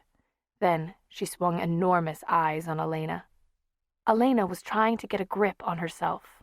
She didn't know whether to shriek, march out of the room, or throw the glass of wine Robert was pouring in Damon's face. She was too angry, for the moment, to be frightened. Matt went to bring in a chair from the living room. Elena wondered at his casual acceptance of Damon, and then realized he hadn't been at Alaric's party. He wouldn't know what had happened there between Stefan and the visitor from college. Bonnie, though, looked ready to panic. She was gazing at Elena imploringly. Damon had risen and was holding out a chair for her. Before Elena could come up with a response, she heard Margaret's high little voice in the doorway. "Matt, do you want to see my kitty? Aunt Judith says I can keep her. I'm going to call her Snowball." Elena turned, fired with an idea. "She's cute," Matt was saying obligingly, bending over the little mound of white fur in Margaret's arms. He looked startled as Elena unceremoniously grabbed the kitten from under his nose. "Here, Margaret, let's show your kitty to Robert's friend," she said, and thrust the fluffy bundle into Damon's face, all but throwing it at him. Pandemonium ensued. Snowball swelled to twice her normal size as her fur stood on end. She made a noise like water dropped on a red-hot griddle, and then she was a snarling, spitting cyclone that clawed Elena, swiped at Damon, and ricocheted off the walls before tearing out of the room. For an instant, Elena had the satisfaction of seeing Damon's night-black eyes slightly wider than usual. Then the lids drooped down, hooding them again, and Elena turned to face the reaction of the other occupants of the room. Margaret was just opening her mouth for a steam engine wail. Robert was trying to forestall it, hustling her off to find the cat. Bonnie had her back pressed flat against the wall, looking desperate. Matt and Aunt Judith, who was peering in from the kitchen, just looked appalled. "I guess you don't have a way with animals," she said to Damon, and took her seat at the table. She nodded to Bonnie, who reluctantly peeled herself off the wall and scuttled for her own seat before Damon could touch the chair. Bonnie's brown eyes slid around to follow him as he sat down in turn. After a few minutes, Robert reappeared with a tear-stained Margaret and frowned sternly at Elena. Matt pushed his own chair in silently, although his eyebrows were in his hair. As Aunt Judith arrived and the meal began, Elena looked up and down the table. A bright haze seemed to lie over everything, and she had a feeling of unreality. But the scene itself looked almost unbelievably wholesome, like something out of a commercial. Just your average family sitting down to eat turkey, she thought. One slightly flustered maiden aunt, worried that the peas will be mushy and the rolls burnt. One comfortable uncle-to-be. One golden-haired teenage niece and her tow-headed baby sister. One blue-eyed boy-next-door type. One sprightly girlfriend. One gorgeous vampire passing the candied yams. A typical American household. Bonnie spent the first half of the meal telegraphing "what do I do" messages to Elena with her eyes. But when all Elena telegraphed back was nothing, she apparently decided to abandon herself to her fate. She began to eat. Elena had no idea what to do. To be trapped like this was an insult, a humiliation, and Damon knew it. He had Aunt Judith and Robert dazzled, though, with compliments about the meal and light chat about William and Mary. Even Margaret was smiling at him now, and soon enough, Bonnie would go under. "Fells Church is having its Founders' Day celebration next week," Aunt Judith informed Damon, her thin cheeks faintly pink. "It would be so nice if you could come back for that." "I'd like to," said Damon affably. Aunt Judith looked pleased. "And this year, Elena has a big part in it. She's been chosen to represent the spirit of Fells Church." "You must be proud of her," said Damon. "Oh, we are," Aunt Judith said. "So you'll try to come then?" Elena broke in, buttering a roll furiously. "I've heard some news about Vicky," she said. "You remember? The girl who was attacked?" She looked pointedly at Damon. There was a short silence. Then Damon said, "I'm afraid I don't know her." "Oh, I'm sure you do. About my height, brown eyes, light brown hair. Anyway, she's getting worse." "Oh, dear," said Aunt Judith. "Yes, apparently the doctors can't understand it. She just keeps getting worse and worse, as if the attack was still going on." Elena kept her eyes on Damon's face as she spoke, but he displayed only a courteous interest. "Have some more stuffing," she finished, propelling a bowl at him. "No, thank you. I'll have some more of this, though." He held a spoonful of jellied cranberry sauce up to one of the candles so that light shone through it. "It's such a tantalizing color." Bonnie, like the rest of the people at the table, looked up at the candle when he did this. But Elena noticed she didn't look down again. She remained gazing into the dancing flame, and slowly all expression disappeared from her face. "Oh, no," thought Elena, as a tingle of apprehension crept through her limbs. She'd seen that look before. She tried to get Bonnie's attention, but the other girl seemed to see nothing but the candle. And then the elementary children put on a pageant about the town's history, Aunt Judith was saying to Damon. But the ending ceremony is done by older students. Elena, how many seniors will be doing the readings this year? Just 3 of us. Elena had to turn to address her aunt, and it was while she was looking at Aunt Judith's smiling face that she heard the voice. Death, Aunt Judith gasped. Robert paused with his fork halfway to his mouth. Elena wished wildly and absolutely hopelessly for Meredith. Death, said the voice again. Death is in this house. Elena looked around the table and saw that there was no one to help her.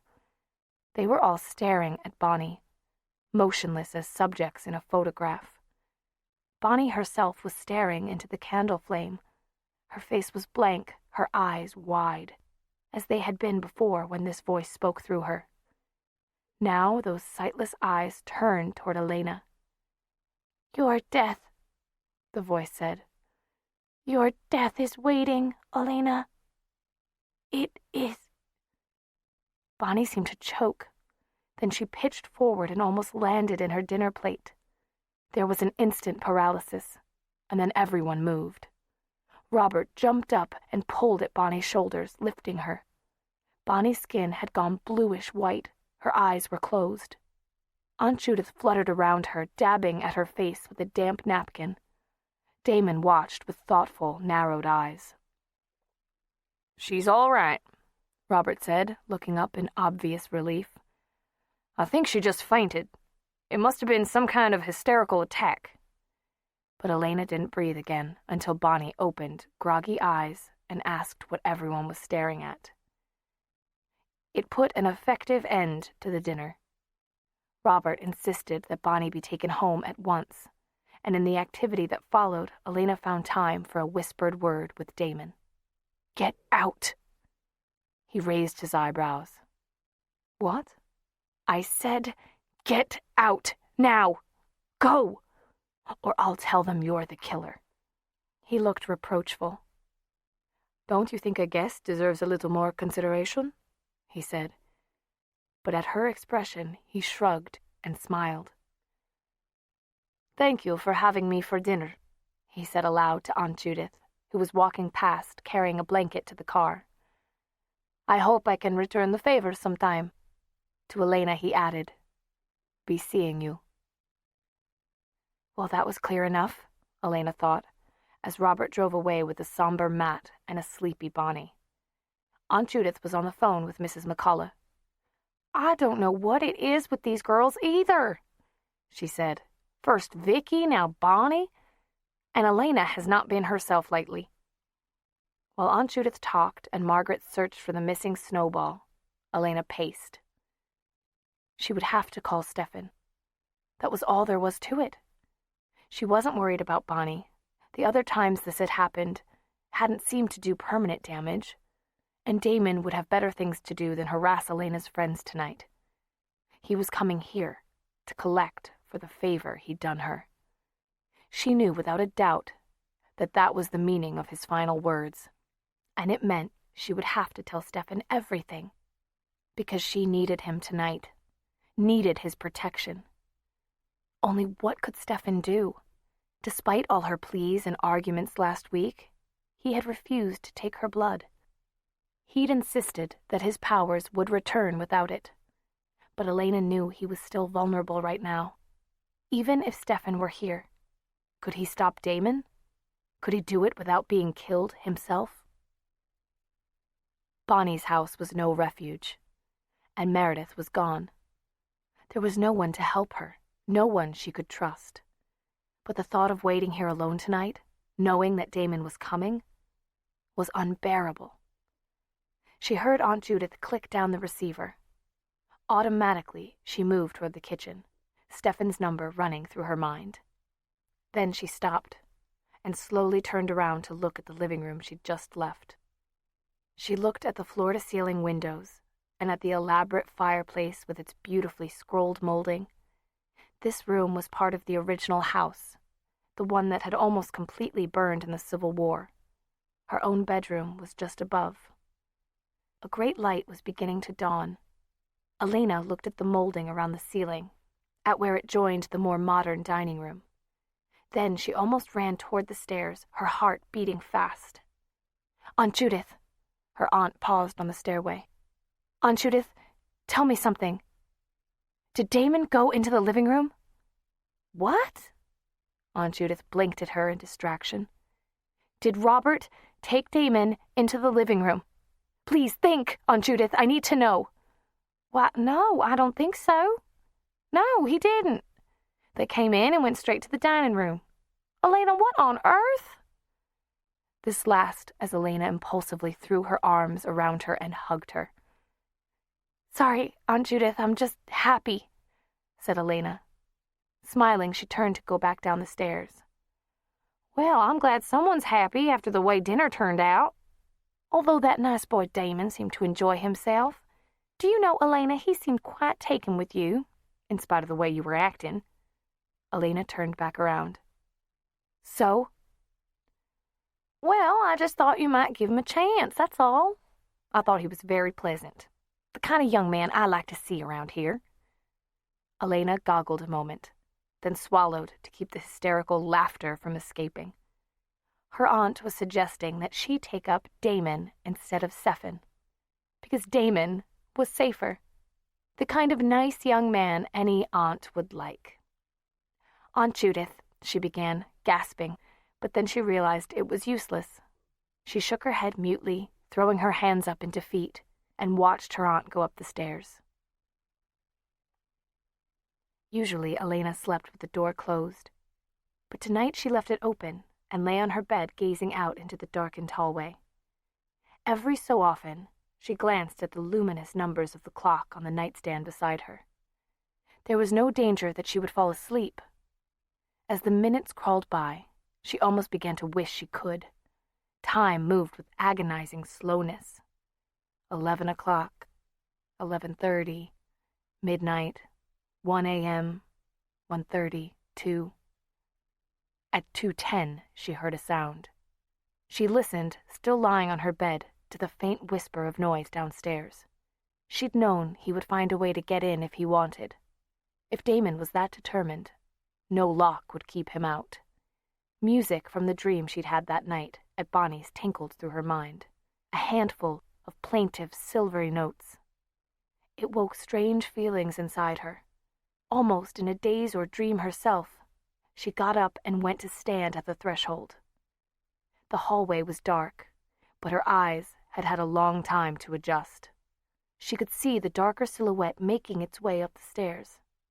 When it reached the top, she saw the swift, deadly glimmer of his smile. She waited, unsmiling, until he reached her and stood facing her, with only a yard of hardwood floor between them. The house was completely silent. Across the hall, Margaret slept.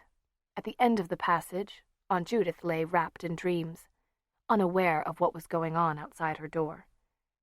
Damon said nothing, but he looked at her, his eyes taking in the long, white nightgown with its high, lacy neck. Elena had chosen it because it was the most modest one she owned, but Damon obviously thought it attractive. She forced herself to stand quietly, but her mouth was dry and her heart was thudding dully. Now was the time. In another minute she would know. She backed up without a word or gesture of invitation, leaving the doorway empty.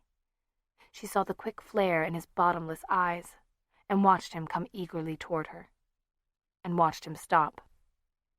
He stood just outside her room, plainly disconcerted. He tried again to step forward but could not. Something seemed to be preventing him from moving any farther. On his face, surprise gave way to puzzlement and then anger. He looked up, his eyes raking over the lintel, scanning the ceiling on either side of the threshold. Then, as the full realization hit him, his lips pulled back from his teeth in an animal snarl. safe on her side of the doorway, Elena laughed softly. It had worked. "My room and the living room below are all that's left of the old house," she said to him. "And of course, that was a different dwelling place. One you were not invited into, and never will be." His chest was heaving with anger, his nostrils dilated, his eyes wild. Waves of black rage emanated from him. He looked as if he would like to tear the walls down with his hands, which were twitching and clenching with fury. Triumph and relief made Elena giddy. "You'd better go now," she said. "There's nothing for you here." 1 minute more, those menacing eyes blazed into hers, and then Damon turned around. But he didn't head for the stairway. Instead, he took 1 step across the hall and laid his hand on the door to Margaret's room. Elena started forward before she knew what she was doing. She stopped in the doorway, grasping the casing trim, her own breath coming hard. His head whipped around and he smiled at her, a slow, cruel smile.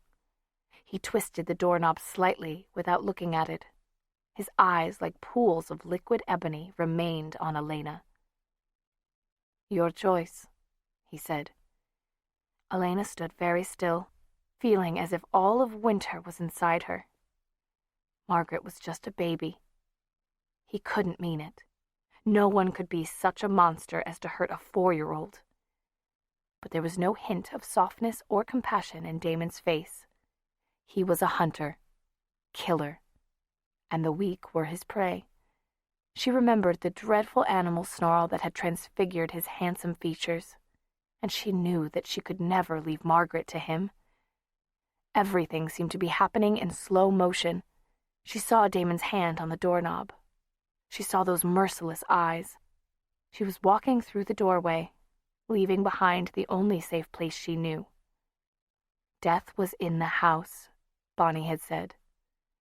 And now Elena had gone to meet death of her own free will. She bowed her head to conceal the helpless tears that came to her eyes. It was over. Damon had won.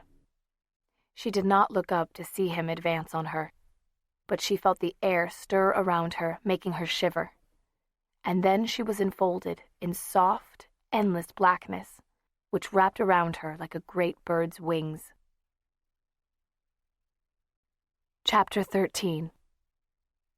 Elena stirred, then opened heavy eyelids. Light was showing around the edges of the curtains. She found it hard to move, so she lay there on her bed and tried to piece together what had happened last night. Damon had come here and threatened Margaret, and so Elena had gone to him. He'd won. But why hadn't he finished it? Elena lifted a languid hand to touch the side of her neck, already knowing what she would find. Yes, there they were. 2 small punctures that were tender and sensitive to pressure. Yet she was still alive. He'd stopped short of carrying out his promise. Why? Her memories of the last hours were confused and blurry. Only fragments were clear. Damon's eyes looking down at her, filling her whole world. The sharp sting at her throat. And later, Damon opening his shirt. Damon's blood welling from a small cut in his neck. He'd made her drink his blood then, if made was the right word. She didn't remember putting up any resistance or feeling any revulsion.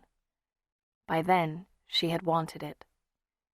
But she wasn't dead, or even seriously weakened. He hadn't made her into a vampire, and that was what she couldn't understand.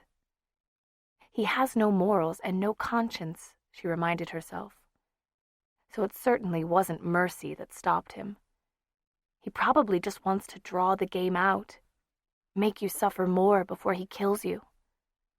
Or maybe he wants you to be like Vicky, with 1 foot in the shadow world and 1 in the light, going slowly mad that way.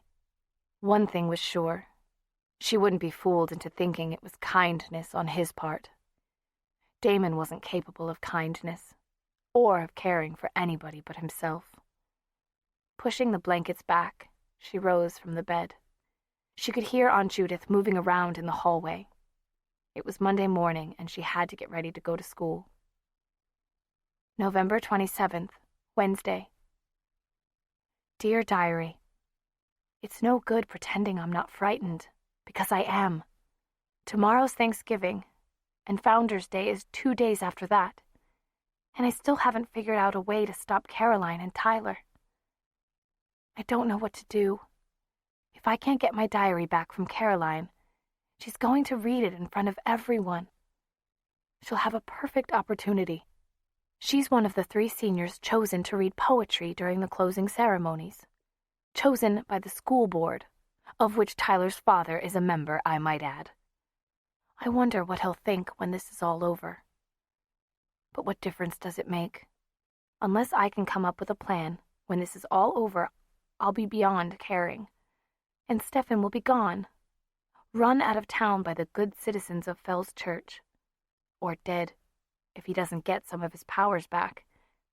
And if he dies, I'll die too. It's that simple. Which means I have to find a way to get the diary. I have to.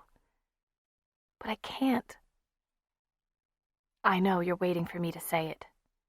There is a way to get my diary. Damon's way. All I need to do is agree to his price. But you don't understand how much that frightens me. Not just because Damon frightens me, but because I'm afraid of what will happen if he and I are together again. I'm afraid of what will happen to me. And to me and Stefan. I can't talk about this anymore. It's too upsetting. I feel so confused and lost and alone. There's nobody I can turn to or talk to. Nobody who could possibly understand. What am I going to do? November 28th, Thursday, 11:30 p.m. Dear Diary, things seem clearer today. Maybe because I've come to a decision. It's a decision that terrifies me, but it's better than the only alternative I can think of. I'm going to tell Stefan everything. It's the only thing I can do now. Founder's Day is Saturday, and I haven't come up with any plan of my own. But maybe Stefan can if he realizes how desperate the situation is. I'm going over to spend the day at the boarding house tomorrow. And when I get there, I'm going to tell him everything I should have told him in the first place. Everything. About Damon, too. I don't know what he'll say. I keep remembering his face in my dreams. The way he looked at me, with such bitterness and anger. Not as if he loved me at all. If he looks at me like that tomorrow... Oh, I'm scared. My stomach is churning. I can barely touch Thanksgiving dinner, and I can't keep still. I feel as if I might fly apart into a million pieces. Go to sleep tonight? Ha! Please let Stefan understand. Please let him forgive me. The funniest thing is, I wanted to become a better person for him. I wanted to be worthy of his love. Stefan has these ideas about honor, about what's right and wrong. And now when he finds out I've been lying to him, what will he think of me? Will he believe me, that I was only trying to protect him? Will he ever trust me again? Tomorrow I'll know. Oh God, I wish it were already over. I don't know how I'll live until then. Elena slipped out of the house without telling Aunt Judith where she was going. She was tired of lies, but she didn't want to face the fuss there would inevitably be if she said she was going to Stefan's. Ever since Damon had come to dinner, Aunt Judith had been talking about him, throwing subtle and not so subtle hints into every conversation. And Robert was almost as bad. Elena sometimes thought he egged Aunt Judith on. She leaned on the doorbell of the boarding house wearily. Where was Mrs. Flowers these days? When the door finally opened, Stefan was behind it.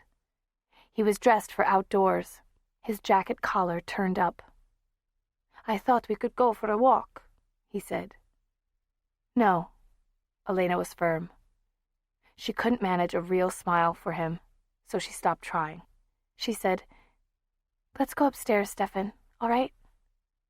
There's something we need to talk about." He looked at her a moment in surprise. Something must have shown in her face, for his expression gradually stilled and darkened. He took a deep breath and nodded.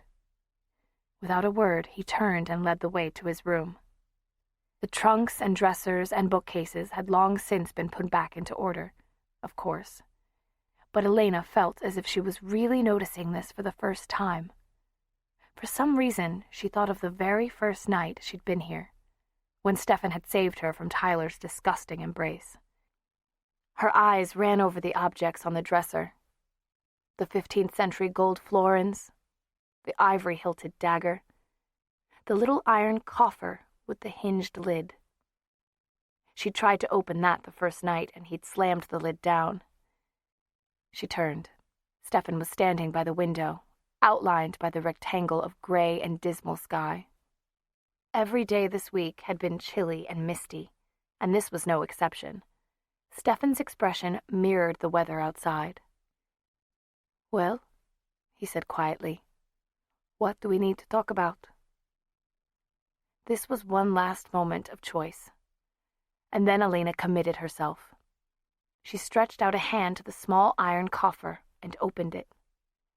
Inside, a length of apricot silk shone with muted luster. Her hair ribbon. It reminded her of summer days that seemed impossibly far away just now. She gathered it up and held it out to Stefan. "About this," she said. He had taken a step forward when she touched the coffer, but now he looked puzzled and surprised. "About that?" "Yes. Because I knew it was there, Stefan. I found it a long time ago, one day when you left the room for a few minutes. I don't know why I had to know what was in there, but I couldn't help it. So I found the ribbon, and then—" She stopped and braced herself. "Then I wrote about it in my diary." Stefan was looking more and more bewildered, as if this was not at all what he'd been expecting. Elena groped for the right words. "I wrote about it because I thought it was evidence that you'd cared about me all along, enough to pick it up and keep it. I never thought it could be evidence of anything else." Then, suddenly, she was speaking quickly. She told him about taking her diary to Bonnie's house, about how it had been stolen. She told him about getting the notes, about realizing that Caroline was the one who was sending them, and then turning away, pulling the summer-colored silk over and over through her nervous fingers. She told him about Caroline and Tyler's plan. Her voice almost gave out at the end. "I've been so frightened since then," she whispered, her eyes still on the ribbon. "Scared that you'd be angry with me. Scared of what they're going to do. Just scared. I tried to get the diary back, Stefan. I even went to Caroline's house. But she has it too well hidden. And I've thought and thought, but I can't think of any way of stopping her from reading it." At last she looked up at him. "I'm sorry." "You should be," he said, startling her with his vehemence. She felt the blood drain from her face. But Stefan was going on. "You should be sorry for keeping something like that from me when I could have helped you. Elena, why didn't you just tell me?" "Because it's all my fault. And I had a dream." She tried to describe how he had looked in the dreams, the bitterness, the accusation in his eyes.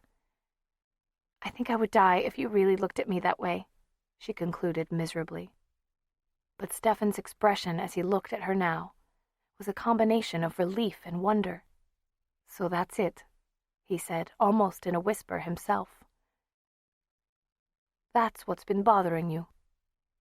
Elena opened her mouth, but he was still speaking. "I knew something was wrong. I knew you were holding something back, but I thought—" He shook his head and a skewed smile tugged at his lips. "It doesn't matter now. I didn't want to invade your privacy. I didn't even want to ask. And all the time you were worried about protecting me." Elena's tongue was stuck to the roof of her mouth. The words seemed to be stuck too. "There's more," she thought, but she couldn't say it. Not when Stefan's eyes looked like that, not when his whole face was alight that way. "When you said we needed to talk today, I thought you'd change your mind about me," he said simply, without self-pity. "And I wouldn't have blamed you. But instead—" He shook his head again. "Elena," he said, and then she was in his arms. It felt so good to be there, so right. She hadn't even realized how wrong things had been between them until now, when the wrongness had disappeared. This was what she remembered, what she had felt that first glorious night when Stefan had held her, all the sweetness and tenderness in the world surging between them. She was home, where she belonged, where she would always belong. Everything else was forgotten. As she had in the beginning, Elena felt as if she could almost read Stefan's thoughts. They were connected, a part of each other. Their hearts beat to the same rhythm. Only one thing was needed to make it complete. Elena knew that. And she tossed her hair back, reaching for behind to pull it away from the side of her neck. And this time, Stefan did not protest or thwart her. Instead of refusal, he was radiating a deep acceptance and a deep need. Feelings of love, of delight, of appreciation overwhelmed her, and with incredulous joy, she realized the feelings were his. For a moment, she sensed herself through his eyes, and sensed how much he cared for her. It might have been frightening if she had not had the same depth of feeling to give back to him. She felt no pain as his teeth pierced her neck, and it didn't even occur to her that she had unthinkingly offered him from the unmarked side, even though the wounds Damon had left were healed already. She clung to him when he tried to lift his head. He was adamant, though, and at last she had to let him do it. Still holding her, he groped over onto the dresser for the wicked ivory-handled blade, and with one quick motion, he let his own blood flow. When Elena's knees grew weak, he sat her on the bed. And then they just held each other, unaware of time or anything else. Elena felt that only she and Stefan existed. "I love you," he said softly. At first, Elena, in her pleasant haze, simply accepted the words. Then, with a chill of sweetness, she realized what he'd said. He loved her. She'd known it all along, but he had never said it before.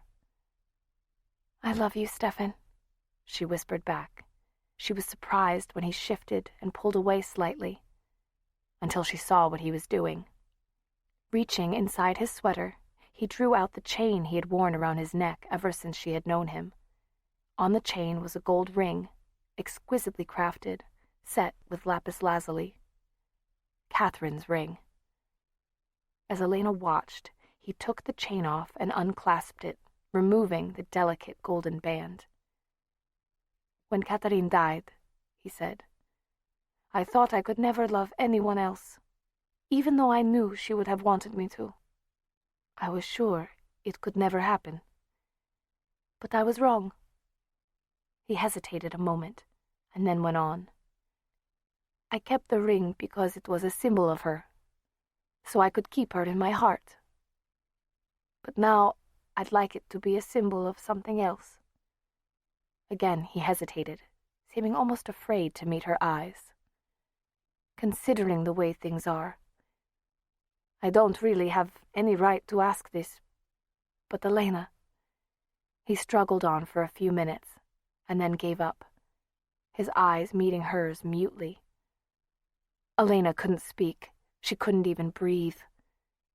But Stefan misinterpreted her silence.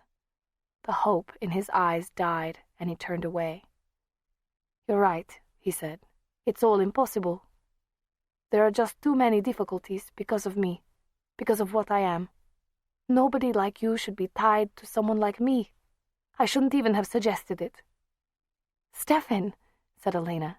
"Stefan, if you'll be quiet a moment, So just forget I said anything." Stefan," she said. "Stefan, look at me." Slowly he obeyed, turning back. He looked into her eyes, and the bitter self-condemnation faded from his face, to be replaced by a look that made her lose her breath again. Then, still slowly, he took the hand she was holding out. Deliberately, as they both watched, he slipped the ring onto her finger. It fit as if it had been made for her. The gold glinted richly in the light, and the lapis shone a deep, vibrant blue, like a clear lake surrounded by untouched snow. "We'll have to keep it a secret for a while," she said, hearing the tremor in her voice. "Aunt Judith will have a fit if she knows I'm engaged before I graduate. But I'll be 18 next summer, and then she can't stop us. Elena, are you sure this is what you want? It won't be easy living with me. I'll always be different from you, no matter how I try. If you ever want to change your mind, as long as you love me, I'll never change my mind." He took her in his arms again, and peace and contentment enfolded her. But there was still one fear that gnawed at the edges of her consciousness. "Stefan, about tomorrow. If Caroline and Tyler carry out their plan, it won't matter if I change my mind or not. Then we'll just have to make sure they can't carry it out. If Bonnie and Meredith will help me, I think I can find a way to get the diary from Caroline. But even if I can't, I'm not going to run. I won't leave you, Elena. I'm going to stay and fight." "But they'll hurt you. Stefan, I can't stand that. And I can't leave you. That's settled. Let me worry about the rest of it. I'll find a way. And if I don't, well, no matter what, I'll stay with you. We'll be together." "We'll be together," Elena repeated, and rested her head on his shoulder, happy to stop thinking for a while and just be. November 29th, Friday. Dear Diary, it's late, but I couldn't sleep. I don't seem to need as much sleep as I used to. Well, tomorrow's the day. We talked to Bonnie and Meredith tonight. Stefan's plan is simplicity itself. The thing is, no matter where Caroline has hidden the diary, she has to bring it out tomorrow to take it with her. But our readings are the last thing on the agenda, and she has to be in the parade and everything first. She'll have to stash the diary somewhere during that time. So if we watch her from the minute she leaves her house until she gets up on stage, we should be able to see where she puts it down. And since she doesn't even know we're suspicious, she won't be on guard. That's when we get it. The reason the plan will work is because everyone in the program will be in period dress. Mrs. Grimsby, the librarian, will help us put on our 19th century clothes before the parade, and we can't be wearing or carrying anything that's not part of the costume. No purses, no backpacks, no diaries. Caroline will have to leave it behind at some point. We're taking turns watching her. Bonnie is going to wait outside her house and see what Caroline's carrying when she leaves. I'll watch her when she gets dressed at Mrs. Grimsby's house. Then, while the parade is going on, Stefan and Meredith will break into the house, or the Forbes' car if that's where it is, and do their stuff. I don't see how it can fail, and I can't tell you how much better I feel. It's so good just to be able to share this problem with Stefan. I've learned my lesson. I'll never keep things from him again. I'm wearing my ring tomorrow. If Mrs. Grimsby asks me about it, I'll tell her it's even older than 19th century. It's from Renaissance Italy. I'd like to see her face when I say that. I better try to get some sleep now. I hope I don't dream. Chapter 14. Bonnie shivered as she waited outside the tall Victorian house. The air was frosty this morning, and although it was almost 8 o'clock, the sun had never really come up. The sky was just one dense, massed bank of gray and white clouds, creating an eerie twilight below. She had begun to stamp her feet and rub her hands together when the Forbes' door opened. Bonnie moved back a little behind the shrubbery that was her hiding place and watched the family walk to their car. Mr. Forbes was carrying nothing but a camera. Mrs. Forbes had a purse and a folding seat. Daniel Forbes, Caroline's younger brother, had another seat. And Caroline... Bonnie leaned forward, her breath hissing out in satisfaction. Caroline was dressed in jeans and a heavy sweater, and she was carrying some sort of white drawstring purse. Not big, but big enough to hold a small diary. Warmed by triumph, Bonnie waited behind the bush until the car drove away. Then she started for the corner of Thrush Street and Hawthorne Drive.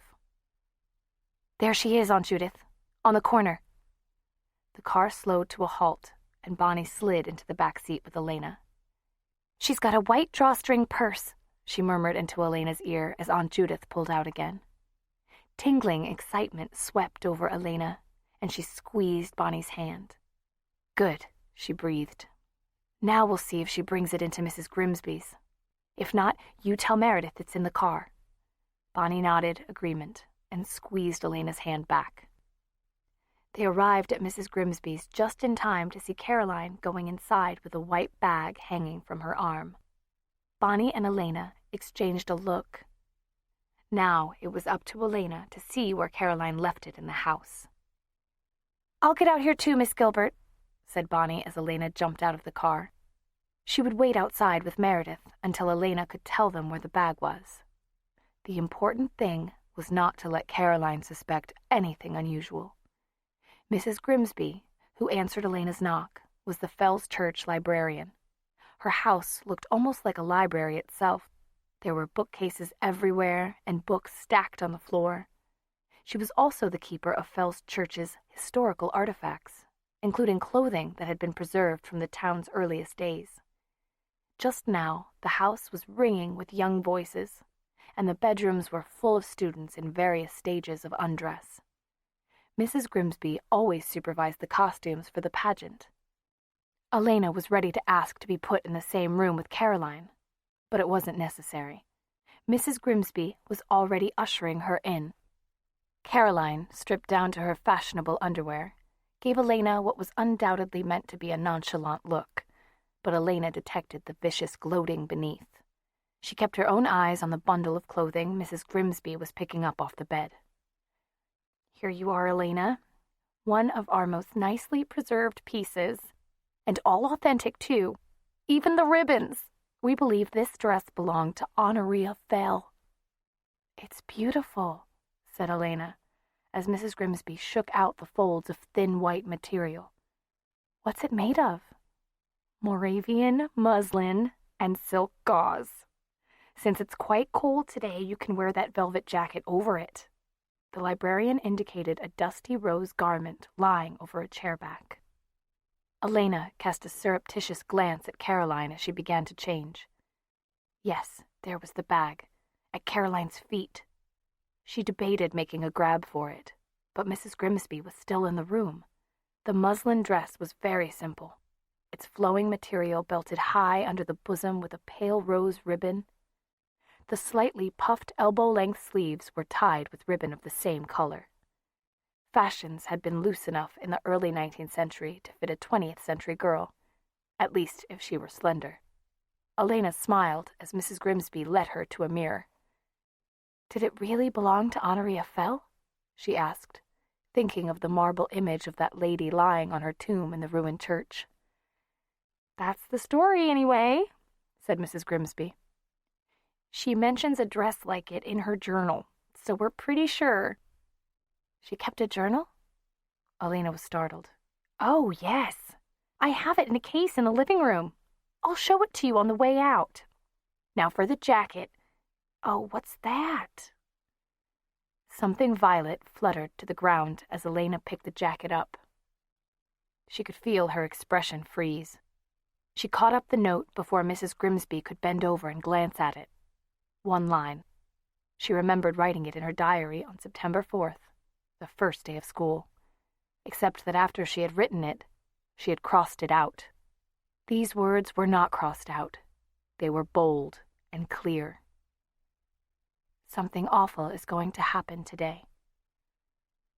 Elena could barely restrain herself from rounding on Caroline and shaking the note in her face. But that would ruin everything. She forced herself to stay calm as she crumpled up the little slip of paper and threw it into a wastebasket. "It's just a piece of trash," she said, and turned back to Mrs. Grimsby, her shoulders stiff. Caroline said nothing, but Elena could feel those triumphant green eyes on her. "Just you wait," she thought. "Wait until I get that diary back. I'm going to burn it, and then you and I are going to have a talk." To Mrs. Grimsby, she said, "I'm ready." "So am I," said Caroline in a demure voice. Elena put on a look of cool indifference as she eyed the other girl. Caroline's pale green gown, with long green and white sashes, was not nearly as pretty as hers. "Wonderful. You girls go ahead and wait for your rides.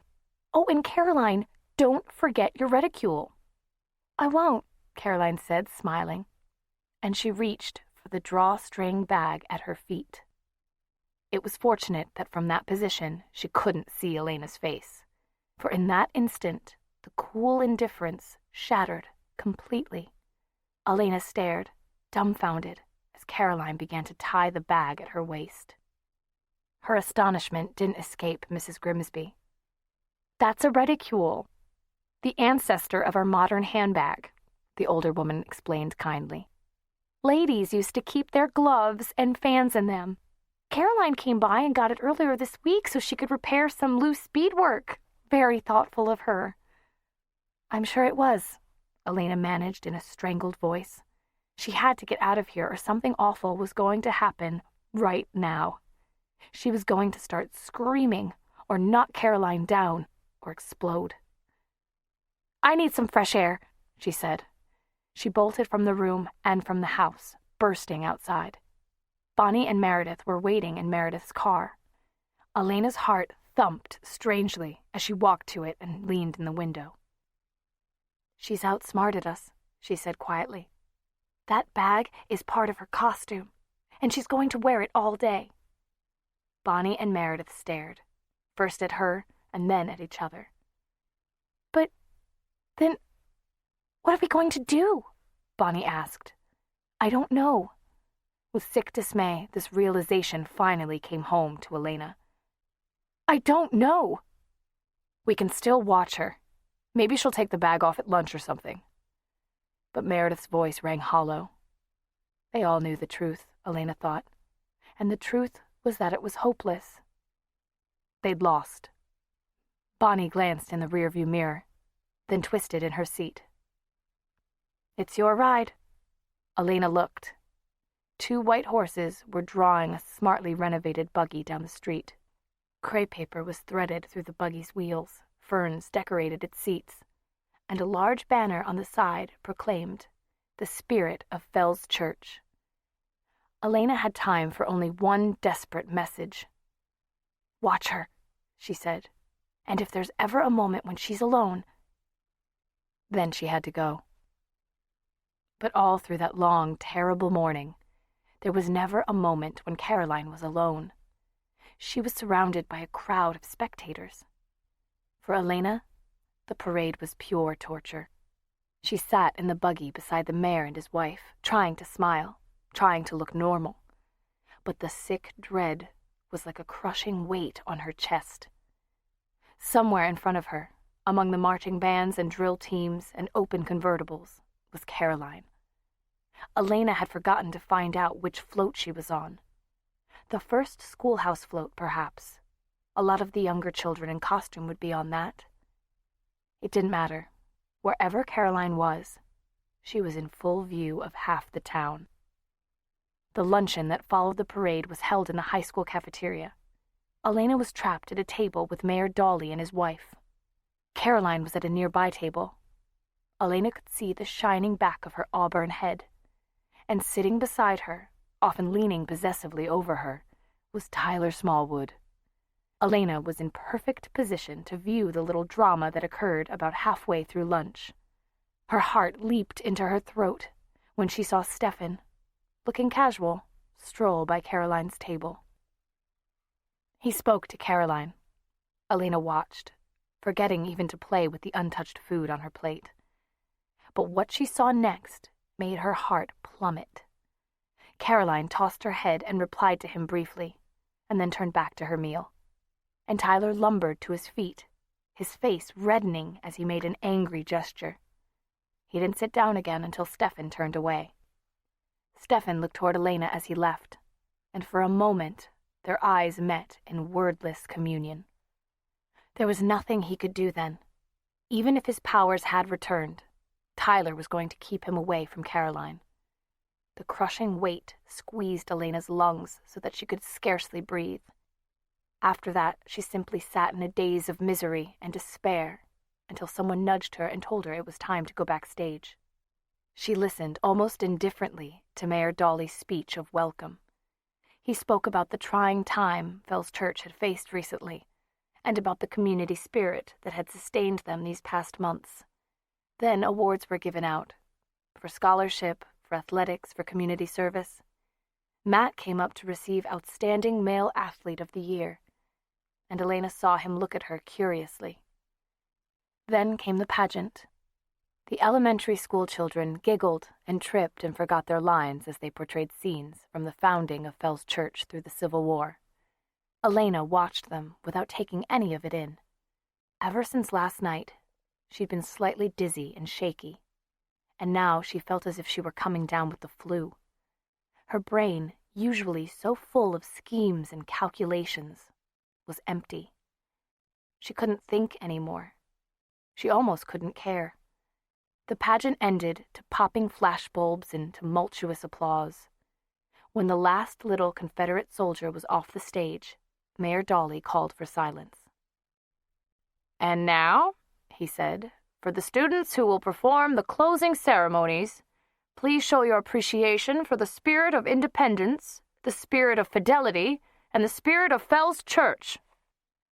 The applause was even more thunderous. Elena stood beside John Clifford, the brainy senior who'd been chosen to represent the spirit of independence. On the other side of John was Caroline. In a detached, nearly apathetic way, Elena noticed that Caroline looked magnificent. Her head tilted back, her eyes blazing, her cheeks flushed with color. John went first, adjusting his glasses and the microphone before he read from the heavy brown book on the lectern. Officially, the seniors were free to choose their own selections. In practice, they almost always read from the works of M.C. Marsh, the only poet Fells Church had ever produced. All during John's reading, Caroline was upstaging him. She smiled at the audience. She shook out her hair. She weighed the reticule hanging from her waist.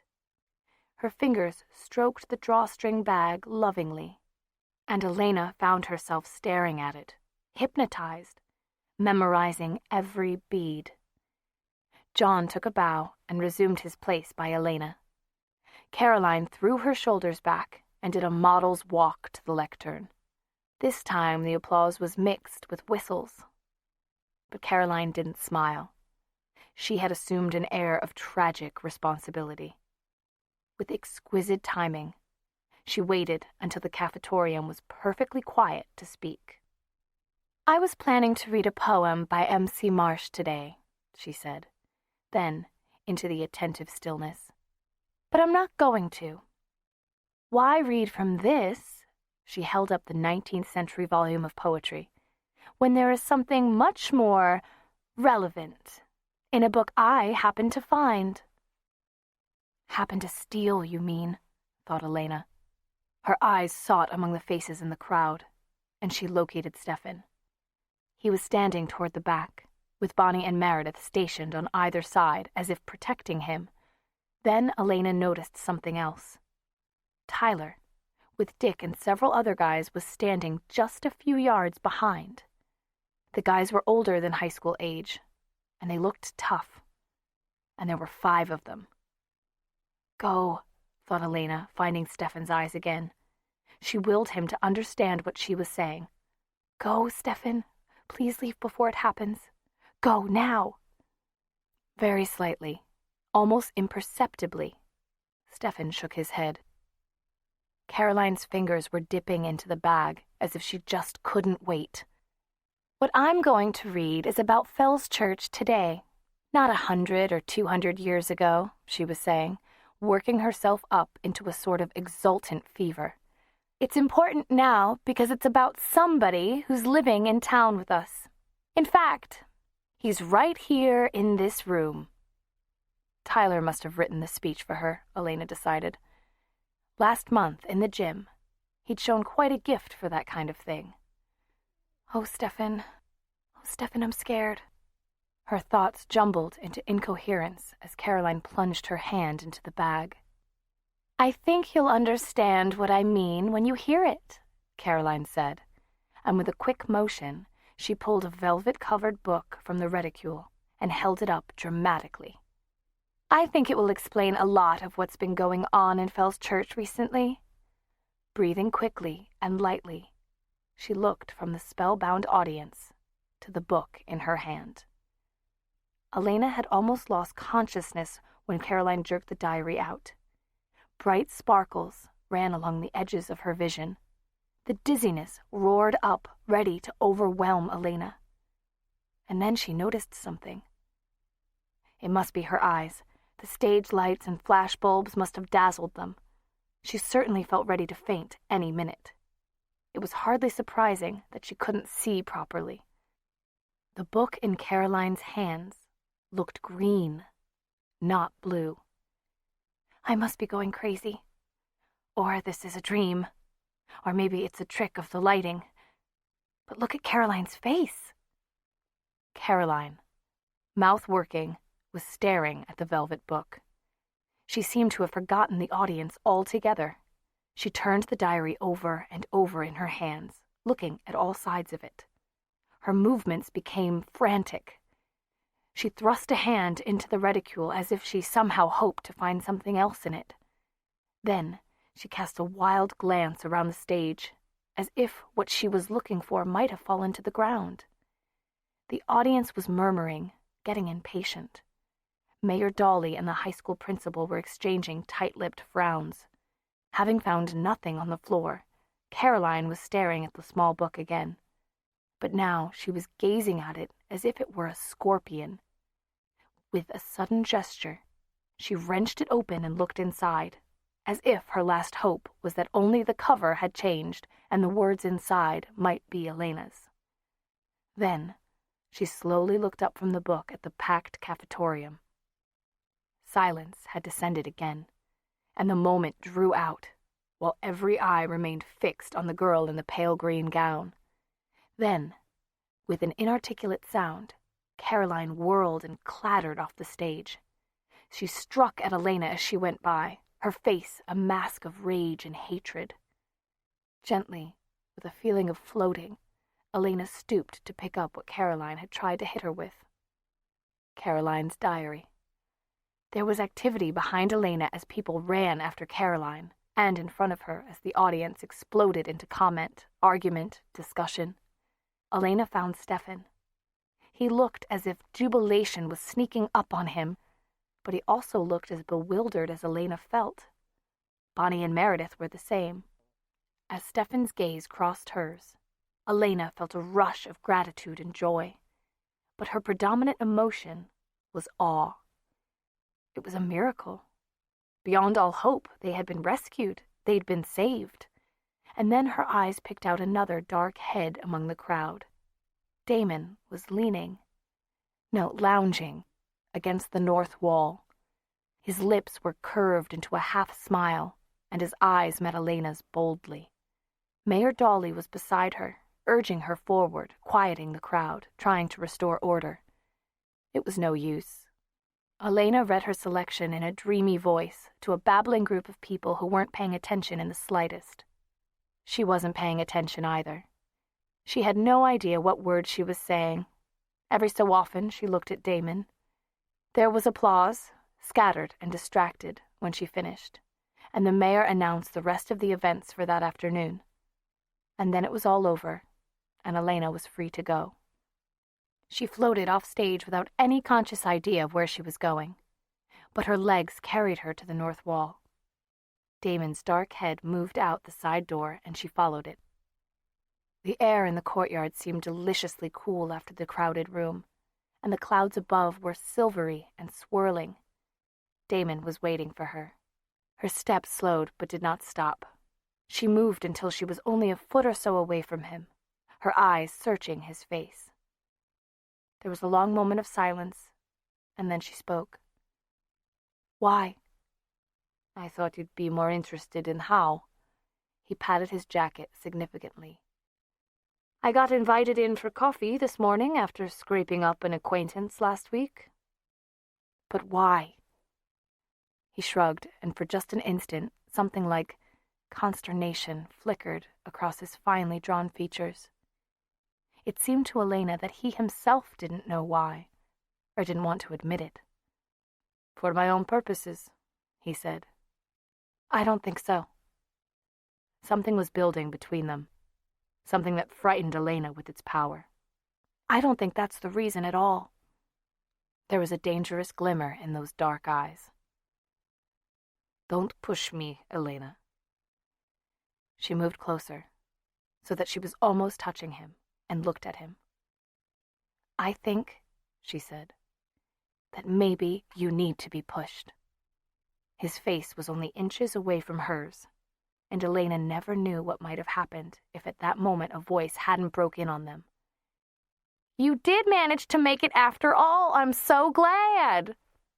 It was Aunt Judith. Elena felt as if she were being whisked from one world to another. She blinked dizzily, stepping back, letting out a breath she hadn't realized she was holding.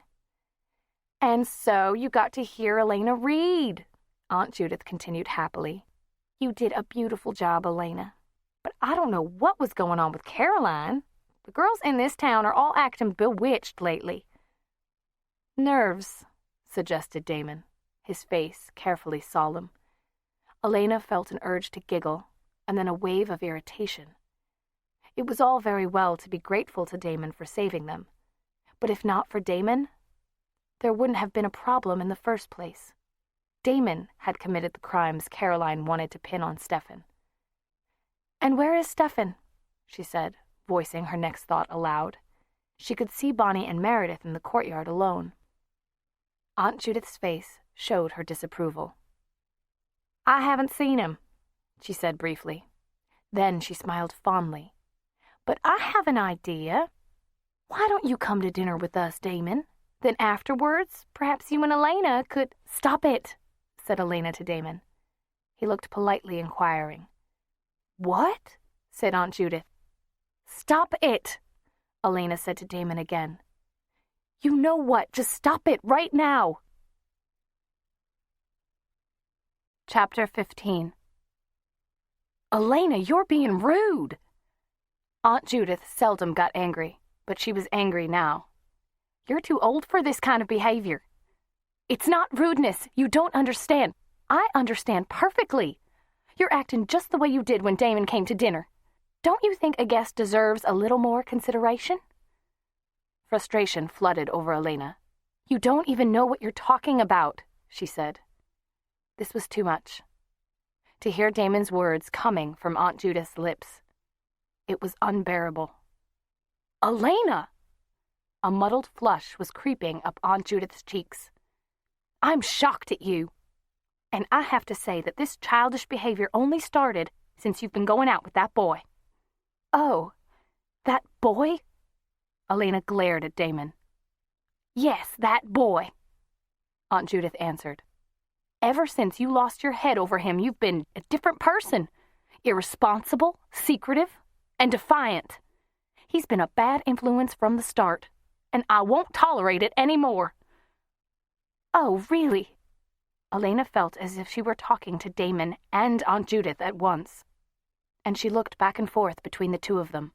All the emotions she'd been suppressing for the last days, for the last weeks, for the months since Stefan had come into her life, were surging forward. It was like a great tidal wave inside her, over which she had no control. She realized she was shaking. Well, that's too bad, because you're going to have to tolerate it. I am never going to give Stefan up. Not for anyone.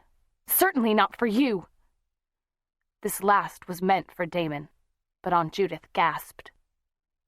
That's enough, Robert snapped. He'd appeared with Margaret, and his face was dark. Young lady, if this is how that boy encourages you to speak to your aunt... He's not that boy. Elena took another step back so she could face all of them. She was making a spectacle of herself. Everyone in the courtyard was looking, but she didn't care. She had been keeping a lid on her feelings for so long, shoving down all the anxiety and the fear and the anger where it wouldn't be seen. All the worry about Stefan, all the terror over Damon, all the shame and humiliation she'd suffered at school. She'd buried it deep. But now it was coming back. All of it, all at once, in a maelstrom of impossible violence. Her heart was pounding crazily. Her ears rang. She felt that nothing mattered except to hurt the people who stood in front of her, to show them all. He's not that boy, she said again, her voice deadly cold. He's Stefan, and he's all I care about, and I happen to be engaged to him. Oh, don't be ridiculous, Robert thundered. It was the last straw. Is this ridiculous? She held up her hand, the ring toward them. We're going to get married. You are not going to get married, Robert began. Everyone was furious. Damon grabbed her hand and stared at the ring, then turned abruptly and strode away, every step full of barely leashed savagery. Robert was spluttering on in exasperation. Aunt Judith was fuming. Elena, I absolutely forbid you! You're not my mother! Elena cried. Tears were trying to force themselves out of her eyes. She needed to get away, to be alone, to be with someone who loved her. If Stefan asks, tell him I'll be at the boarding house, she added, and broke away through the crowd. She half expected Bonnie or Meredith to follow her, but she was glad they didn't. The parking lot was full of cars, but almost empty of people. Most of the families were staying for the afternoon activities, but a battered Ford sedan was parked nearby, and a familiar figure was unlocking the door. Matt, are you leaving? She made her decision instantly. It was too cold to walk all the way to the boarding house. Huh? No, I've got to help Coach Lyman take the tables down. I was just putting this away. He tossed the outstanding athlete placard into the front seat. Hey, are you okay? His eyes widened at the sight of her face. Yes. No. I will be if I can get out of here. Look, can I take your car? Just for a little while. Well, sure, but... I know, why don't you let me drive you? I'll go tell Coach Lyman. No. I just want to be alone. Oh, please, don't ask any questions. She almost snatched the keys out of his hand. I'll bring it back soon, I promise. Or Stefan will. If you see Stefan, tell him I'm at the boarding house. And thanks. She slammed the door on his protests and revved the engine, pulling out with a clash of gears because she wasn't used to a stick shift.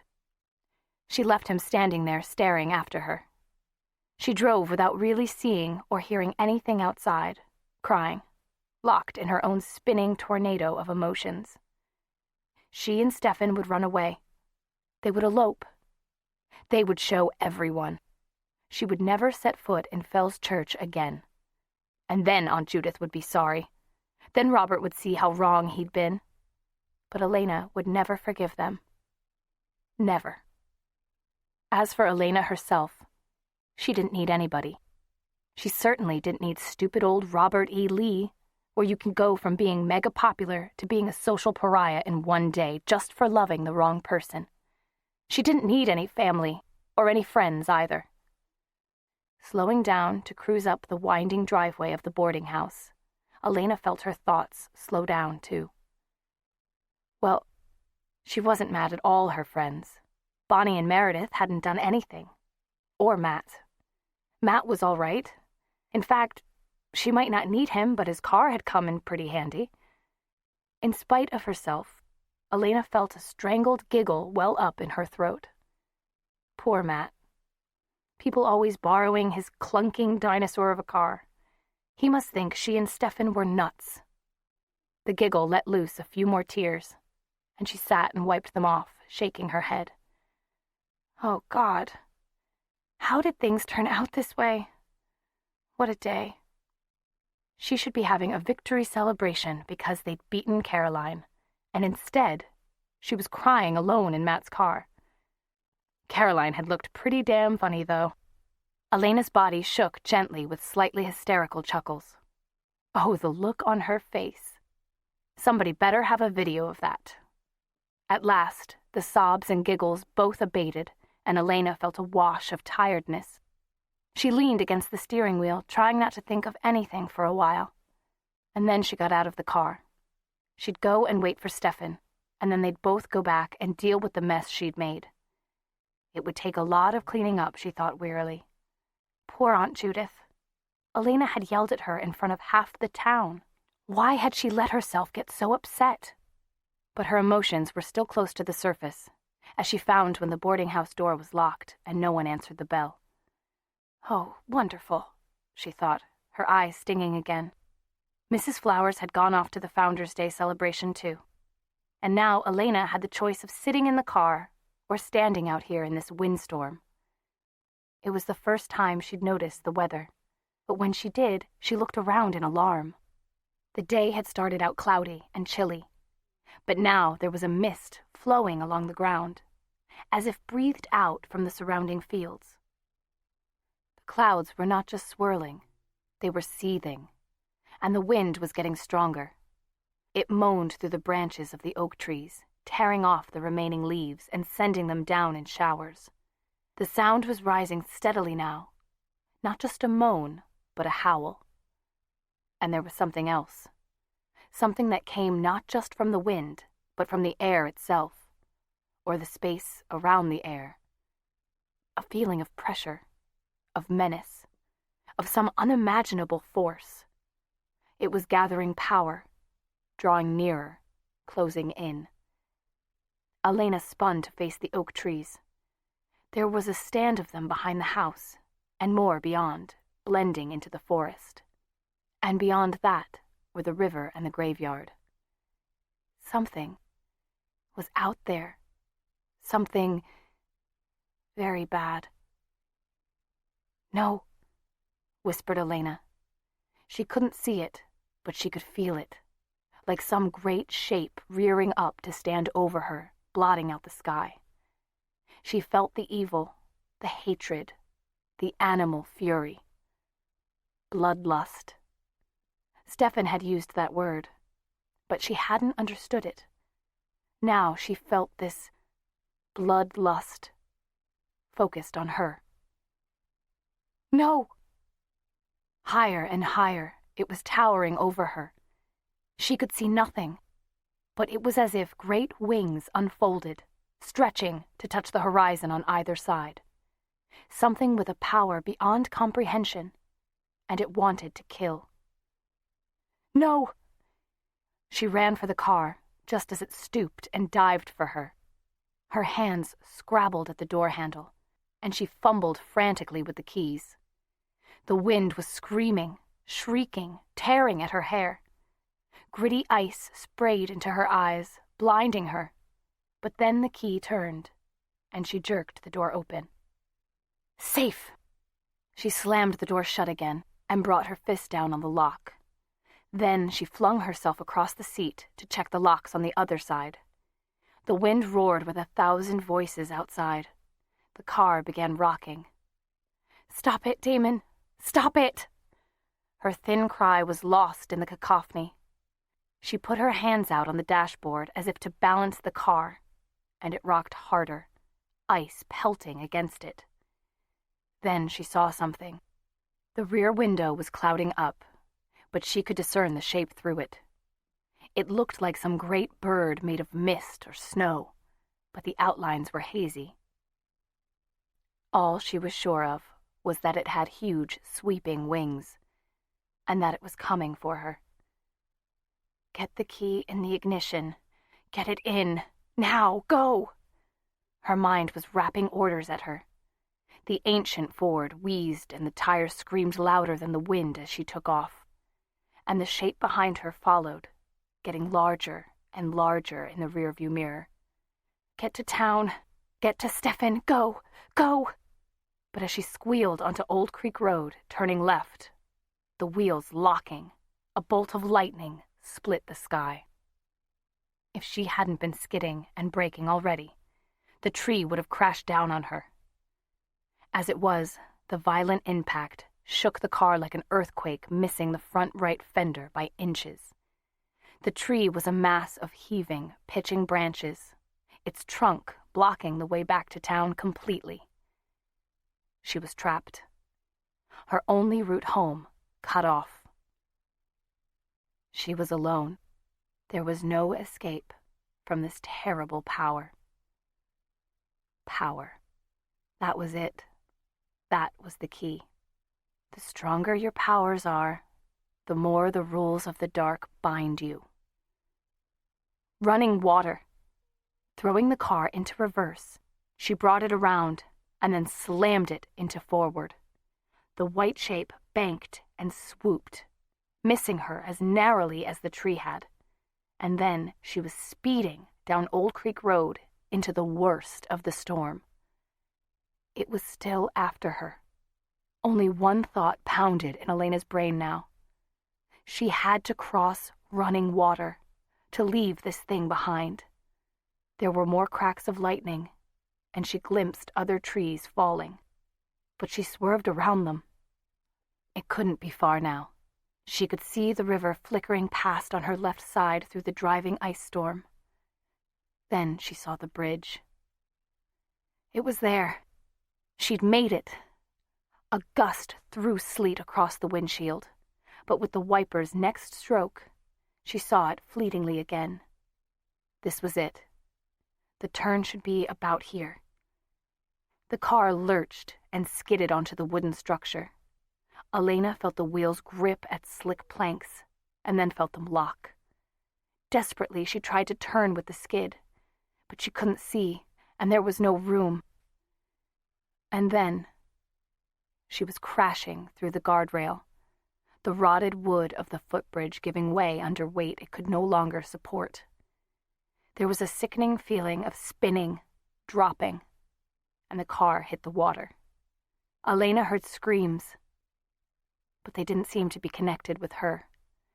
The river welled up around her, and everything was noise and confusion and pain. A window shattered as it was struck by debris, and then another. Dark water gushed across her, along with glass like ice.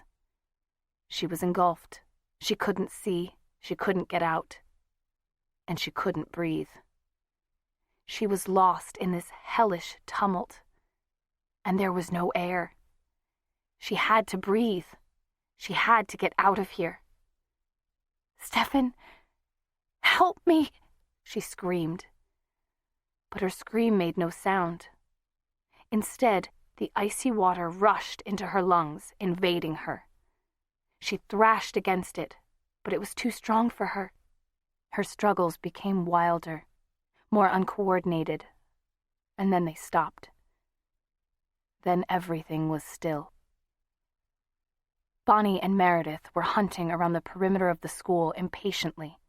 They'd seen Stefan go this way, more or less coerced by Tyler and his new friends. They'd started to follow him, but then that business with Elena had started. And then Matt had informed them that she'd taken off. So they'd set out after Stefan again, but nobody was out here. There weren't even any buildings except one lonely Quonset hut.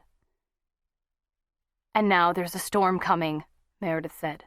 "Listen to that wind. I think it's going to rain. Or snow," Bonnie shuddered. "Where did they go?" "I don't care. I just want to get under a roof." "Here it comes." Meredith gasped as the first sheet of icy rain hit her, and she and Bonnie ran for the nearest shelter, the Quonset hut. And it was there that they found Stefan. The door was ajar, and when Bonnie looked in, she recoiled.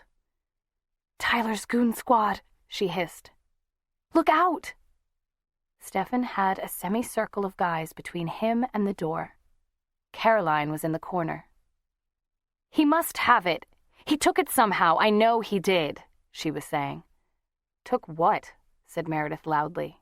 Everyone turned their way. Caroline's face contorted as she saw them in the doorway, and Tyler snarled. "Get out," he said. "You don't want to be involved in this." Meredith ignored him. "Stefan, can I talk to you?" "In a minute." "Are you going to answer her question?" "Took what?" Stefan was concentrating on Tyler, totally focused. "Sure, I'll answer her question. Right after I answer yours." Tyler's beefy hand thumped into his fist, and he stepped forward. "You're gonna be dog meat, Salvatore." Several of the tough guys snickered. Bonnie opened her mouth to say, "Let's get out of here," but what she actually said was, "The bridge." It was weird enough to make everyone look at her. "What?" said Stefan. "The bridge," said Bonnie again, without meaning to say it. Her eyes bulged, alarmed. She could hear the voice coming from her throat, but she had no control over it. And then she felt her eyes go wider, and her mouth drop open, and she had her own voice back. "The bridge! Oh, my God, the bridge! That's where Elena is! Stefan, we've got to save her! Oh, hurry!" "Bonnie, are you sure?" "Yes. Oh, God! That's where she's gone! She's drowning! Hurry!" Waves of thick blackness broke over Bonnie, but she couldn't faint now. They had to get to Elena. Stefan and Meredith hesitated 1 minute, and then Stefan was through the goon squad, brushing them aside like tissue paper. They sprinted through the field toward the parking lot, dragging Bonnie behind. Tyler started after them, but stopped when the full force of the wind hit him. "Why would she go out in this storm?" Stefan shouted as they sprang into Meredith's car. "She was upset. Matt said she took off in his car." Meredith gasped back in the comparative quiet of the interior. She pulled out fast and turned into the wind, speeding dangerously. "She said she was going to the boarding house." "No, she's at the bridge. Meredith, drive faster.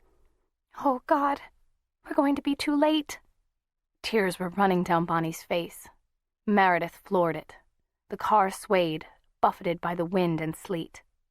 All through that nightmare ride, Bonnie sobbed, her fingers clutching the seat in front of her. Stefan's sharp warning kept Meredith from running into the tree. They piled out and were immediately lashed and punished by the wind. "He's too big to move. We'll have to walk," Stefan shouted.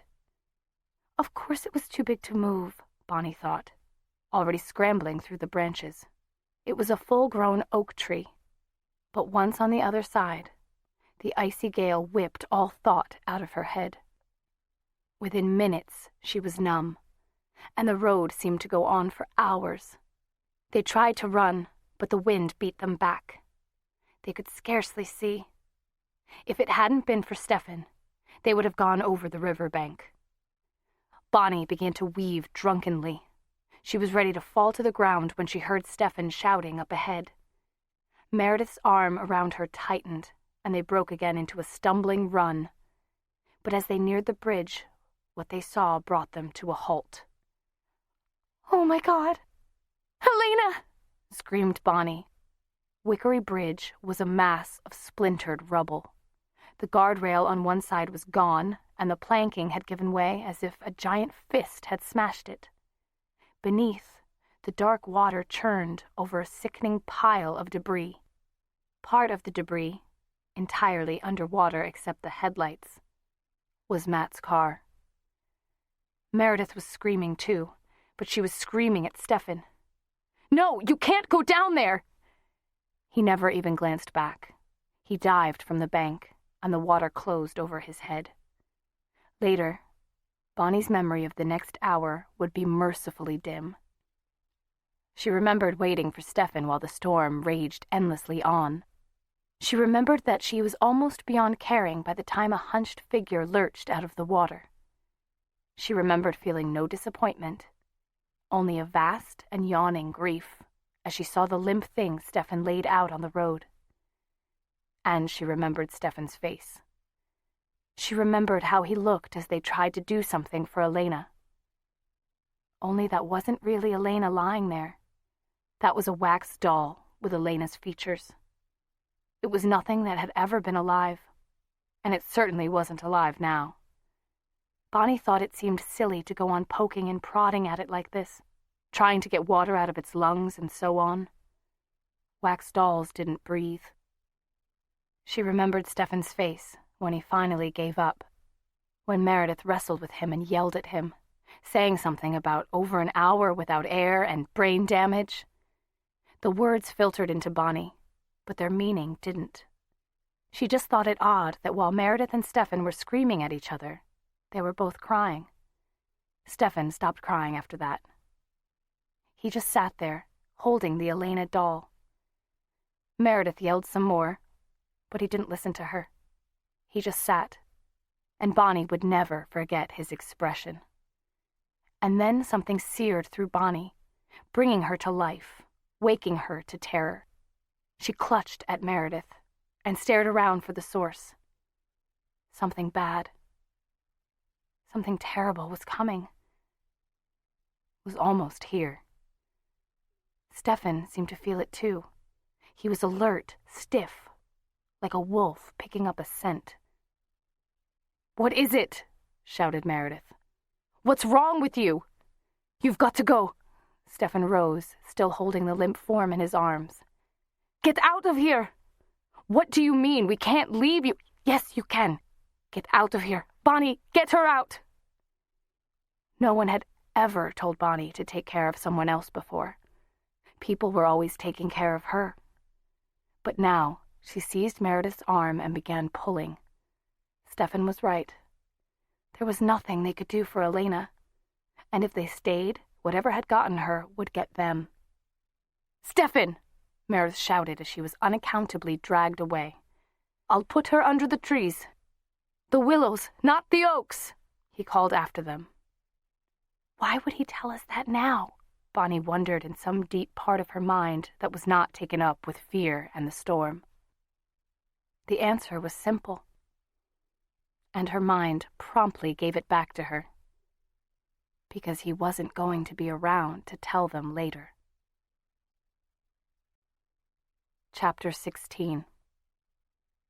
Long ago, in the dark side streets of Florence, starving, frightened, and exhausted, Stefan had made himself a vow, several vows, in fact, about using the powers he sensed within himself, and about how to treat the weak, blundering, but still human creatures around him.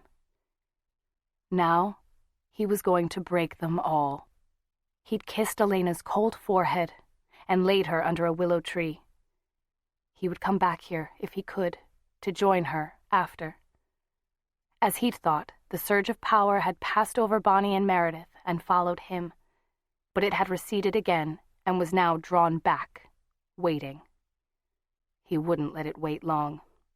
Unencumbered by the burden of Elena's body, he broke into a predator's lope on the empty road. The freezing sleet and wind didn't bother him much.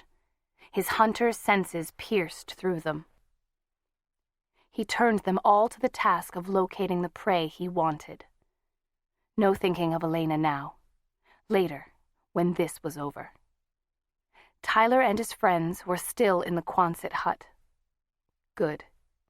They never knew what was coming as the window burst into flying glass shards and the storm blew inside. Stefan meant to kill when he seized Tyler by the neck and sank his fangs in. That had been one of his rules, not to kill, and he wanted to break it. But another of the toughs came at him before he had quite drained Tyler of blood. The guy wasn't trying to protect his fallen leader, only to escape. It was his bad luck that his route took him across Stefan's path.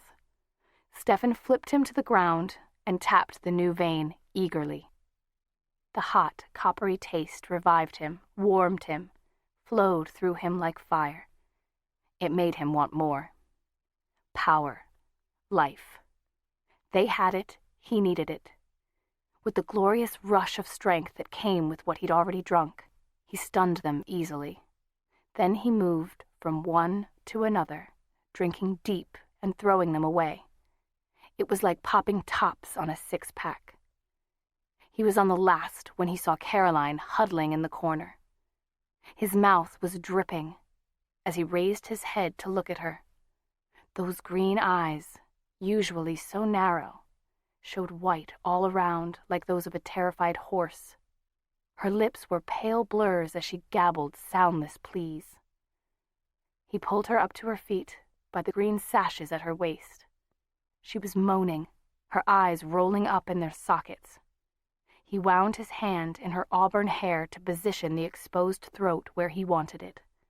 His head reared back to strike, and Caroline screamed and went limp. He dropped her. He'd had enough anyway.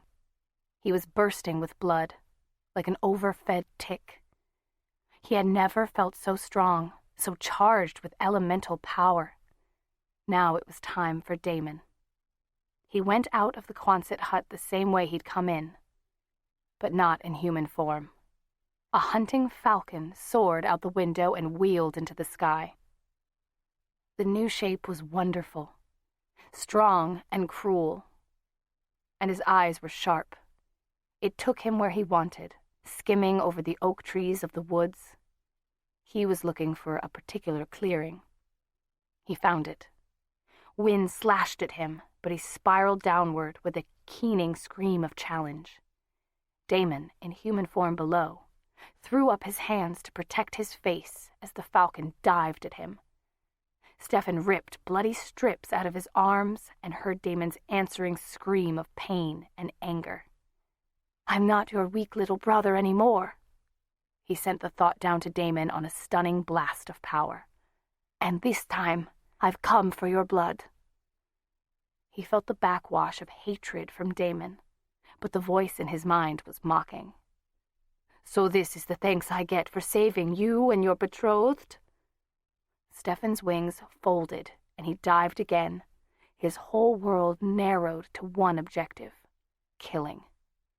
He went for Damon's eyes, and the stick Damon had picked up whistled past his new body.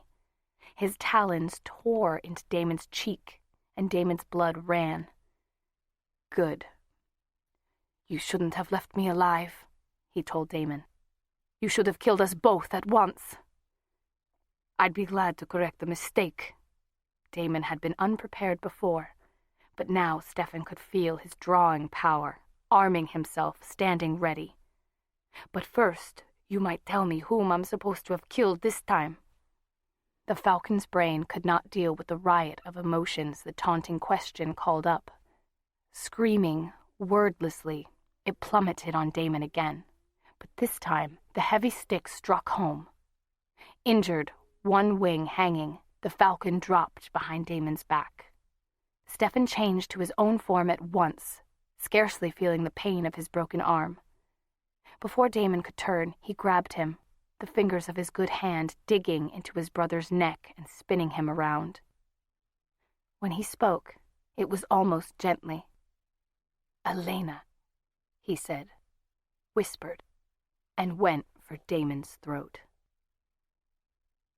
It was dark and very cold, and someone was hurt. Someone needed help. But she was terribly tired. Elena's eyelids fluttered and opened, and that took care of the darkness.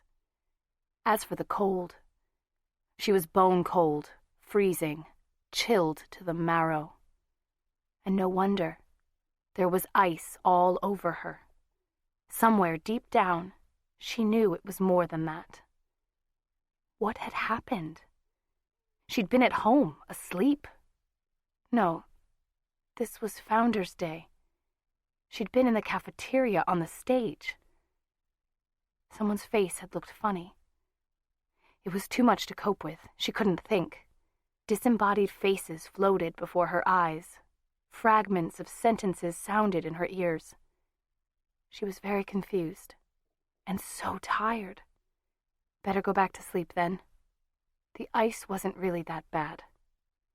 She started to lie down, and then the cries came to her again.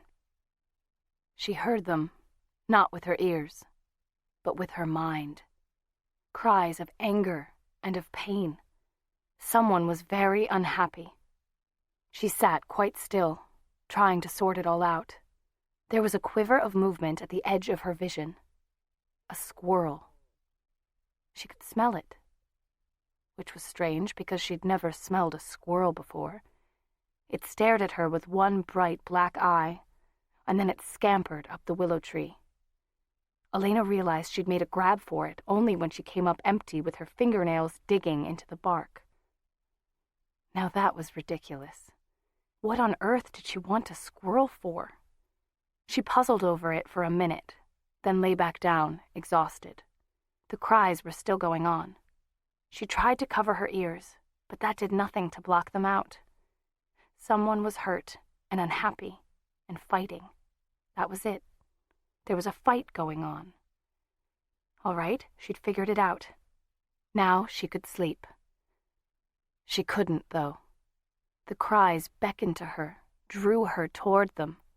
She felt an irresistible need to follow them to their source, and then she could go to sleep. After she saw him. Oh, yes, it was coming back now. She remembered him. He was the one who understood her, who loved her. He was the one she wanted to be with forever. His face appeared out of the mists in her mind. She considered it lovingly. All right, then. For him, she would get up and walk through this ridiculous sleet until she found the proper clearing, until she could join him. Then they'd be together. The very thought of him seemed to warm her. There was a fire inside him that few people could see. She saw it, though. It was like the fire inside her. He seemed to be having some sort of trouble at the moment. At least, there was a lot of shouting. She was close enough to hear it with her ears as well as her mind now. There, beyond that grandfather oak tree, that was where the noise was coming from. He was there, with his black, fathomless eyes and his secret smile. And he needed her help. She would help him. Shaking ice crystals out of her hair, Elena stepped into the clearing in the wood. This recording of The Vampire Diaries, Volume 2, The Struggle, was produced and directed by John Runette and performed by Rebecca Mozo. It was recorded at Studio Zero by John Baker. It was edited by Katie McMurrin. Mixing and mastering were by We're Rolling Productions. We hope you've enjoyed this program from Harper Audio. For more information about the broad range of titles from Harper Audio, Harper Children's Audio, and Cadman, please visit our website at www.harperaudio.com. Thank you for listening.